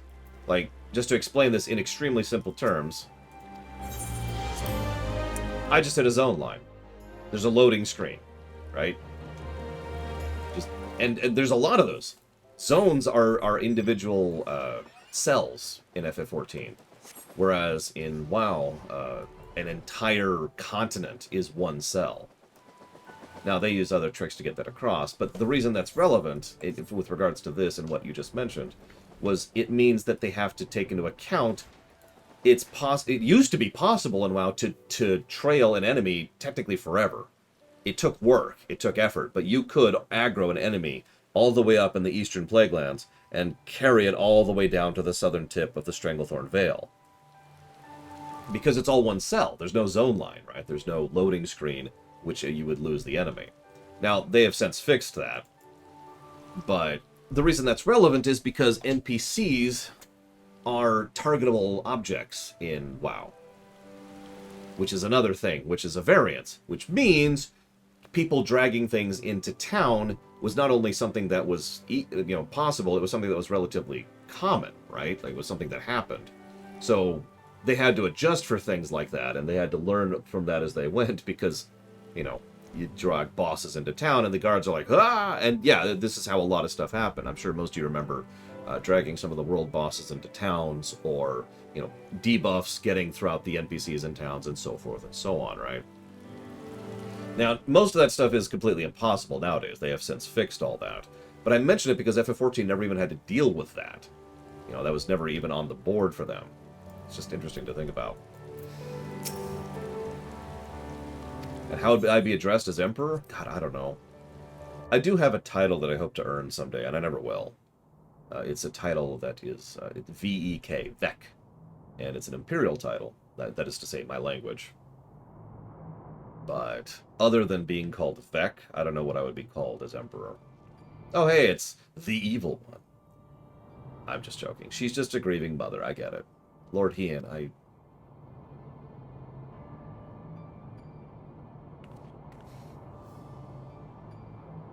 apologize for my past transgressions. I yearned to believe my daughter was a Kami reborn, but you're right, she's a monster. Words can ill express my shame for advocating the conscripts be sacrificed to appease the dead. This ceremony sure served far better, and so as a humble citizen of Doma, I offer my deepest gratitude and beg your forgiveness. I would make an offering on behalf of my husband and son, as well as my stepdaughter, Minato. I throw myself at your mercy. Please allow them a place within the mausoleum that their spirits may know peace. Yeah, because your daughter, let's be clear, is dead. Now. There's no need to beg forgiveness, Kisei. Please rise. But, yeah, I actually suspected that. Yeah, better than you have tried, lady. And Yugiri was right there. That was never going to happen. I was hoping she was genuine.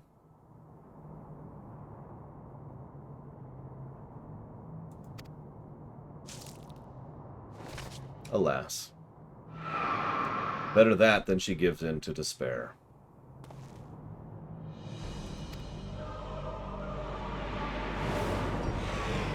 The great irony is this is an enclosed area where we can fight the flying mob. And she drew it here for us. So even though she did this to kill us, this is actually extraordinarily beneficial for our cause. So thank you.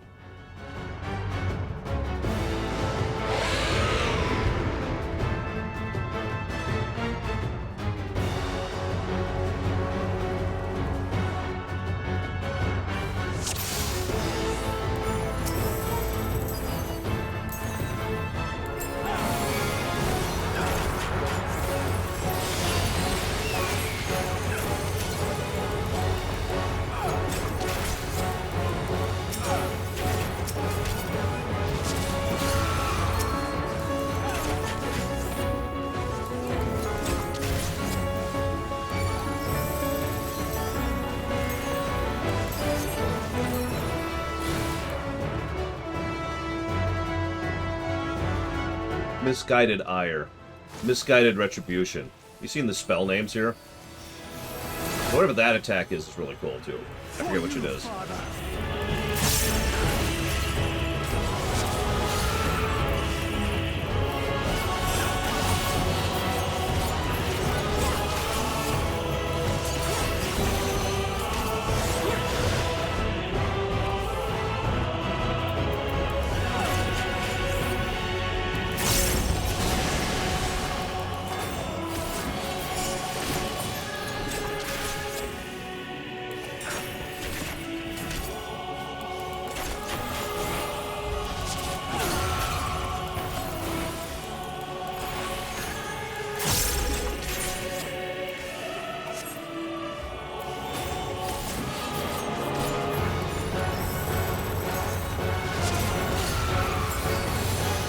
Concentrate!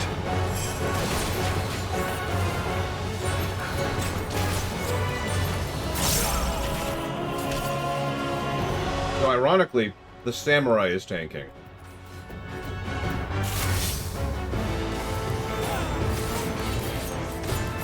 I think someone's playing with me here.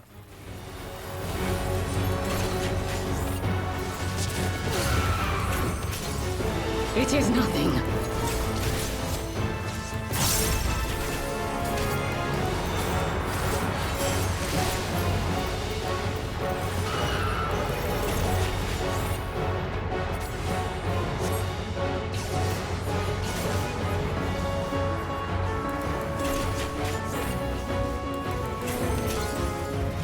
I mean, every time I see a patch note for this game, something I've said they should do is in it. I'm just saying. I'm not claiming to secretly be Yoshi P.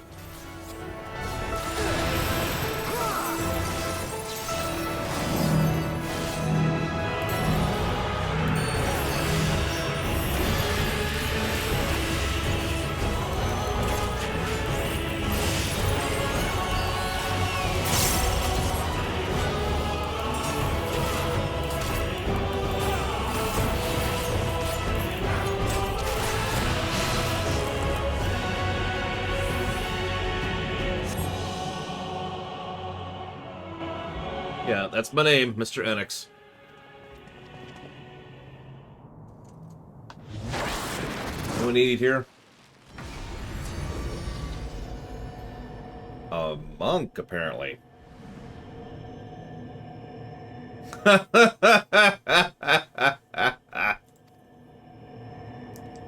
See what he's wielding? He's a frickin' healer. Gosetsu, what is that staff? Pilgrimage proved the most enlightening experience, and it's where I chanced to discover the benefits of aesthetic training. I may no longer be fit to wield a blade, my lord, but Shugendo affords me another way to turn the tide of battle. Damn it, Gosetsu, stop being so rad.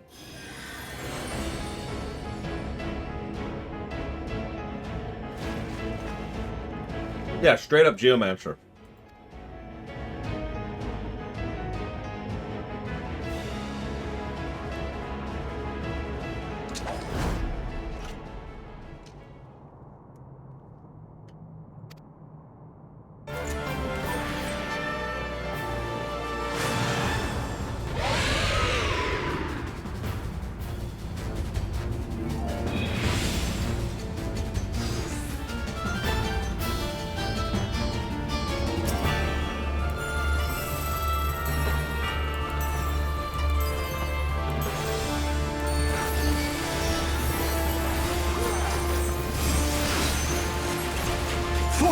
Father.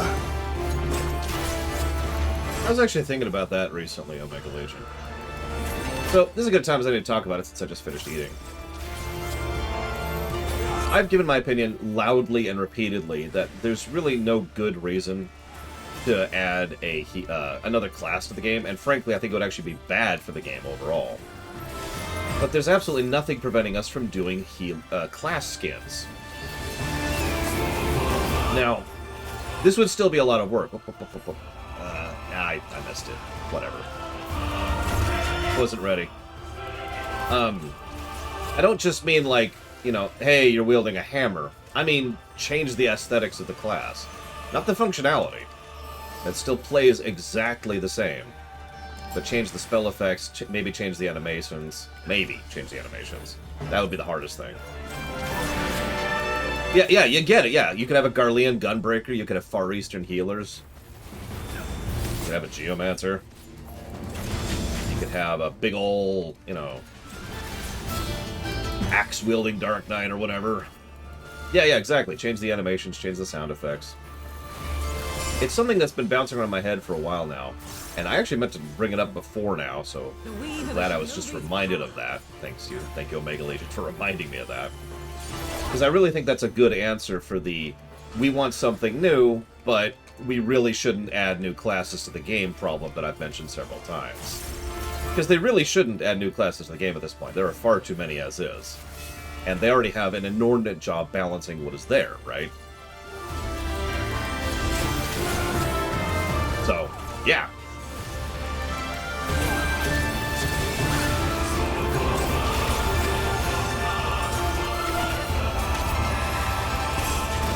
They could, Omega Legion.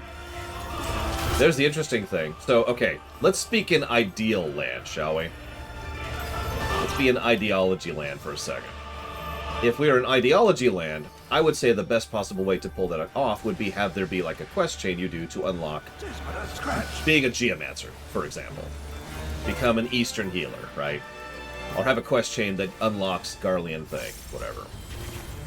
In reality land, they'd probably be things you buy in the real money house.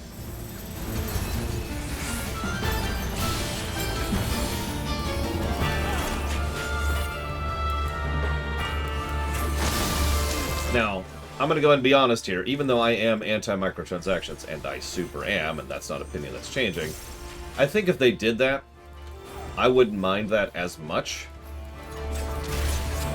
I'm not sure if I'd buy any personally, but what I'm actually asking is, what would your opinion? What would be your opinion on that? Like, let's say they go full tilt with it.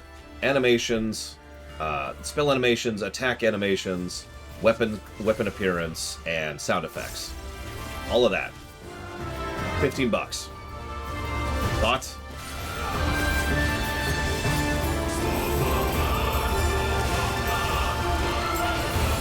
Because, yeah, the manager in me has to point out that those kind of things work as long as real effort is put into them. I know this because I've seen the financial models of League of Legends. Now, League of Legends overcharges out the wazoo for some of its skins. But the one thing League of Legends does correctly is it absolutely, it puts real work into it. It's not just you have a slightly different color scheme or whatever.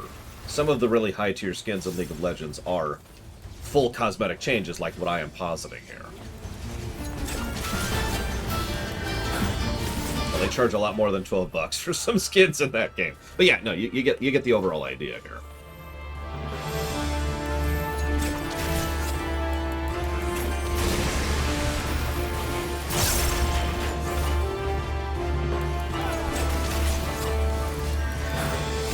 And yeah, I guarantee you, if they did a Garlean Gunbreaker skin, that would probably be a way to proof positive whether this format works at all.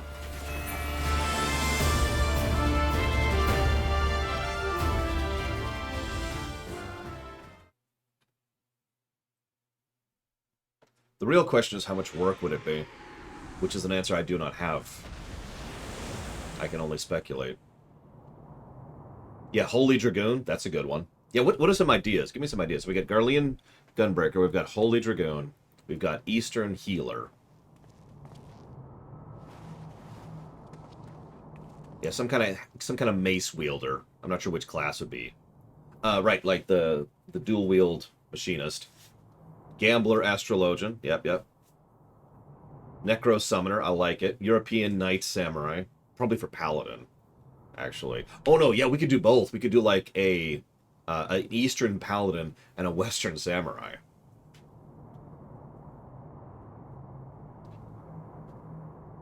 Mystic Knight, Dark Knight. Ooh, actually, I was gonna say Mystic Knight Paladin, since Paladin is pretty much straight up a caster at 90. But yeah.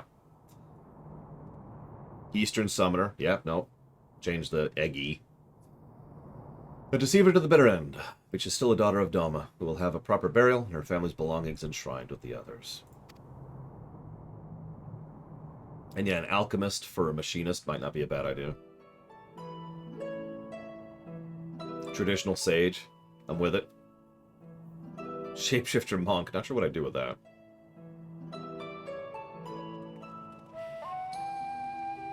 Yeah, 4 lords instead of the standards. We've even got a phoenix. I could also see Mystic Knight Ninja. That's the other one I could see. I've gathered you here not to speak of the future, but to reflect on the past, to pay respect to loved ones on the field of battle. In honor of their sacrifices, where sons and daughters of Doma can be given a place at the Swallow's compass. Though they no longer walk with us in life, they walk with us in spirit. Pray never forget their bravery, that the memories of their legacy will give you comfort and strength.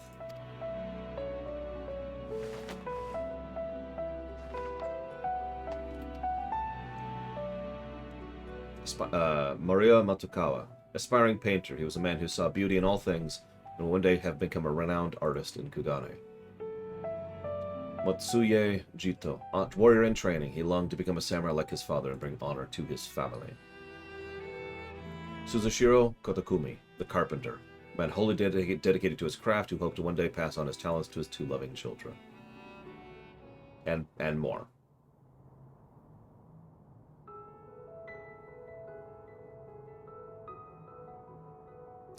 And lastly, Minato Shihogaki and her stepmother Kisei. Theirs was once a happiness to be envied. Minato's parents were murdered by Imperial soldiers, and after being rescued by the Confederacy, Minato was given into the care of the village Asari. Though she arrived with broken heart, it was soon mended by a man who would become her husband, the son of Kisei, who herself had been born to Asari on winds of tragedy. Kisei was a child of the deep, born in Sui Natsoto. For her gifts she was exiled, but her courage and tenacity found new home on the shores of the Ruby Sea.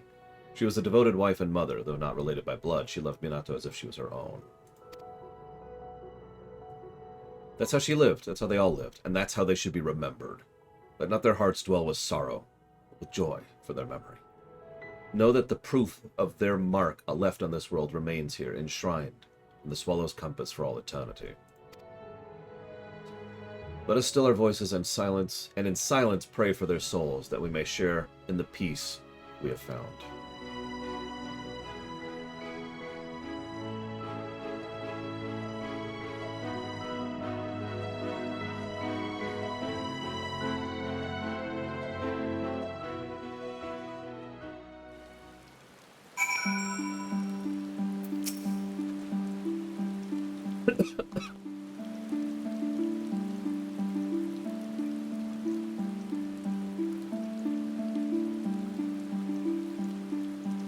Traditionally, the royal mausoleum is reserved for the ruling clans, but I have no doubt Lord Kyan would approve of his son's decision.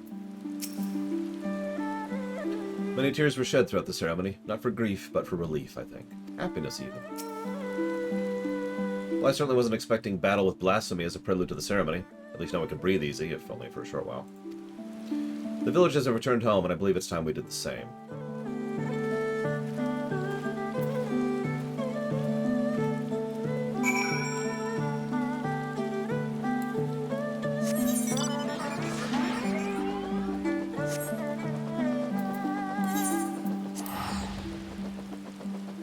A Kefka Red Mage. That sounds interesting. What would I do with Red Mage? That's a good question.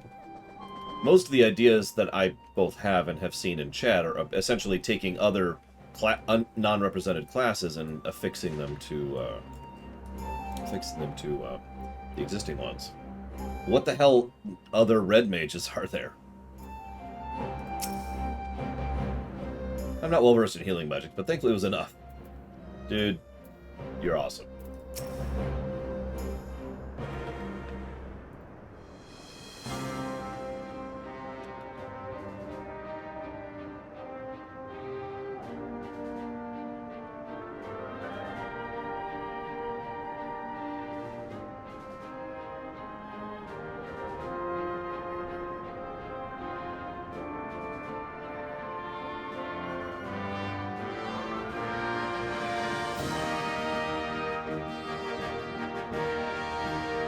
Oh yeah, the twins. I mean, they kind of suck in gameplay, but I get what you're thinking. Yeah. What were those called? And thank you for watching my show, Giga Pudding, as always. Give me one moment here. Because there's like, yeah, here we go. Unique jobs, unique jobs. Sky Seer and Nether Seer is apparently what they're called.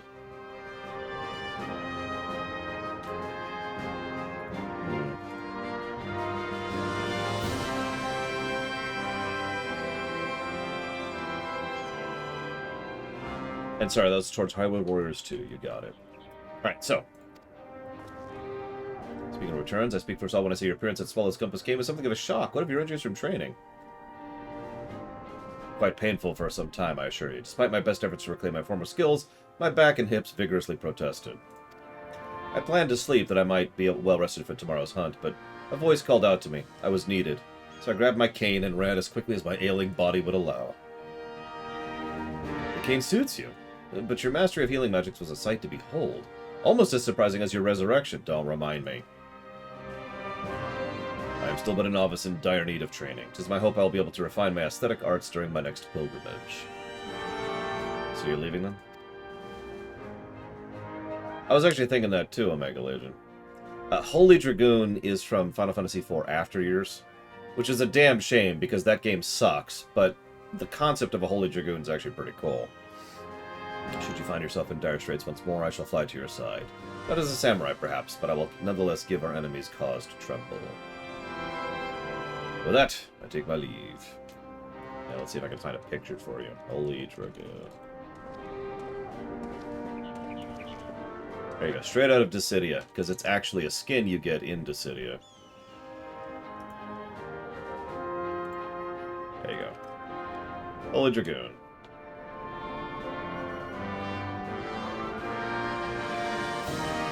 Though it may be years, if not decades, until we're able to make peace with our past, we have turned a corner and begun to heal. We may look to the future unburdened by grief ignored and sadness denied. The path ahead is ever fraught with peril, but we shall walk with eyes unclouded and with pride. You've done much for us.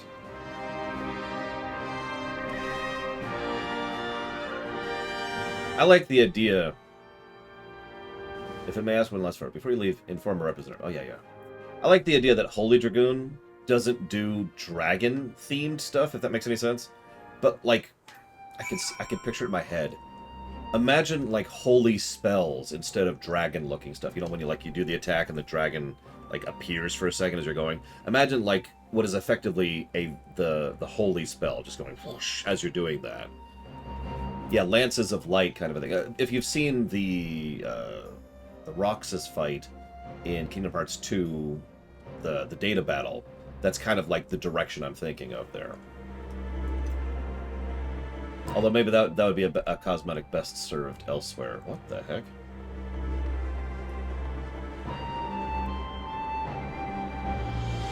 Looks like it's similar to my outfit, but different. Anyways, whatever. That was Caster, and by Caster I mean ranged. God damn it. Let's do Caster next. Maybe we'll see Pollux immediately after.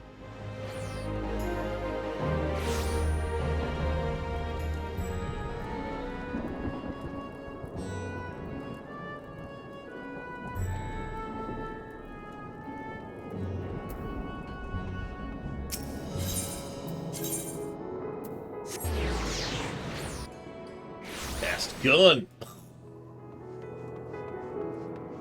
You know the irony? I'm gonna go to the feast right after lunch.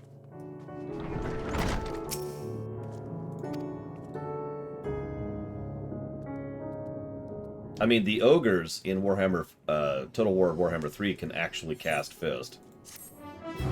Not joking. It's an actual spell.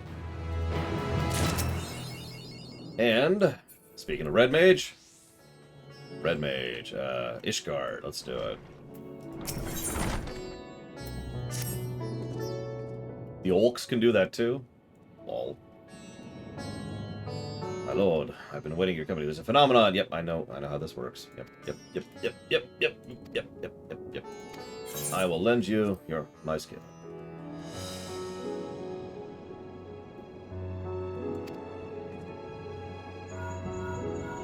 Yeah, I noticed the quest name is Our Aching Souls, and it's an Ishgard quest, and its picture was Amaric, so we know where this is going. I hate to gush again, but I really like the dyed Alexander armor. Like, that is just perfect for my... This is my Red Mage suit. I don't think I'm ever going to change this. Look at that. I mean, it's just perfect. Especially for Red Mage, specifically. Look at that. Sorry for gushing, just because I stumbled into that. I didn't even intend that. Anyway, sorry. Okay, so what's going on with my brother? Yeah, I kind of wish I could get rid of those little claw things, but whatever.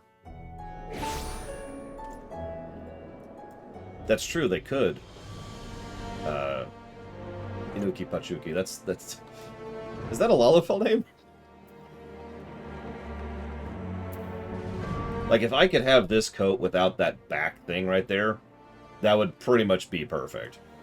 At that point, I would be nitpicking. I love the boots, I love the leggings, I love the gauntlets, and I love pretty much everything up front. And even the lines in the actual waistcoat thing. Anyways.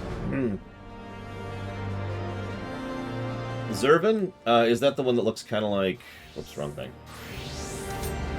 This? Except Red Mage, obviously, instead of Samurai. Because, yeah, that's totally my Samurai. I don't think I'm ever going to change that Samurai sword either. That's essentially perfect. Look at that thing. Look at that. Anyways, sorry. I'm a Red Mage.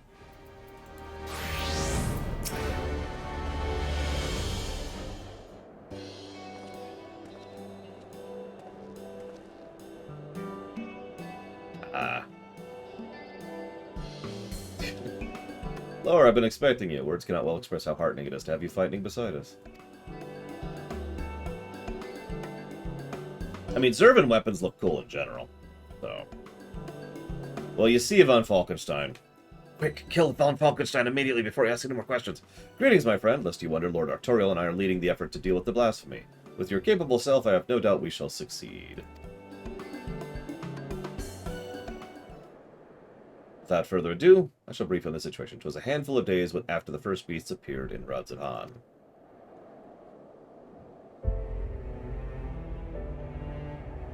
An Elazon man was observed in Hopland at the pillars, walking with an unsteady gait. All of a sudden he buckled over, as if in pain, and before anyone knew what was happening, he transformed into a terrible, draconic beast. Well, that's bad.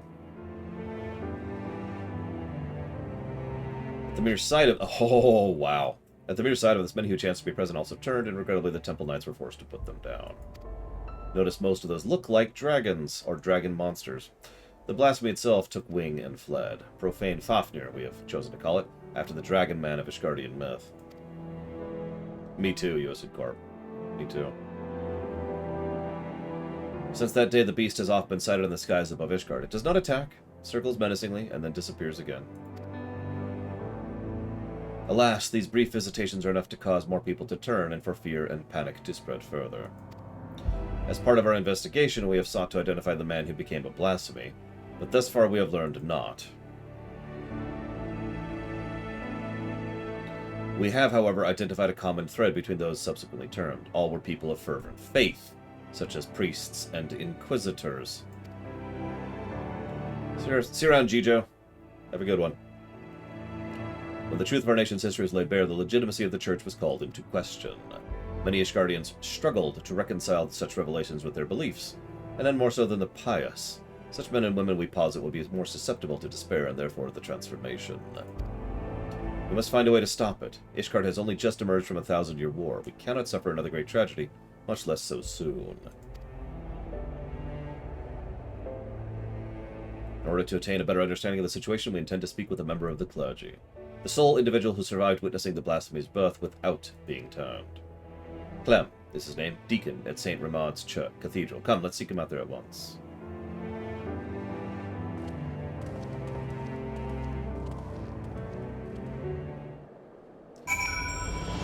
Now, if I am not mistaken, we'll be able to see what the new weapons look like immediately, right?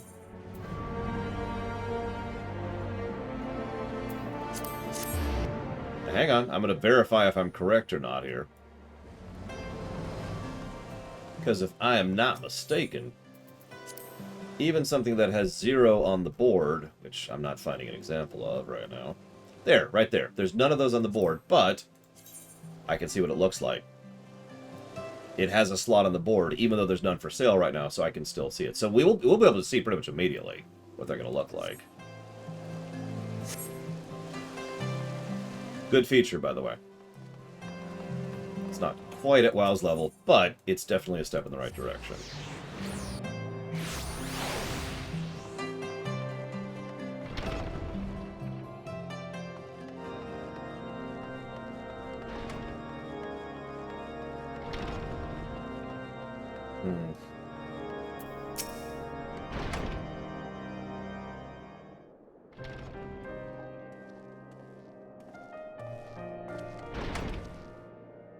Lord Emmerich, Lord Artorial, and the Savior of Ishgard, besides. You do me great honor. I am Clem. I serve as deacon here at St. Cathedral.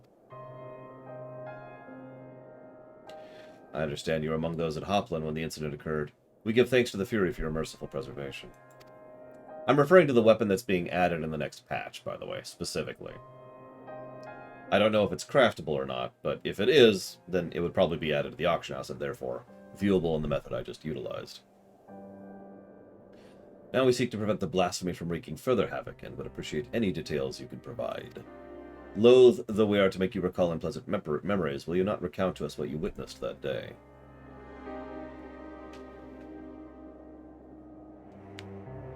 Very well. We are presently relocating the vault's libraries to the cathedral in case you are unaware. We had finished delivering a batch of tomes and were on our way to bring another. As we approached the Hopland, we noticed a young man walking unsteadily. No sooner had he come to an abrupt halt than he transformed into a draconic beast. The fiend fixed us with a menacing glare, and it was all we could do to find our wits and flee. But to my compounding horror, my brethren who were with me began turning into monstrosities as well, one after the other. Praise the Fury that you at least were spared. Deacon Clem, I cannot imagine how frightening the experience must have been.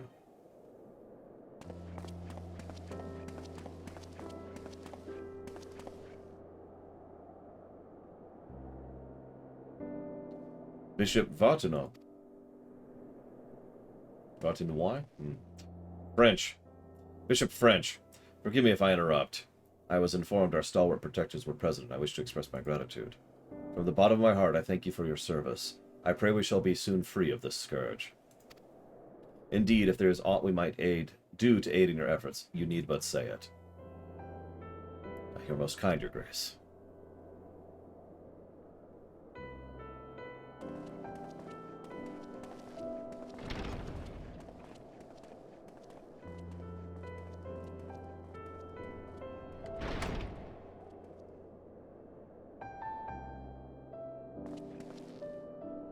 That was Bishop French, head of St. French's and a member of the Synod. With the seat of the Archbishop vacant, he is in effect the highest authority in the Ishgardian Orthodox Church. What is Vartinoy? I was right. This is so. In spite of his elevated station, he remains as humble and kind of a man as I've ever known. Like his grace, I would do all I can to help shepherd our people through this uncertain time. To that end, there's a request I would make of you, if you could spare a moment to consider it. Alright. If it's within our power, we should be glad to offer you our aid. Thank you.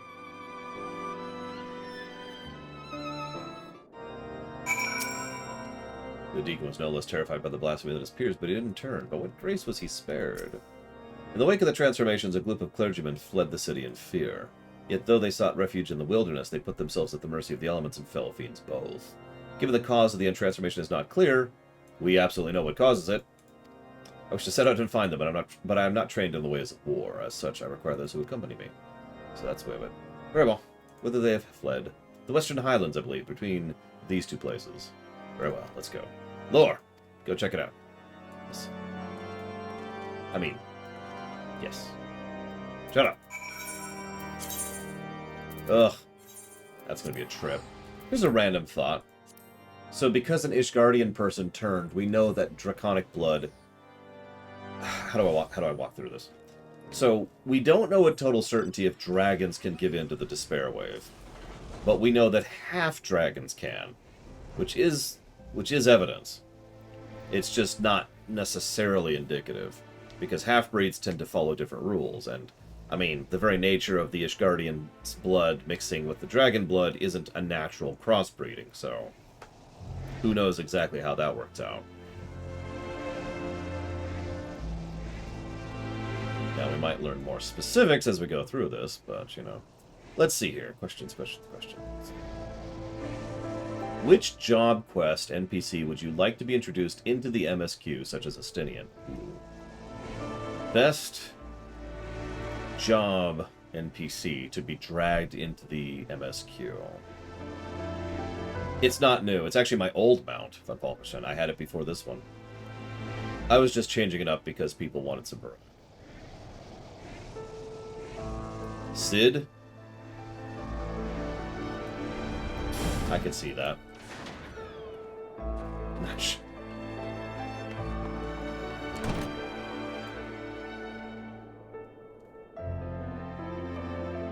Who was that idiot in the gladiator chain?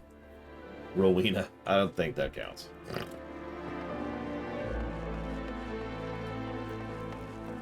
I could do it on random, but I hate most of my mounts, so... Oh, it's up. I mean, there's only 2 mounts I have that I like at all.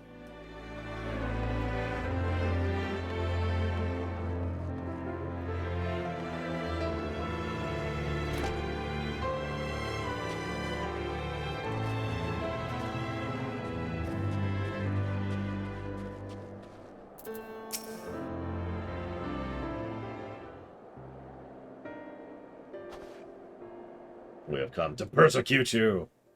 Suffer and die.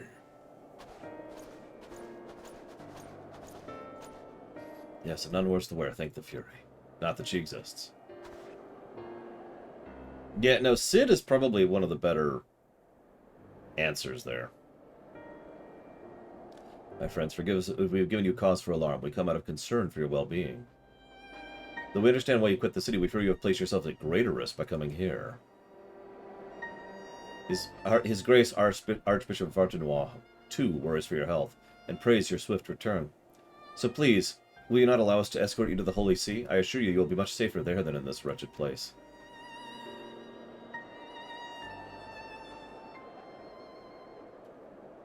So the question was, you know how Estinian was actually a Dragoon? Well, yeah, no, a Dragoon NPC, and he just kind of got promoted to main NPC, MSQ NPC. The question is, pick someone else who is a class NPC to be promoted to main NPC. Servants of the Fury will never be safe in the city, don't you see?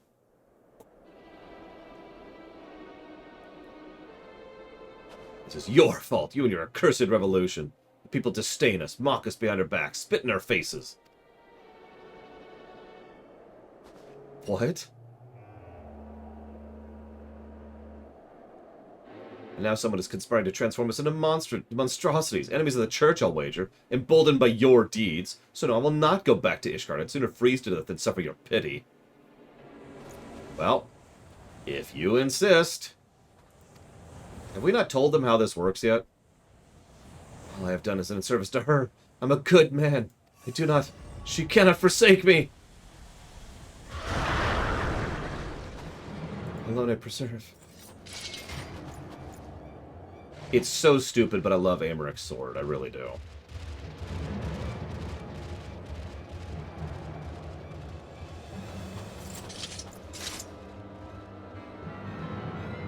Or we cannot allow him to harm the others. Yeah. Alex, they need your picture. Go coordinate with Zira. Give chase and do what you must. We will remain here and keep the others calm.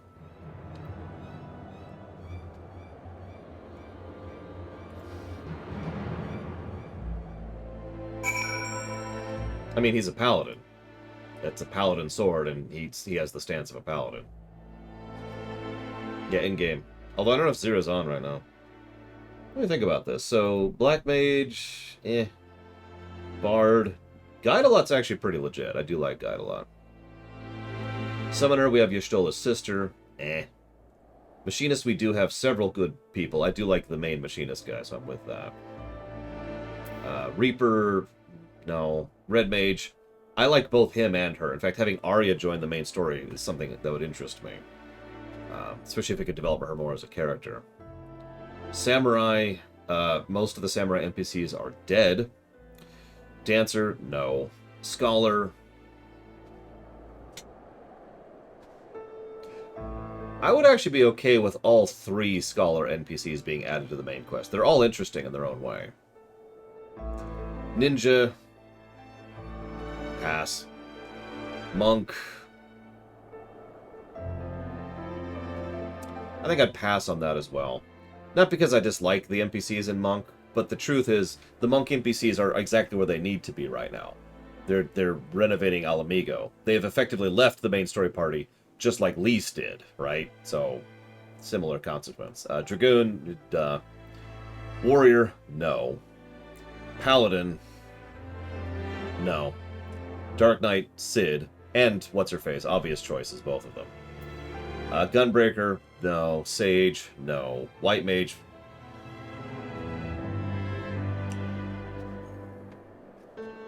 I actually like several of the NPCs in the White Mage chain, but I don't think they would be good fits for the MSQ.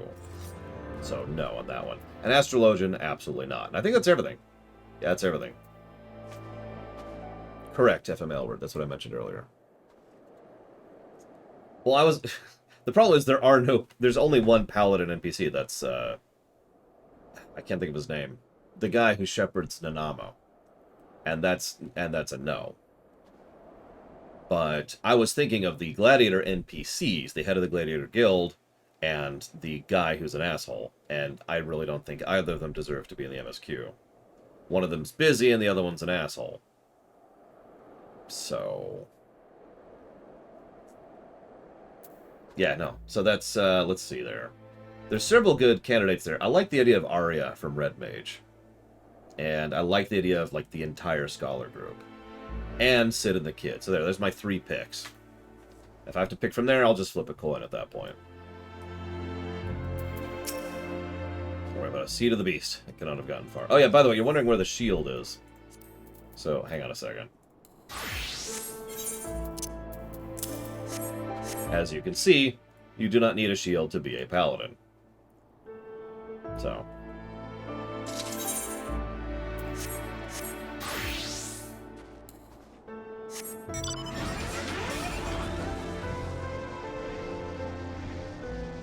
there's also a cosmetic in the game, like the Emperor's new stuff, which gets rid of the graphic for the shield, so you can literally look like you don't wield a shield.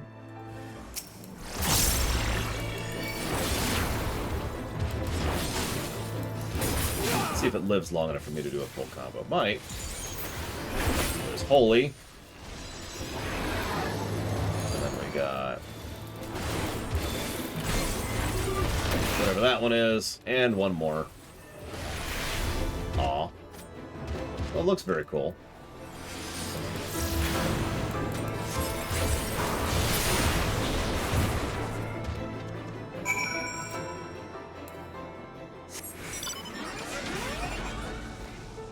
I gotta run into Braegwin.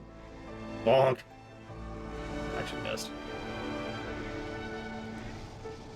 I mean, doesn't everyone block with their fists? Hi! Yep, he's gone. It's gone. Ah! I got clumped.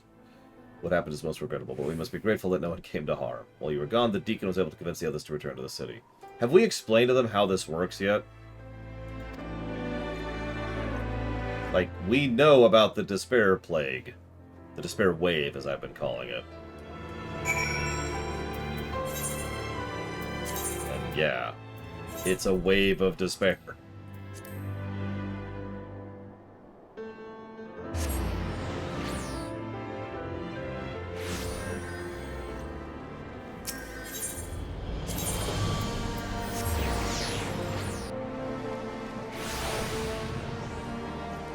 No, but knowing what causes it has proven to help, Alex, several times. I mentioned this because several times one of the guys who turned was like, "Oh my God, it's a weapon that's being used against us." It's like, no. Knowing what's actually causing this could be helpful in this scenario. And by could, I mean with high certainty. We shall discuss our plans to deal with the blasphemy. Whensoever you wish to enter, say so to the guard. Well, yeah, okay. Now stop despairing, Alex. And yeah, we know that people can catch themselves when they start to turn. We've seen it happen at least twice. Lest you wonder, we have taken the clergyman to St. Renaud's to rest and recover. If truth be told, the thought that they may still succumb to despair in turn remains at the forefront of my mind. Okay, so at least Amaric knows. Yet the risk would be greater if they were to keep at arm's length and deny them the comfort of the church. Indeed, from the words he spoke, the Inquisitor yearned for the days of old. Well, that sucks to be him, then. He and the others can scarcely be blamed. Since the truth of the nation's founding and the Archbishop's machinations were made public knowledge, the church has been in turmoil. Really? Hey, everyone. Everyone, listen. Gather on, gather on. It turns out that our faith was all a lie, and the leader of the church was evil. Alright, go about your business. For our faith has been everything to us, our purpose and our comfort. It's not an easy thing to reconcile one's belief with the betrayal of the spiritual leaders. No, it's extraordinarily easy, but let's not get into that. Thus, torn between hearts and minds, many Ishgardians feel loss. Oh yeah, no gods! And none more so than the members of the clergy. His faith was once unshakable. Oh, Jesus, no! No! We're not even people. Little wonder, then, the most dedicated and devout of us are like to turn. So it seems, but further investigation is needed ere we draw a definitive conclusion. At the war's end, Ishgard has set our new path. Choices we make now determine our course for the future. Come what may, we dare not squander the chance we have fought so hard to attain. Yeah, I have a lot of sympathy for a lot of these people. Even the old woman who actively tried to murder Lord Hien as he reached out a hand in kindness to her has more sympathy from me than religious leader who wants to go back to the good old days. Once the returned clergymen have sufficiently calmed down, I shall call the deacon to speak with them.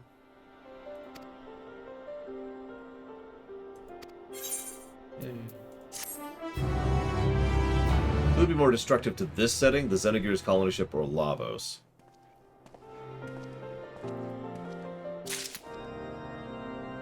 That's a tough question, actually. Because that colony ship... I mean, you know... No spoilers or anything, but... Deacon Clem has finished speaking with the rescued clergyman and will be here shortly to share his findings. Lord Amaric, too, is on his way. Let's wait for them.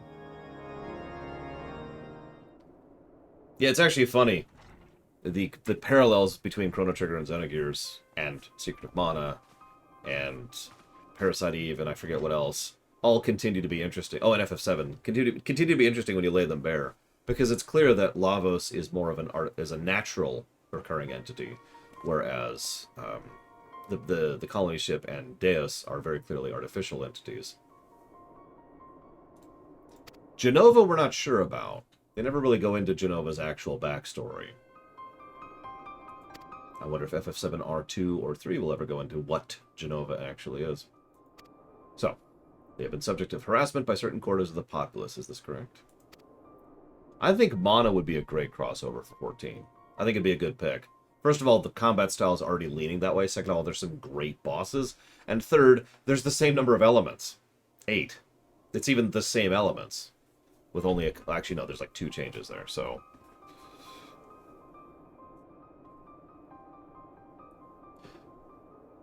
And yeah, the mitochondrial Eve was its own thing. But yeah, same direction there. It's afraid, and they are far from alone. Men of the cloth were once afforded respect and deference, but now they are openly reviled by many. We were complicit in perpetuating terrible lies, this is true, but so too were we misled. We are victims, yet many regard us as criminals. That's horrific, Cashel. Especially since FF10 and FF7 are canonically connected. Well, do I understand people's anger, but it saddens me to think that they would lash out at their fellow man, especially when we needed solidarity most of all. Though I can imagine your plight, I would not presume to fully grasp your pain. Will you tell us the challenges you and yours have had to face since the war's end?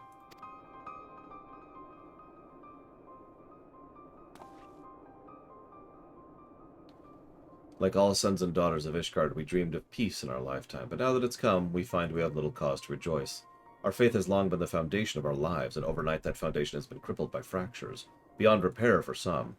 To learn that we have been deceived, that we once unwittingly deceived others in turn, was devastating. We who had once been shepherds to men found ourselves lost lambs, bereft of surety, wanting for guidance. We have languished in darkness, all of us. There's actually a term for that logical fallacy. I forget what it's called. I've brought it up before because it came up during A Bug's Life, of all things. The liar's fallacy, whatever it's actually called, is you lied about one thing, therefore everything you've said shall be treated as a lie. Now, I get it's such a messed up fallacy because it's so logical, but if you really sit and think about it, it's so obvious why it's so wrong, why it's a fallacy.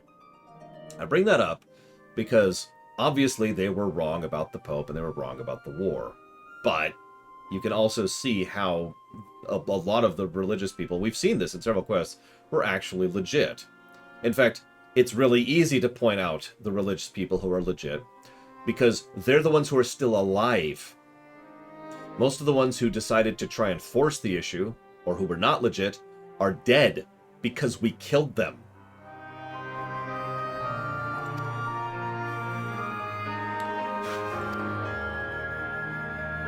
According to our allies, that which causes people to turn is none other than despair and anguish. If it wasn't before, 'tis now abundantly clear why members of the clergy are among the transformed. That you did not, I believe, is due to your unwavering faith in the Church. In light of this, we would ask your continued cooperation.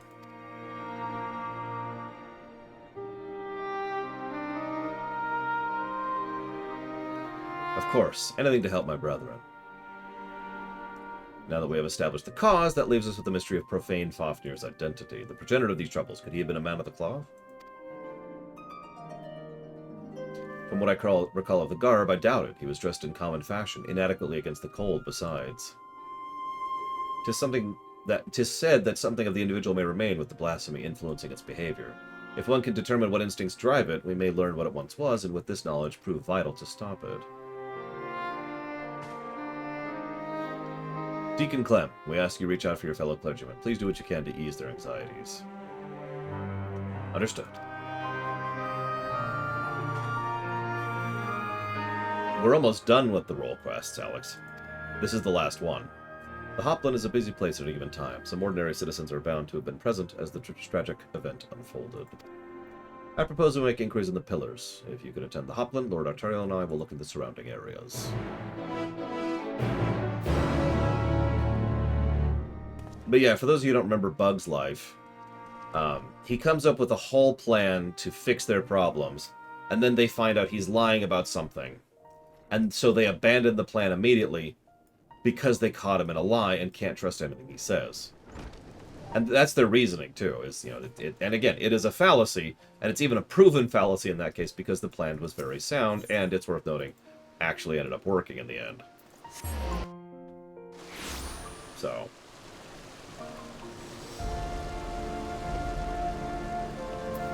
yeah, if it's not obvious, because I've got that quest right there, I've still got a feast waiting for me.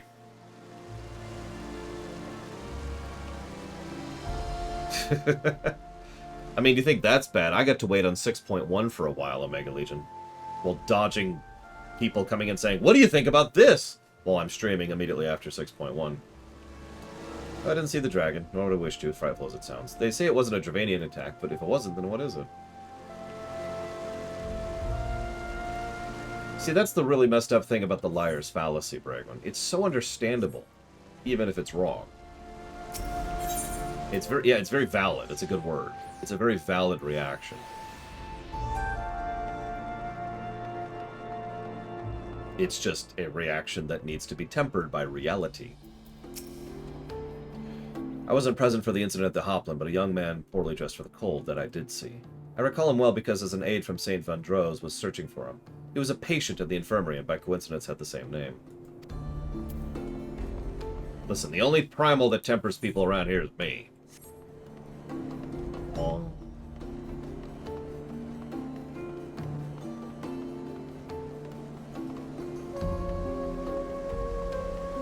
But yes, don't mistake me. I am an extraordinarily patient person. I did wait about 2 years to continue the Shadowbringers MSQ.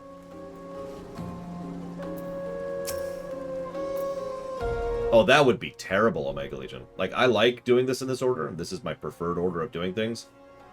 But if the game forced this, that would be insanity. The dragon that appeared at the Hopland. Aye, I saw him with my own eyes. One moment at Elazon, the next a terrible beast. He was a heretic, I take it. No, he was not.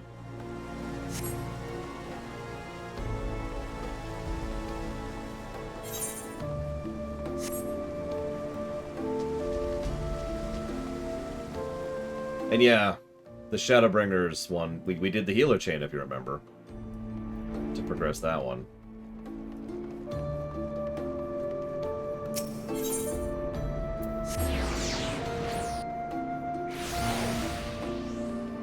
And yeah, enough said, really.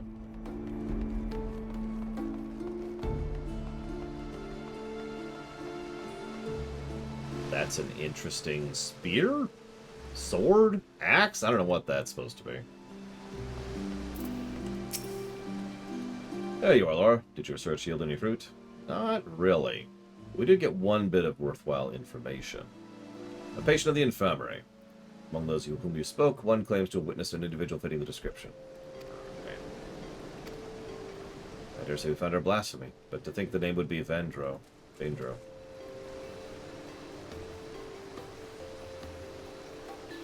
'Tis the same as the former Heaven's Ward Commander Sir Vandro de Rochamond, whom the infirmary is named after.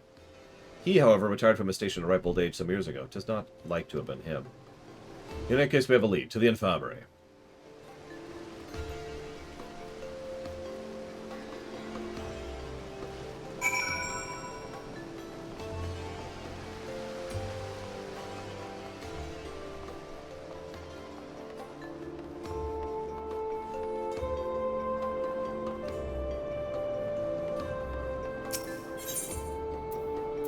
No, he retired. Everything's fine.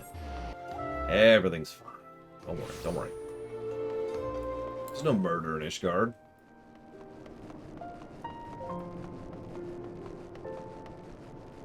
These aren't ruins, these aren't rubble. Pay them no mind.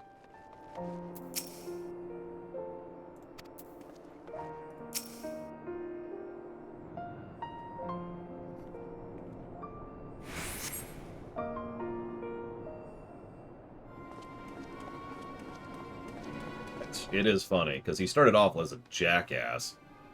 Anyways, this is Loverick, the aide who was in charge of the Vandro. Have you found him? Please say you have. We have not, I'm afraid, but we seek to, and hope you could tell us more about him. Maybe we ask how he came to be at the infirmary. He was found by a patrol in the Central Highlands. After being treated for his hurts, he was brought to us for convalescence. Being in the prime of his years, he'd been doing well, but then... Dun dun dun. Prime of his years, Balakani's no old man. It seems safe to assume this isn't Sir Vandro. Oh no, he's definitely a different person, as I told Lord Artolio. And though we gave the name Vandro, he seemed rather confused, and we had no means to confirm his identity. In his state, he shouldn't be wandering on his own. Please, you must find him.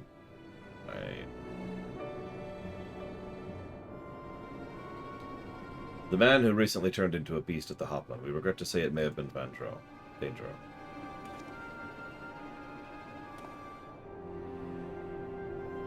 How could this be? Is there aught else you can tell us? Things you may have said or done while in your care?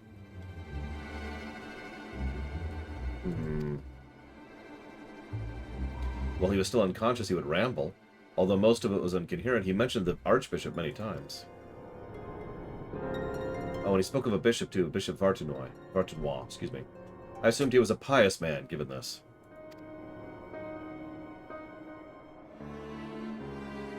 I see. Thank you for your cooperation. We will continue the investigation, and should we confirm what became of Vendro, we will inform you forthwith.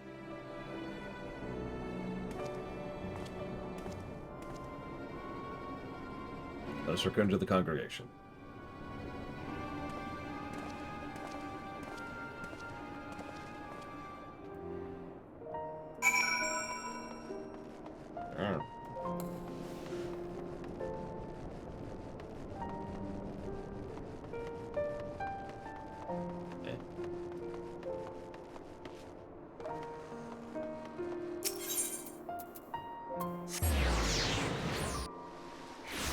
I mean, honestly, being a doctor at this point in time is probably a lot more about trying to make sure that people are mentally sound rather than being physically sound.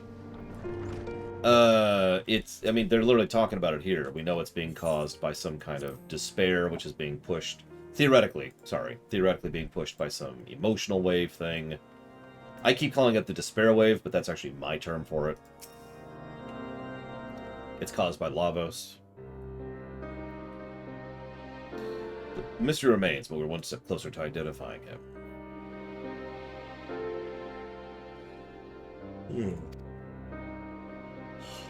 Odd he speaks specifically of Bishop Vartenoy.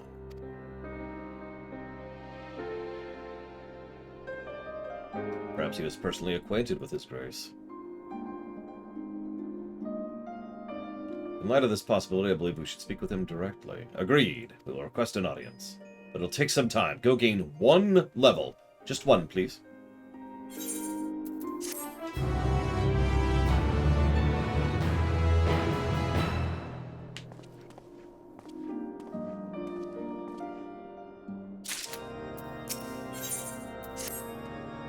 Oh, our excellent timing as always. Deacon Clem has just the right sent word that the bishop will see us now, by which I mean right this instant.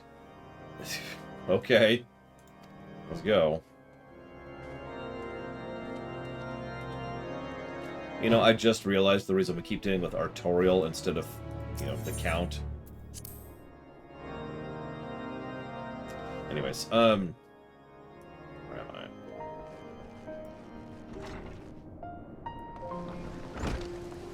I mean, technically it wouldn't matter because these aren't voiced, but respect. I know Artorial is the Count, but that's not what I mean at all.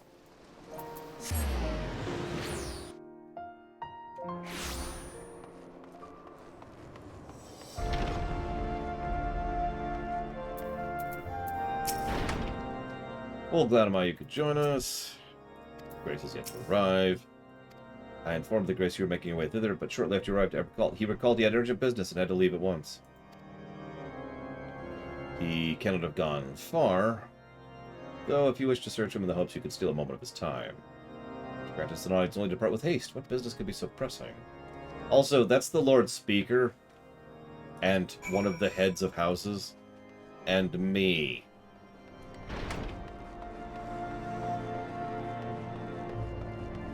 So...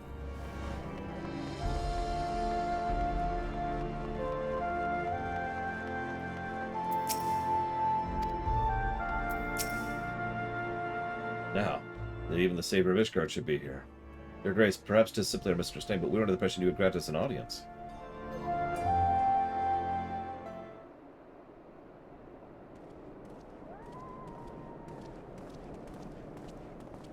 Lord Speaker, rest assured, I was just about to return to the Citadel. There's no need, Your Grace. This will not take long. As you may have heard, we're investigating a young man named Vendro. Is he known to you? No, I cannot say he is. With the exception of the former Archimandrite, I'm sure I know no one by that name. But mine and the Archbishop's are known to many, yes. Perhaps this youth took inspiration from public services of which we presided. Goodly soul that he is. Full glad am I that his faith was of comfort to him in sickness. I pray Haloni that he'll soon be found in good health. Yep. Well, see, each of these has followed a pretty specific pattern, and it's time for our echo.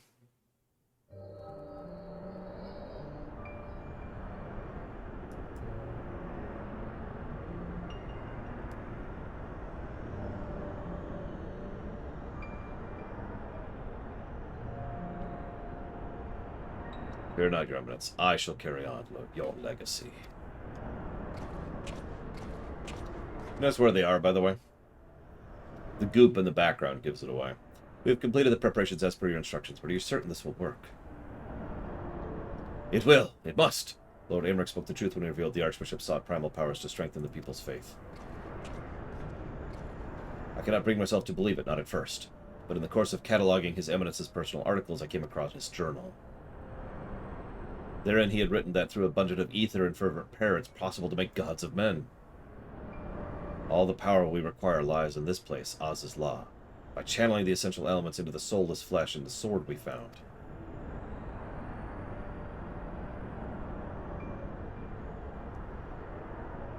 We shall summon forth King Thordan, his Knights 12, and by his blessing shall Ishgard be restored to its former glory for the good old days.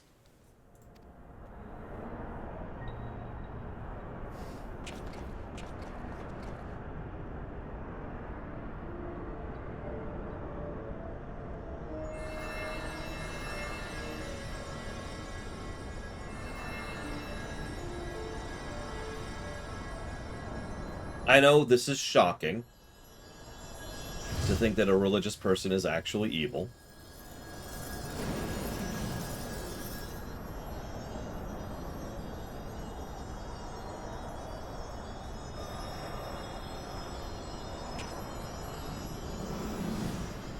My favorite part is how you have no idea what you're doing and you're still doing this.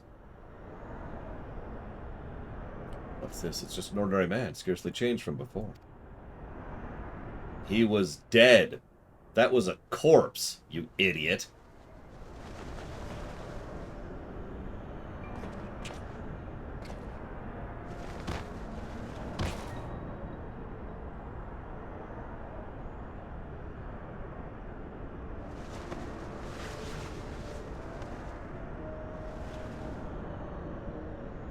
His Eminence must protect.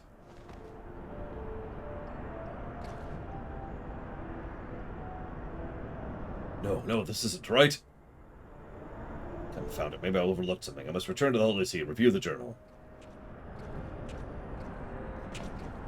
Your Grace, what should we do with this thing? Leave it. It is a failure without use or value. The denizens of this place will deal with it soon enough.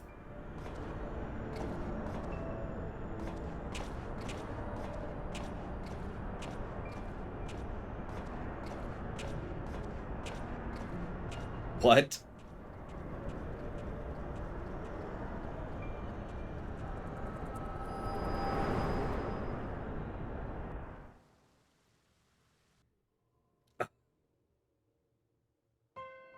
Lord, you will. Did you have a vision of the past? Yeah. Turns out the bishop is evil. An attempted summoning of King Thordan as Knights 12. Hi. Your Grace, you should know full well summoning is strictly forbidden. You will accompany us to the congregation and explain yourself.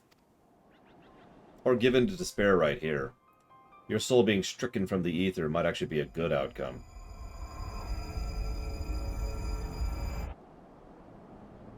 I have dedicated my life to the Church, conducted my affairs in accordance with the Scriptures, and taught others to do likewise. But you took it all from us, tore down everything that defined us. You cannot know how it feels to have your very existence rejected, to be forsaken by your community, to be denied by your society. Oh yeah, I don't think any of us could understand that. Well, I deny you and your justice. I deny Ishgard where the Church has no place. You realize the Church has a place, right? Just because the Church doesn't have a place on top doesn't mean it doesn't have a place, you frickety moron. Thank you, Aymeric.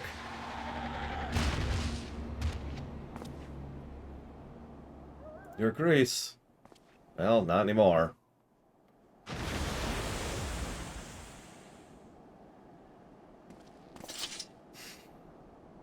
That it should come to violence yet again. Would that your hand had not been forced, my lord. Deacon Clem should not be alone at this time. I will remain with him while tending to the aftermath.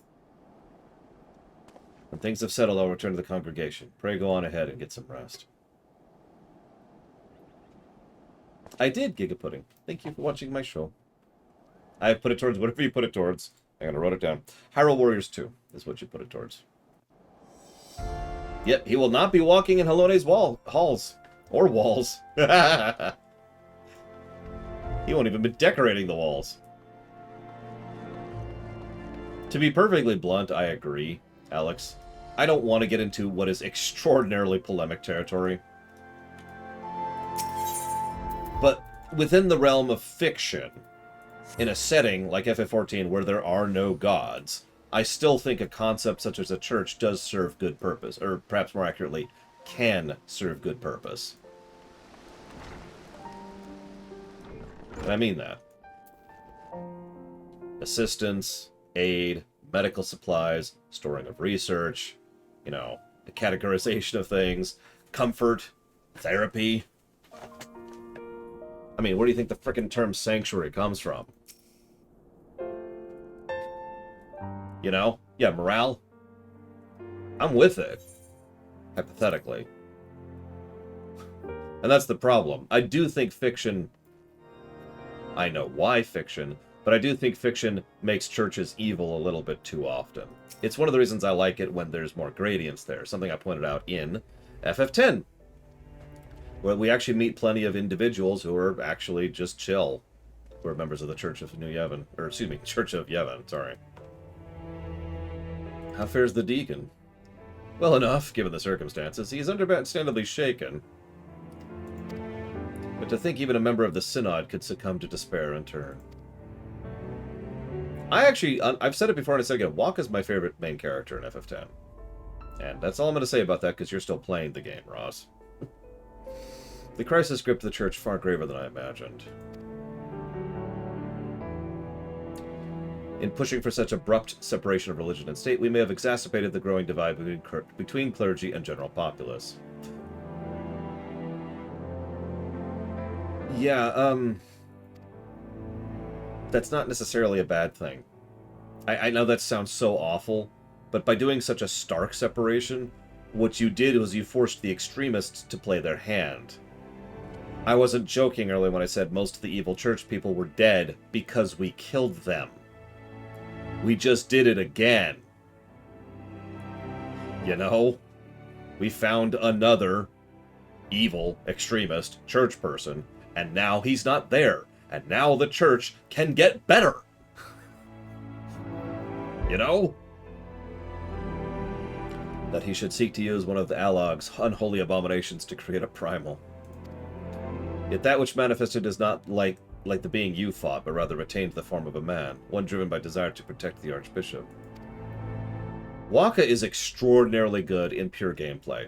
Relatively early on, you can start to get status effect weapons for him, and he can attack just about everything quickly and efficiently, and so he is very useful even if you're doing like a normal playthrough.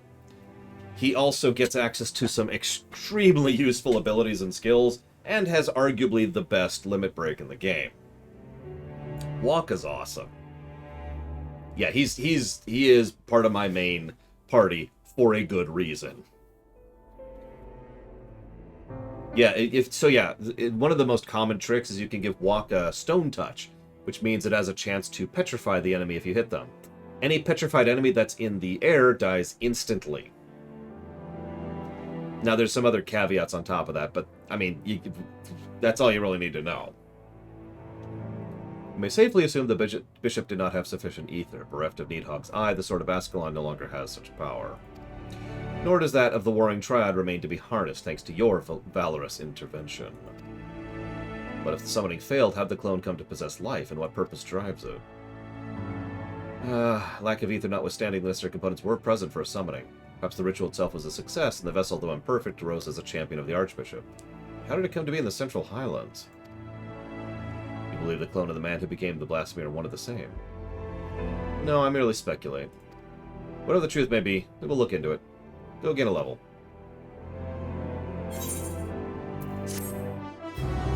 FF10 is rather unrepresented in 14. I will not say it is the most underrepresented, because there's also FF2. But it's probably one of the least represented FFs in 14. Or... what's up?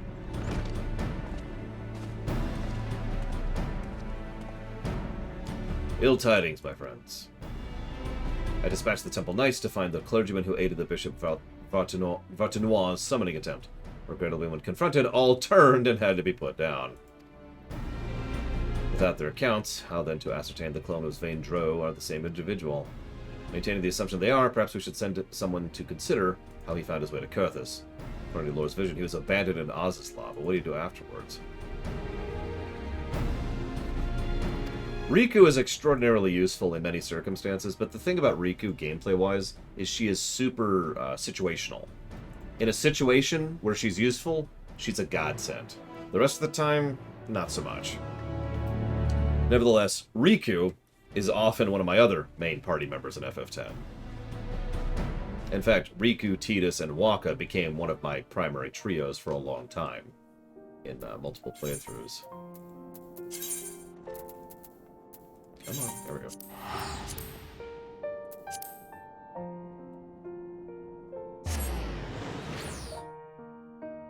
Yeah, in any section where you're fighting all bed, or if you happen to know your mixes and know which ones to use.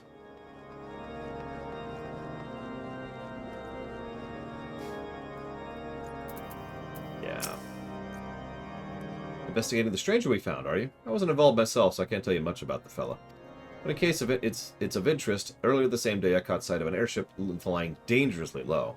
It soon disappeared into the brewing snowstorm, looking none too steady.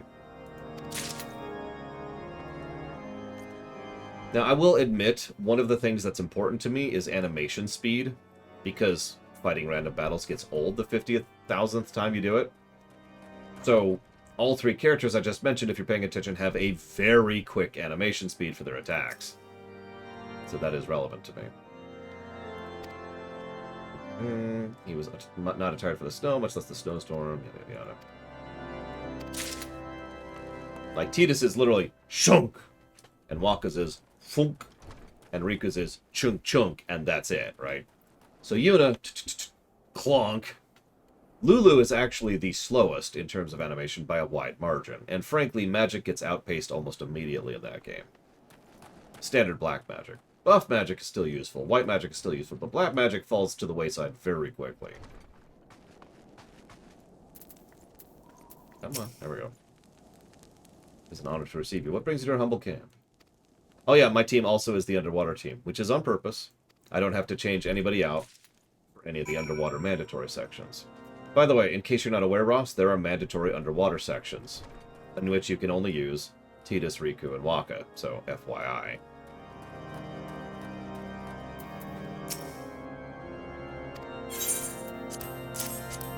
There's a little gameplay tip from me. Mysterious man collapsed after an airship was seen flying low. Yes, yes.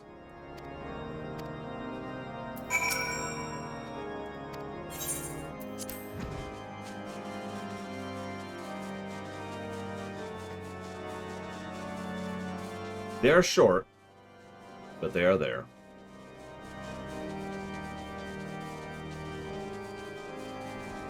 I believe the first time I played the game, I leveled everyone equally.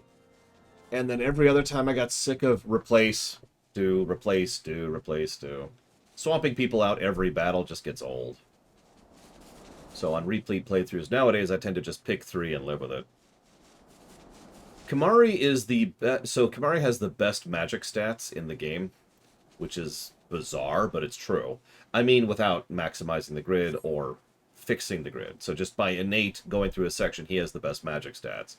So you can turn him into a mage, but frankly, unless you're really going to invest into Kimahri, he sucks, and frankly, even then, he still falls behind everyone else. He is unquestionably the worst character, objectively, from a pure gameplay perspective. Also, story-wise, I think he's better in 10-2 than 10.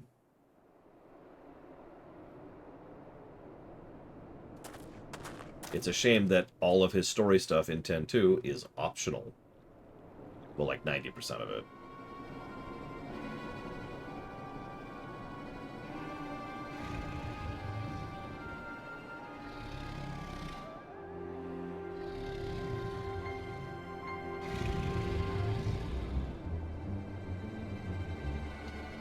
Fury, it's the blasphemy. Let's go fight it. Wait, we've got 2 more quests after this. Ah, okay, never mind.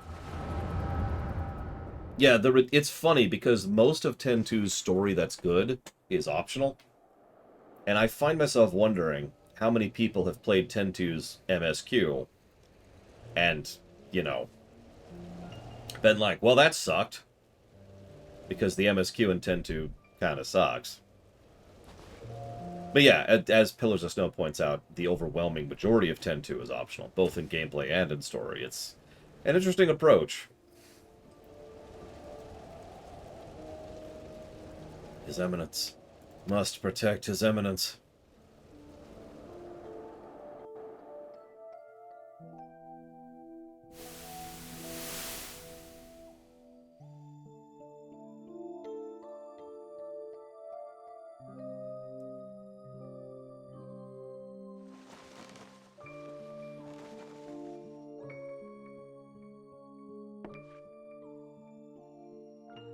Ah, you're awake. Kalone be praised. Yeah, you remember, I've actually told this story. Eric was there the very first time we fired up 10.2, and we saw the intro, and it was just... What? This is 10.2, right? It was just so confusing of a moment.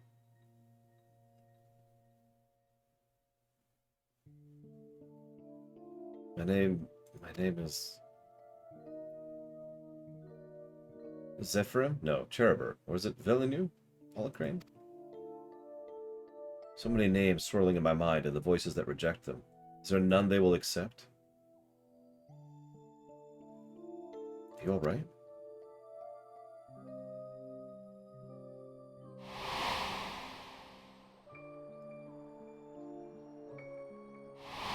"10.2 is a political thriller, surrounded by a lot of cotton candy and some bad decisions.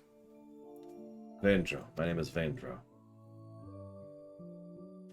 Well, and that's the same name of our infirmary. I dare say fate has guided you to us. So, Vendro, you feeling up to a little conversation? Tell me about yourself. Anything you remember? Anything at all? 10.2 is absolutely worth playing. And I mean that. It is a very good game underneath a lot of dreck. Obviously, we've changed the review system since then, but when we went back through the FFs under the old review system, 10.2, I think, was the 3rd highest on a gameplay axis. Behind 6 and 5, to give you a bit of perspective. 5 was at the top. 5 just had the best gameplay across the board.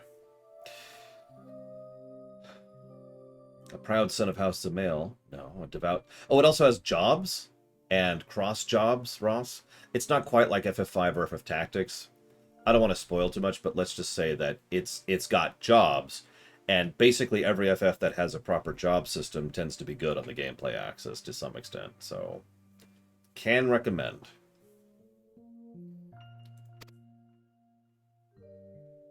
So he's going through all the backstory here of all the people who were combined into making him. A lowborn runt whose every effort went unrewarded, whose very name disqualified from ever leading the Temple Knights, but his eminence raised me up, granted me a place at his side. From that day forth I pledged my sword to his service. I pledged my very being, my life, to be offered up in defense of his. I'm a knight of the Heavens Ward, sworn to serve and protect the Archbishop. Oh, you're a knight. Forgive me if I sounded rude, I had no idea. Well, I realize your memories may be muddled. I'm afraid I must inform you, but the Heavens Ward have not been seen in some time and are currently dead. The Archbishop is most certainly no longer of this world. Yeah. The only thing you were, you failed at, and that's why despair hit him. The important thing is you're safe now. We'll help you back on your feet. Speaking of which, let me bring some food and water. You must be absolutely famished. Oh yeah, so 2 big things to keep in mind for 10.2.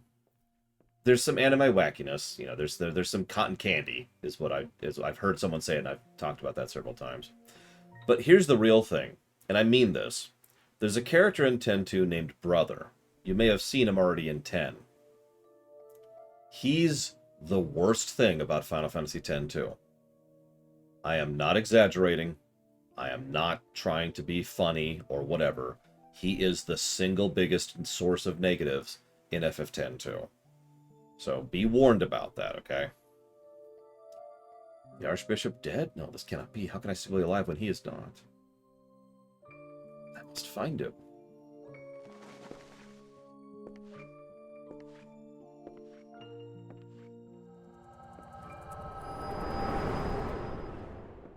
I did play Bravely Default, only the first one. I played it to the point where I had a death squad of Death Doom. I killed the last boss in 3 turns. Hello.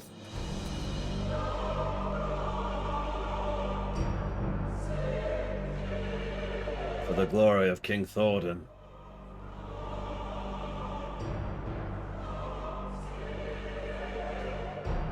Yeah. So, we know that animals can change. We know that babies can change. And now we know that summoned things can change if they have enough of an intellect to have a brain, which hypothetically means primals could be affected by the despair wave. So that sucks.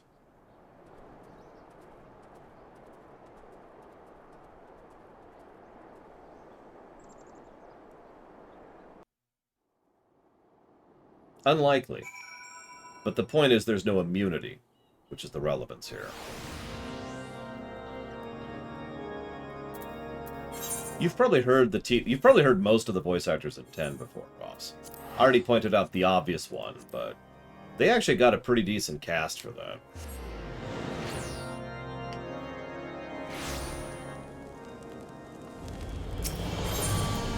I actually can't think of his name, but the guy who voices Tidus has done a lot of voice work over the years. James Arnold Taylor, that's him.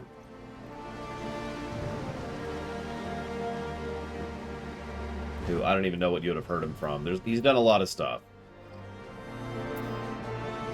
The one I most remember him as is Obi-Wan Kenobi in almost all of the things where Obi-Wan Kenobi is voiced.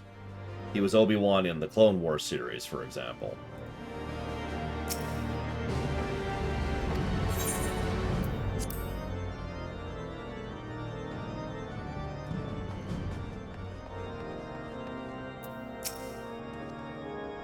Lore, I pray your search is more productive than mine own.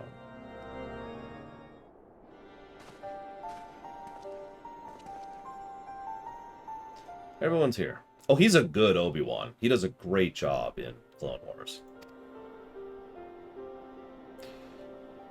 Naught but the discarded Ascalon remained. How fared you with your own efforts in the Central Highlands? In the course of retracing Vaindro's steps, we came upon the wreck of the Salil. I suspect he found the vessel abandoned at Azazla and tried to use it to return to Ishgard.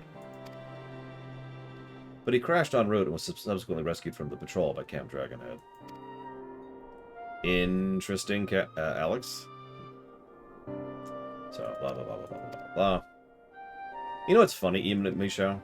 You know how opinions, like, as an aggregate, kind of shift and turn over time? I've noticed that much fewer people actually dislike the laugh scene nowadays. People meme on it because that's what memes are, and that's how memes work. But generally speaking, I see more people either neutral or like the laugh scene rather than, you know, not understand it or dislike it.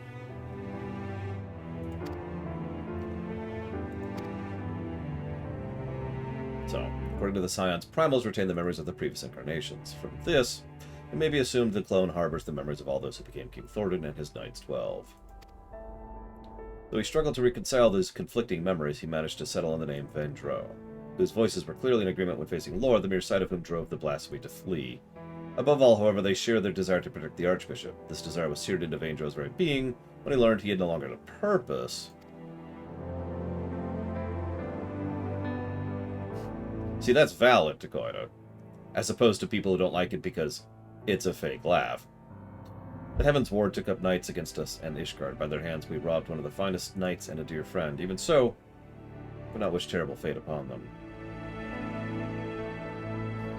The self-same fate inflicted upon many many clergymen.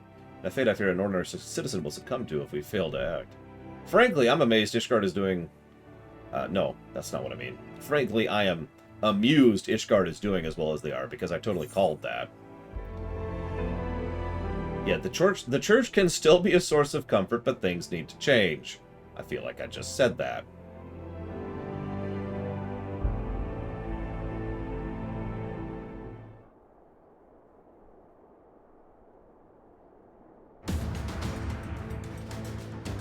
Yeah, apparently all that side questing helped. Holy crap. Oh no. So, the next session I should call for the Ecumenical Council to be held. My lord, such gatherings... Oh, you intend for the church to codify new doctrine. Since the separation of religion and state, we have refrained from interfering in church affairs. But if the church is to remain a part of Ishgardian society and to serve its people, we must reconsider its role and formally address recent revelations. I would call for the council not as Lord Speaker, but as adherent of the faith. Long had I considered whether such measures were necessary, but lacked the courage to set them in motion. I now have it, thanks to you.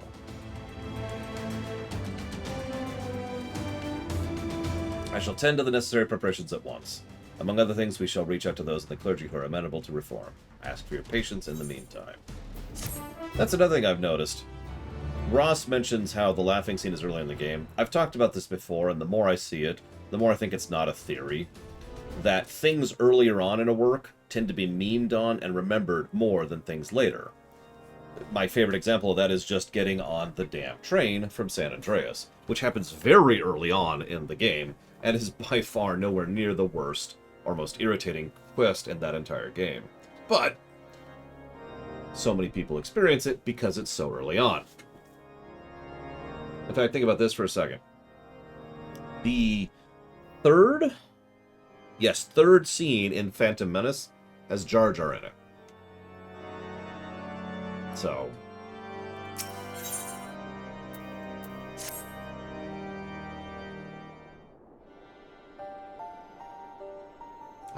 owing to Lord Amaric's swift action, I am pleased to say the Ecumenical Council will soon be held.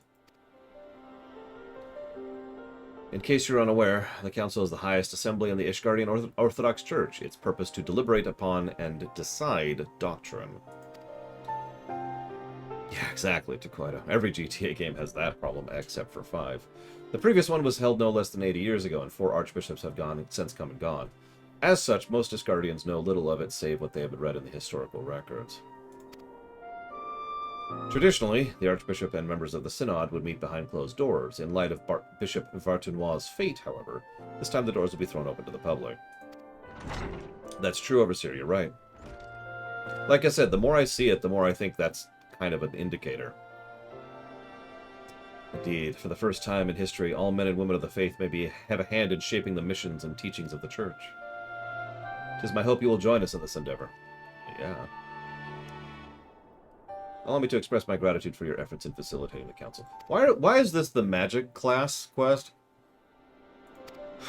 Acting in Bishop Vartenois' stead, I shall do all in my power to see the church may serve the people once more. Because that's its freaking job. Where's the Lord Speaker, if I may ask? He stepped outside for a moment, saying he wished to gather his thoughts in the council. The hour draws nigh, however. Lord, I shall proceed to the vault and the good deacon. In the meantime, may I ask you to find Lord Amaric? He should be in the last vigil, I believe.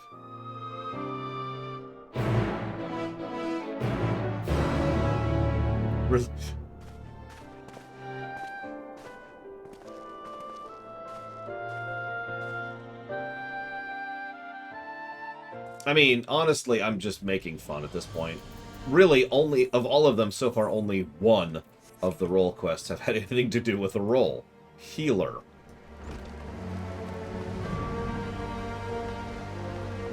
Like, the tank quest had nothing to do with tanking. The DPS quest had nothing to do with DPSing. The range DPS quest had nothing to do with range DPSing, other than the extremely vague line of, it's a flyer. Which didn't even matter when we actually fought the damn thing.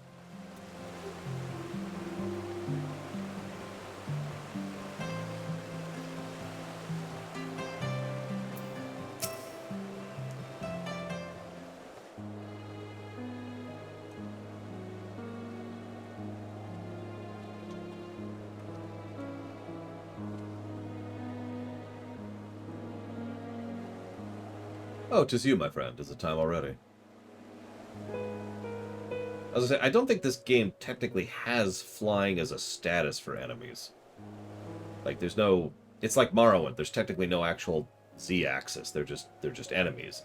The model may be up here, but in gameplay terms, it's actually on the ground, just like everything else. I've been thinking, Lore, on the path I have chosen to walk and on those who have left behind as a consequence of my actions.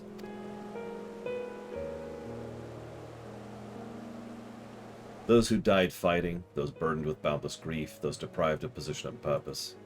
Like any nation, Ishgard is made up of disparate souls with disparate beliefs. Without an enemy to unite us, we recall the differences we once set aside out of necessity, and find amongst our old friends new ideological foes.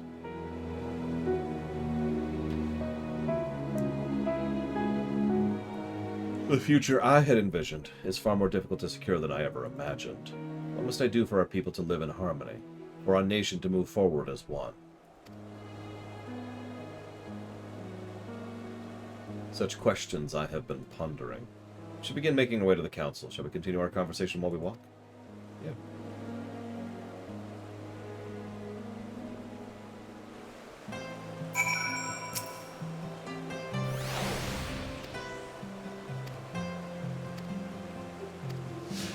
And I actually agree with you, Tim. I do feel like the overall approach of focus on the writing and then, you know, dole things out, you know, whatever, is probably a better approach than trying to force a reason in, especially since I've been thinking about it. And gameplay-wise, I don't think, to use a direct comparison, a healing boss would even be possible in FF14. So no reason to even try to flesh out different mechanics that are unique to different classes and different roles. Because I don't think FF14 can. Feels like another age you and yours were no more than foreign wards of House Fotem, and in actual fact it may be considered so. For your coming set into motion a chain of events that brought an end to the Dragon Song, ushering in a new era of harmony. You have paved the way for a meaningful change in our nation, and for that you shall ever have my gratitude. Now then, shall we continue to the Architects?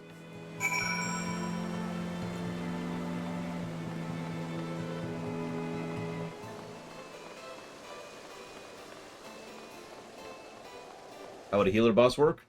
WoW has several healer bosses. Like, it's actually a great concept. The way it works is very simple, though. The boss needs to reach full health. That's the win condition. Usually, what they do is there's several things that they're doing where they try to... where they try to make it so that the boss is being attacked, or maybe the boss has a debuff, which prevents them from being healed for a certain amount. Or maybe you are being attacked, or maybe there's something that interrupts casting if you don't do it properly, and so forth and so on.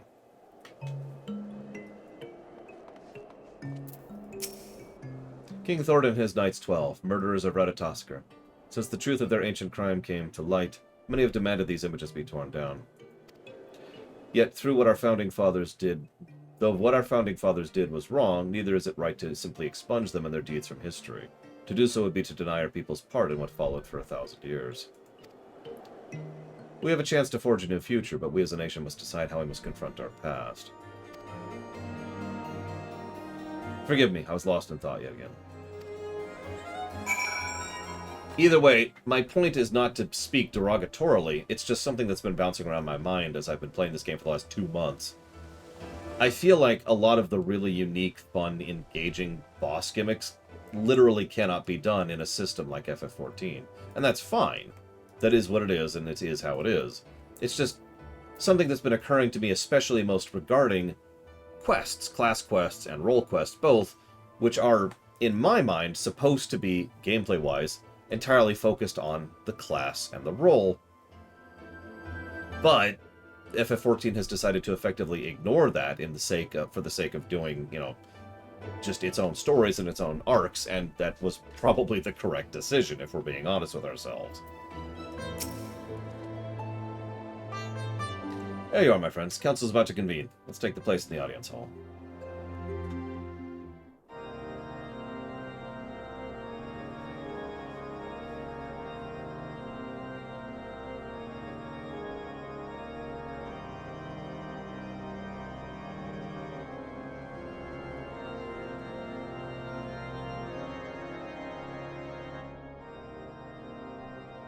Esteemed members of the clergy, honored adherents of the faith, I thank you for your attendance. In recent days, our nation has been racked by a series of tragedies. Those among us who do Halone's work have been transformed into abominations. This dreaded phenomenon has been brought about by the final days, and it is upon our despair and anguish it feeds. Thus, if we are to prevent further tragedy, we must strive to ensure all Ishgardians, clergymen, and citizens alike abide with peace and love for one another in their hearts. To that end have I called this ecumenical council, the first in generations, that we might determine a path forward for the Church and our society as a whole.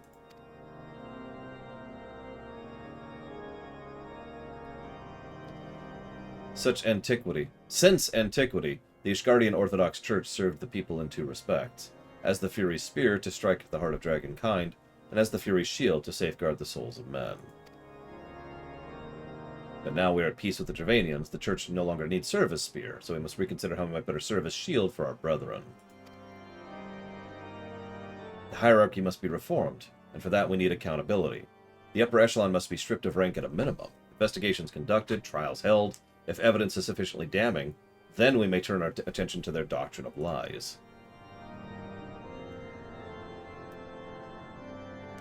As our predecessors did before us, we of the Synod have ever sought to interpret the scriptures to the best of our ability, and thence conveyed Halone's will to the people. Such fervent pursuit of retribution at the expense of doctrine would also come at the expense of faith.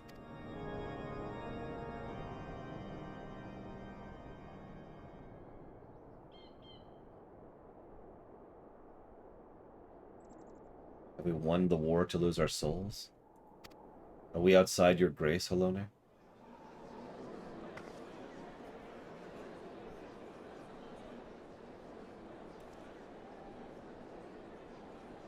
Oh, that actually sounds awesome, Byro. I like it. This bodes ill. At this rate, someone might turn. That's why I'm here. But, yeah, let's prevent that.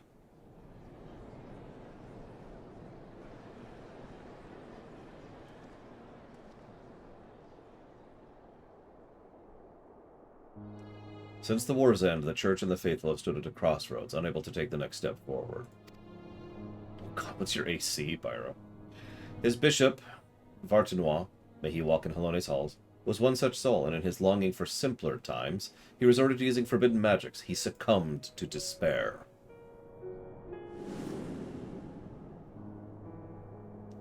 In our minds, we renounce the lies upon which our nation was built, but in our hearts we yearn for righteousness, misguided though it was, that gave us comfort and purpose for so long.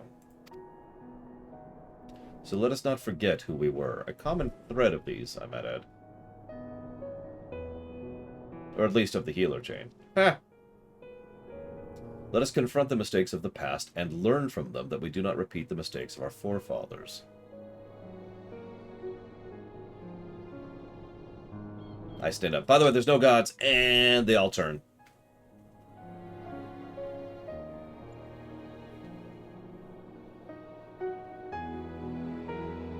As fervently as we believed in our sacred duty, we struggle to accept the Church's deception and embrace change. The legacy of Thoradin weighs heavy, and there is the temptation to simply cast it aside like a mantle that suits us no longer. Yet that would dishonor the sacrifice of those who went before, countless souls who served the people with purest intent. And so heavy though it may be, let us together bear this burden as we set forth anew.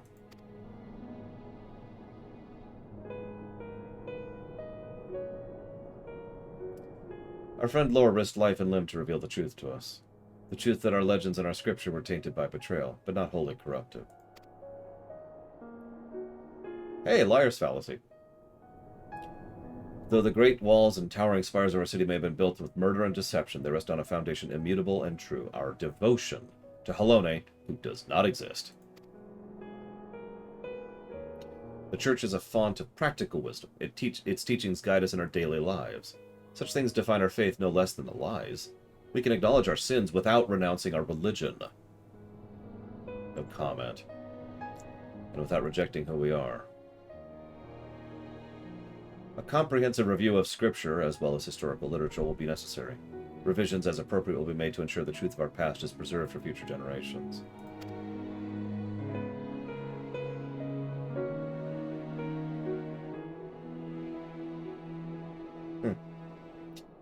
With your peerless knowledge of church doctrine, I say none is better suited to that ever than you. By the way, these characters have names, unlike a certain main character from the tank chain. No, I'm not letting that go. I also expect many eyes will be required to pore over all the tomes. And I know that... I am going to be very amused by that, Rex. And I know many idle men and women of faith would jump at the chance to do Halone's work once more. No, I've got it. All the gods are actually aliens who landed here centuries or millennia ago. That day so very long ago, I had no answer to my father's words. But it seems the people had it in them all along. This is a really small meeting for a meeting about restructuring the church.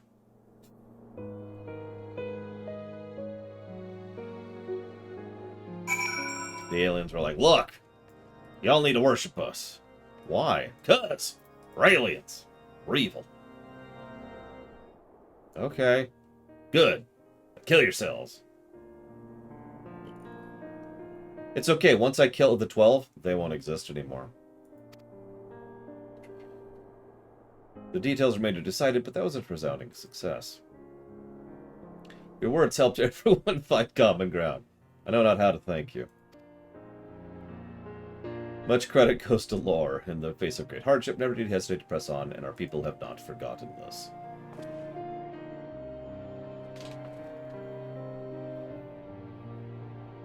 I mean, you're a Fey, you have a Fey patron, so yeah, Pyro, you're I don't want to say evil, but you're totally evil. I remember the day you flew into Ishgard upon a dragon's back.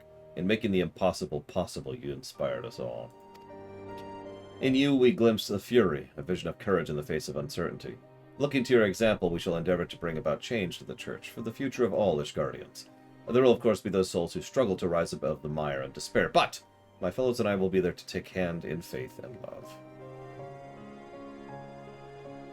For what is faith if not salvation? Well, I best return to the cathedral. We have much more to do. Oh god, we do, Leander. And may we never meet Feaul again. Oh, I'm afraid I don't actually know what that is. I don't know Pathfinder's setting, like, at all.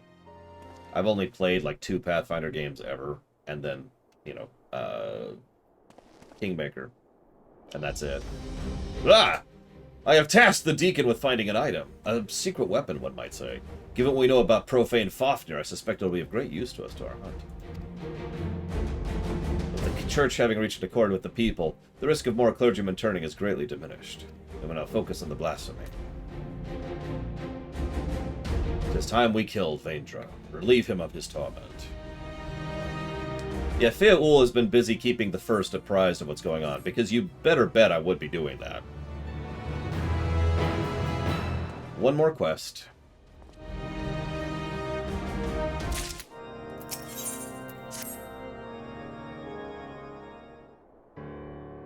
Since usually there's not much story in the last quest, how are we feeling about this one?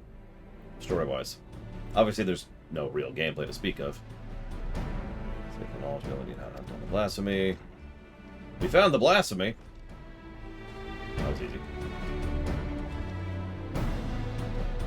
We're here. I'm pleased to say we have found the weapon. Yay. As you recall, it was lying away by the Salil, an instinct driven by inherited memories, I believe. It seeks to protect that which it most strongly associates with the Archbishop. Oh yeah, I didn't mention this earlier, but that airship was the one that Thornton used to get to Oz's Law. Now, that's amusing, but also kind of makes me go, how did you manage that? How's it just sitting there all this time? Anyways. Suspecting that Bishop Vartanois received treatment from Oz's Law, Deacon Clem, search his thing, we have the Crozier. My lord, that's an unconscionable writ. There's no telling how the blasphemy will react. Indeed, but we can be confident it will command his undivided attention. So you're going to tank, is what I'm hearing.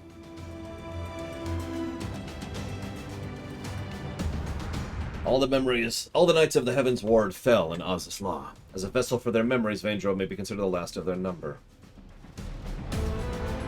Ugh, then we go and relieve him of his day.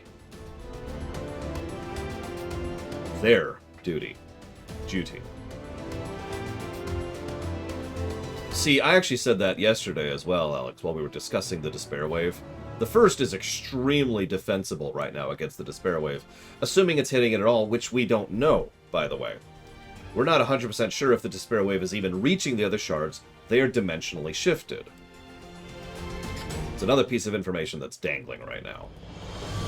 But I'd still be keeping them in on the loop because A, forewarned is forearmed, and B, that's my frickety home. I've said it before and I've said it again. The first is more my home than any other spot in this setting, and so, if nothing else, I would want them to be up to date on what's going on. And yeah, frankly, checking if anything was hitting the first... Yeah, also, see, if I fail, they all die. I would have been very curious. Well, it doesn't matter. It's just... There's a lot of question marks here. Still not even sure about the dragon thing. This should be fun.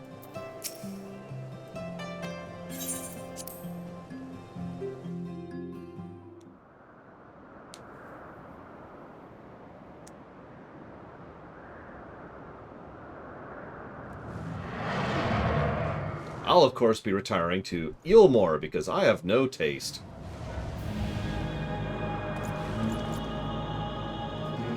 Fortunately, Sin Eaters don't seem to have quite the intellect level required to succumb. Although, again, there is the animals problem.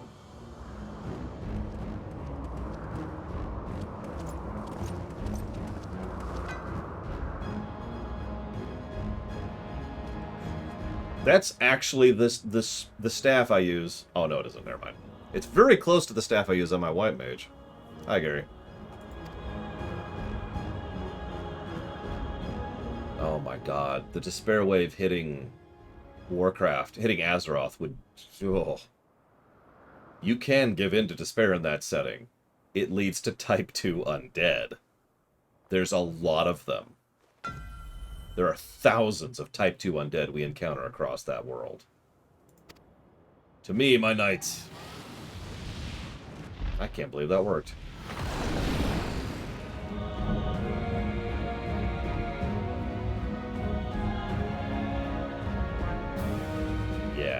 Yeah. The glory of King Thordan. I mean, I'll visit Eulmore. The Chais are amazing. But, you know, I don't want to live in that gaudy place.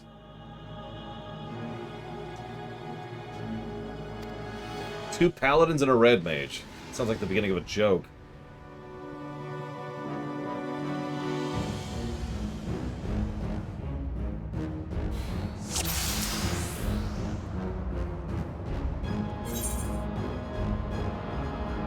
Wow. This might suck. I have 80 gear on. Do I have better than 80 gear? I do not. This might suck. It ends here.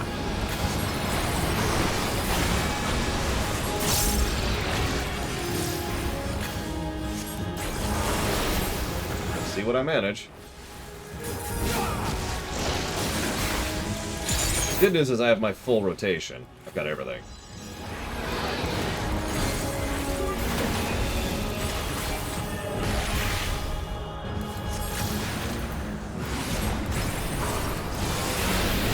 I was gonna say, if there's a DPS timer on this, I'm gonna be a little screwed. And frankly, there should be. It's a DPS quest. You underestimate me. Whoops. Reverse of that lore. Pay attention.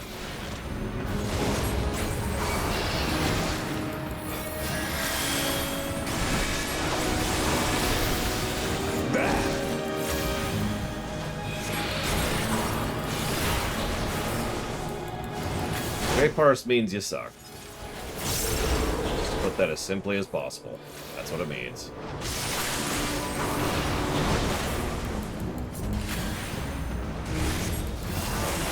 It's okay, as long as people notice it at all. Some people don't respond to the Patreon funding post until quite literally the day before I shut it down. It always kind of makes me go, okay, I'll do this one then. Hello. Do not underestimate me!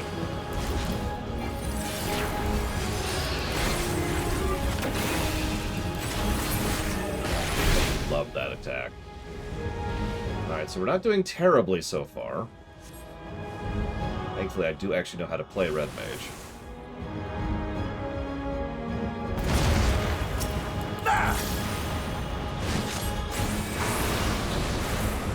Also, Red Mage is awesome, so that helps too.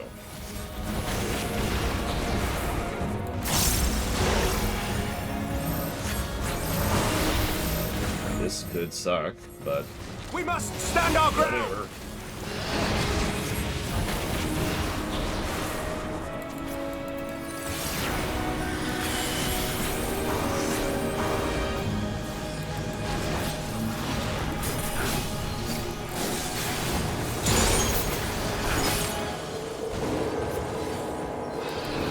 You underestimate me!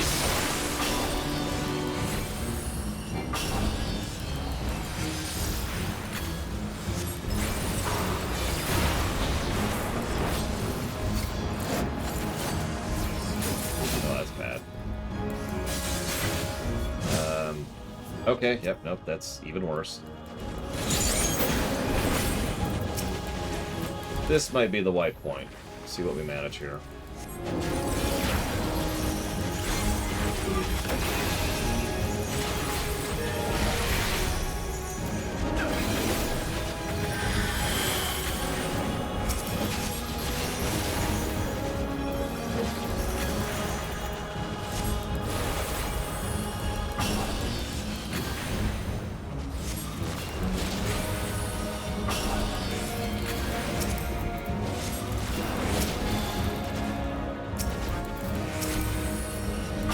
I'm looking, Laura. Just go. Just go. Okay. Manage that DPS check. I will not falter!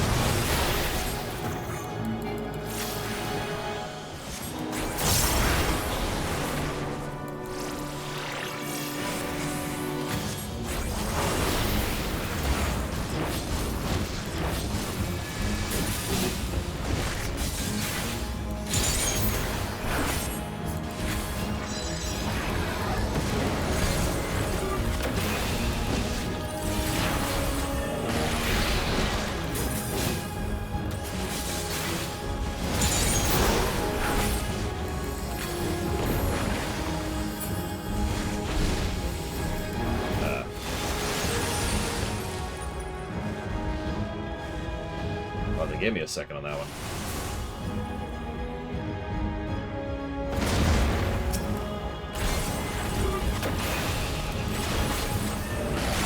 I really do love the graphic on Resolution. But I'm one of those weirdos who actually likes the graphics of Marluxia, so what the hell do I know?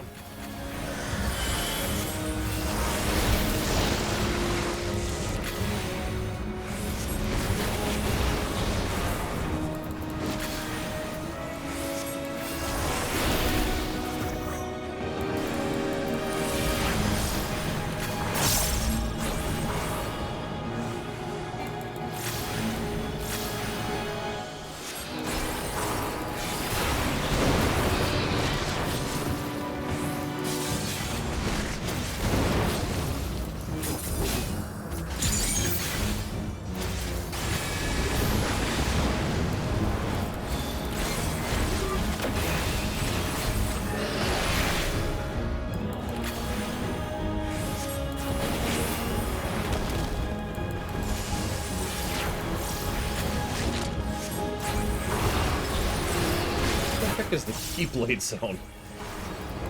Wait, I want to know.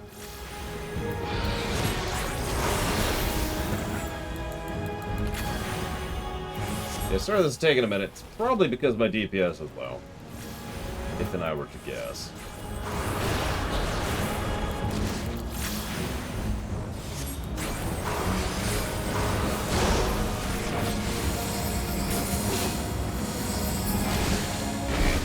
I trust Amric here.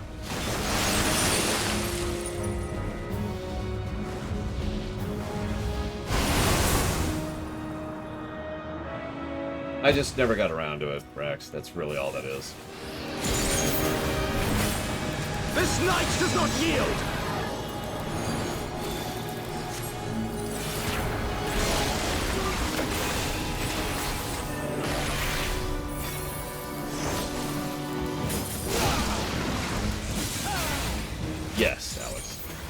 but not as a Hildebrand thing. Can we keep Kingdom Hearts and Hildebrand as far away from each other as possible? Please.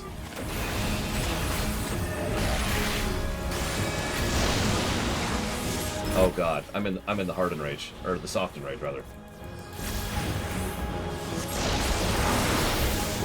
Needs to die.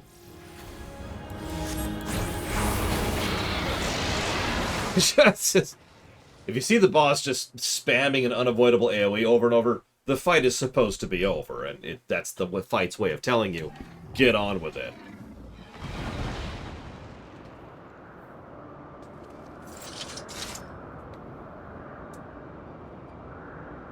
Finally, it is over.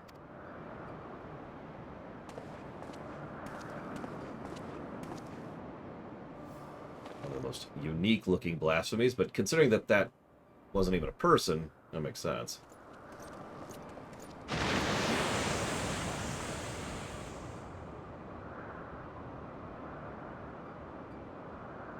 Thus ends the tale of the Heaven's Ward. Let it not be forgotten. 'Tis wrong of them to conceal the truth of our nation's founding, to abet the Archbishop in his machinations. Yet in peering into their hearts, one thing became clear. They too had succumbed to primal manipulation. They too were victims. Flawed men, aye, and not without sin, but Ishgardians brave and true, as we all aspire to be. Having triumphed in the battle of ideals, I have a responsibility to all our people. Their hopes, their dreams, their sorrow, their suffering are mine to bear. And bear them I shall. For had you not vanquished King Thordan, or I erred in but one of my choices, I may as well have been the first to succumb to despair, to be reborn of blasphemy. A ridiculous notion. I'm more likely to become a beast than you. Give me a break, Amric. Thank you, my friend, for having such confidence in me.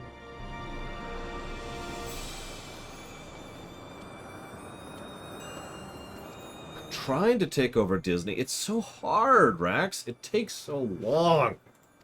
Ugh. And yeah, in canon, I totally give my brother a hug there. I don't really think of Emmy or Artorial as brothers, but Amaric is totally my brother. Just saying.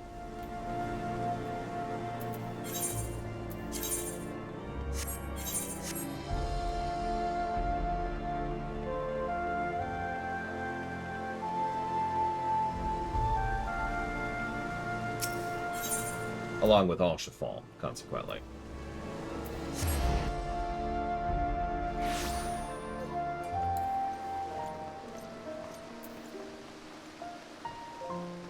Yeah, no, this is a good one. I'm leaning towards 2 positives to story overall. One for Bragwin. You thought I'd miss you, didn't you?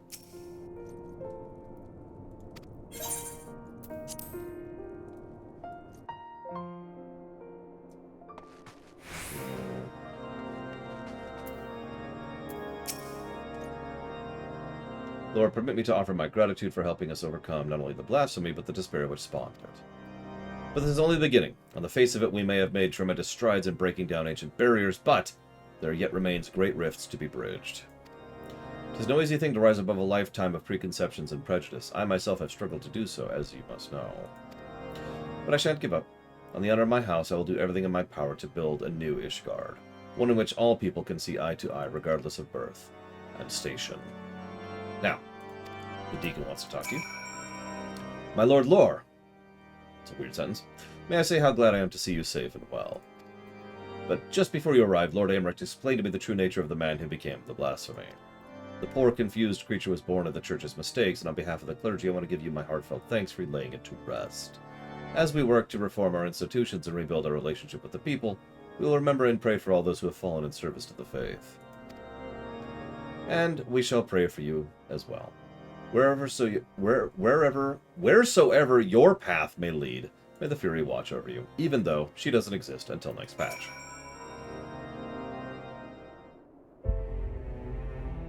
Actually, it's not a WoW thing, it's a every other MMO thing. I don't want to get defensive, but the point is, every other MMO is, there's a group, which is, there's a dungeon group, and then there's raid. There's different types of dungeons, there's different types of raids, but they're all dungeons and they're all raids. Hence why I tend to refer to all of them as raids in this game, similar to dungeons.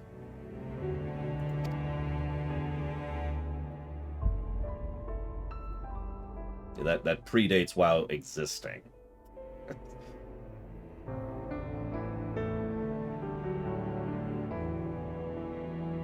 With no further reported instances of people turning and the blasphemy itself no more, I would like to think we are free of the scourge of despair. My brethren and I shall labor to see it remains ever so by fighting to dispel the darkness in men's heart.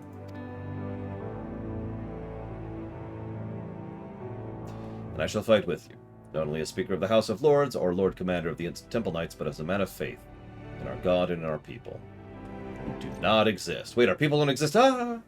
And they all just Thanos away.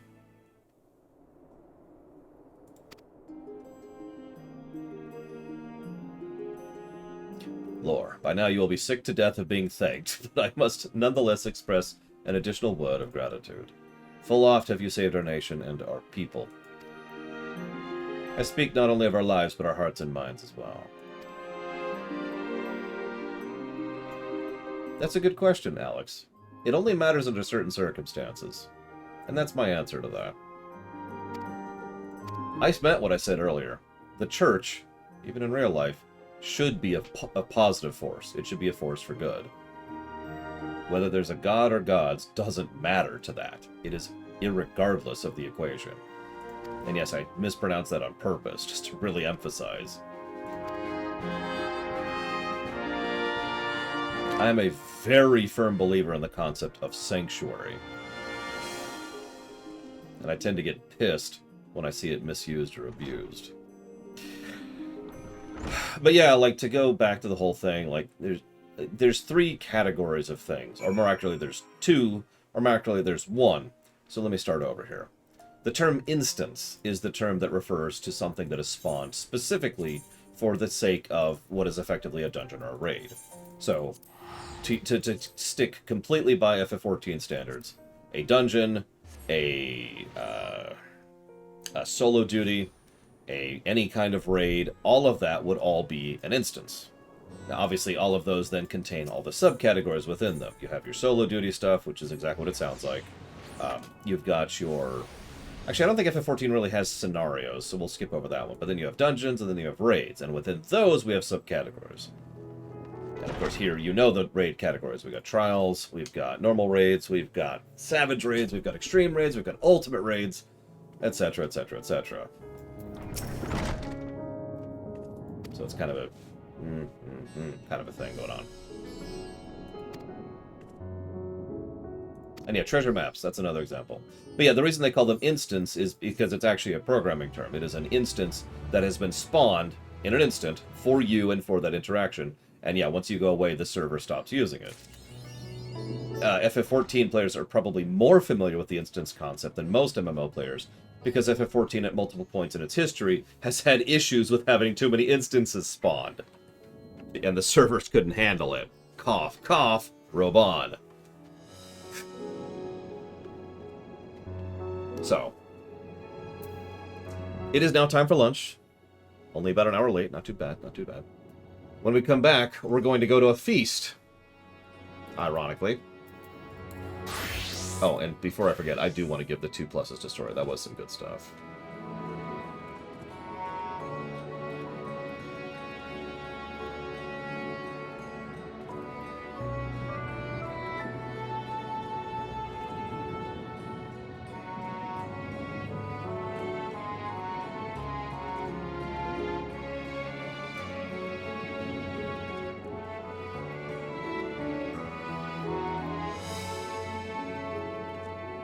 There we go.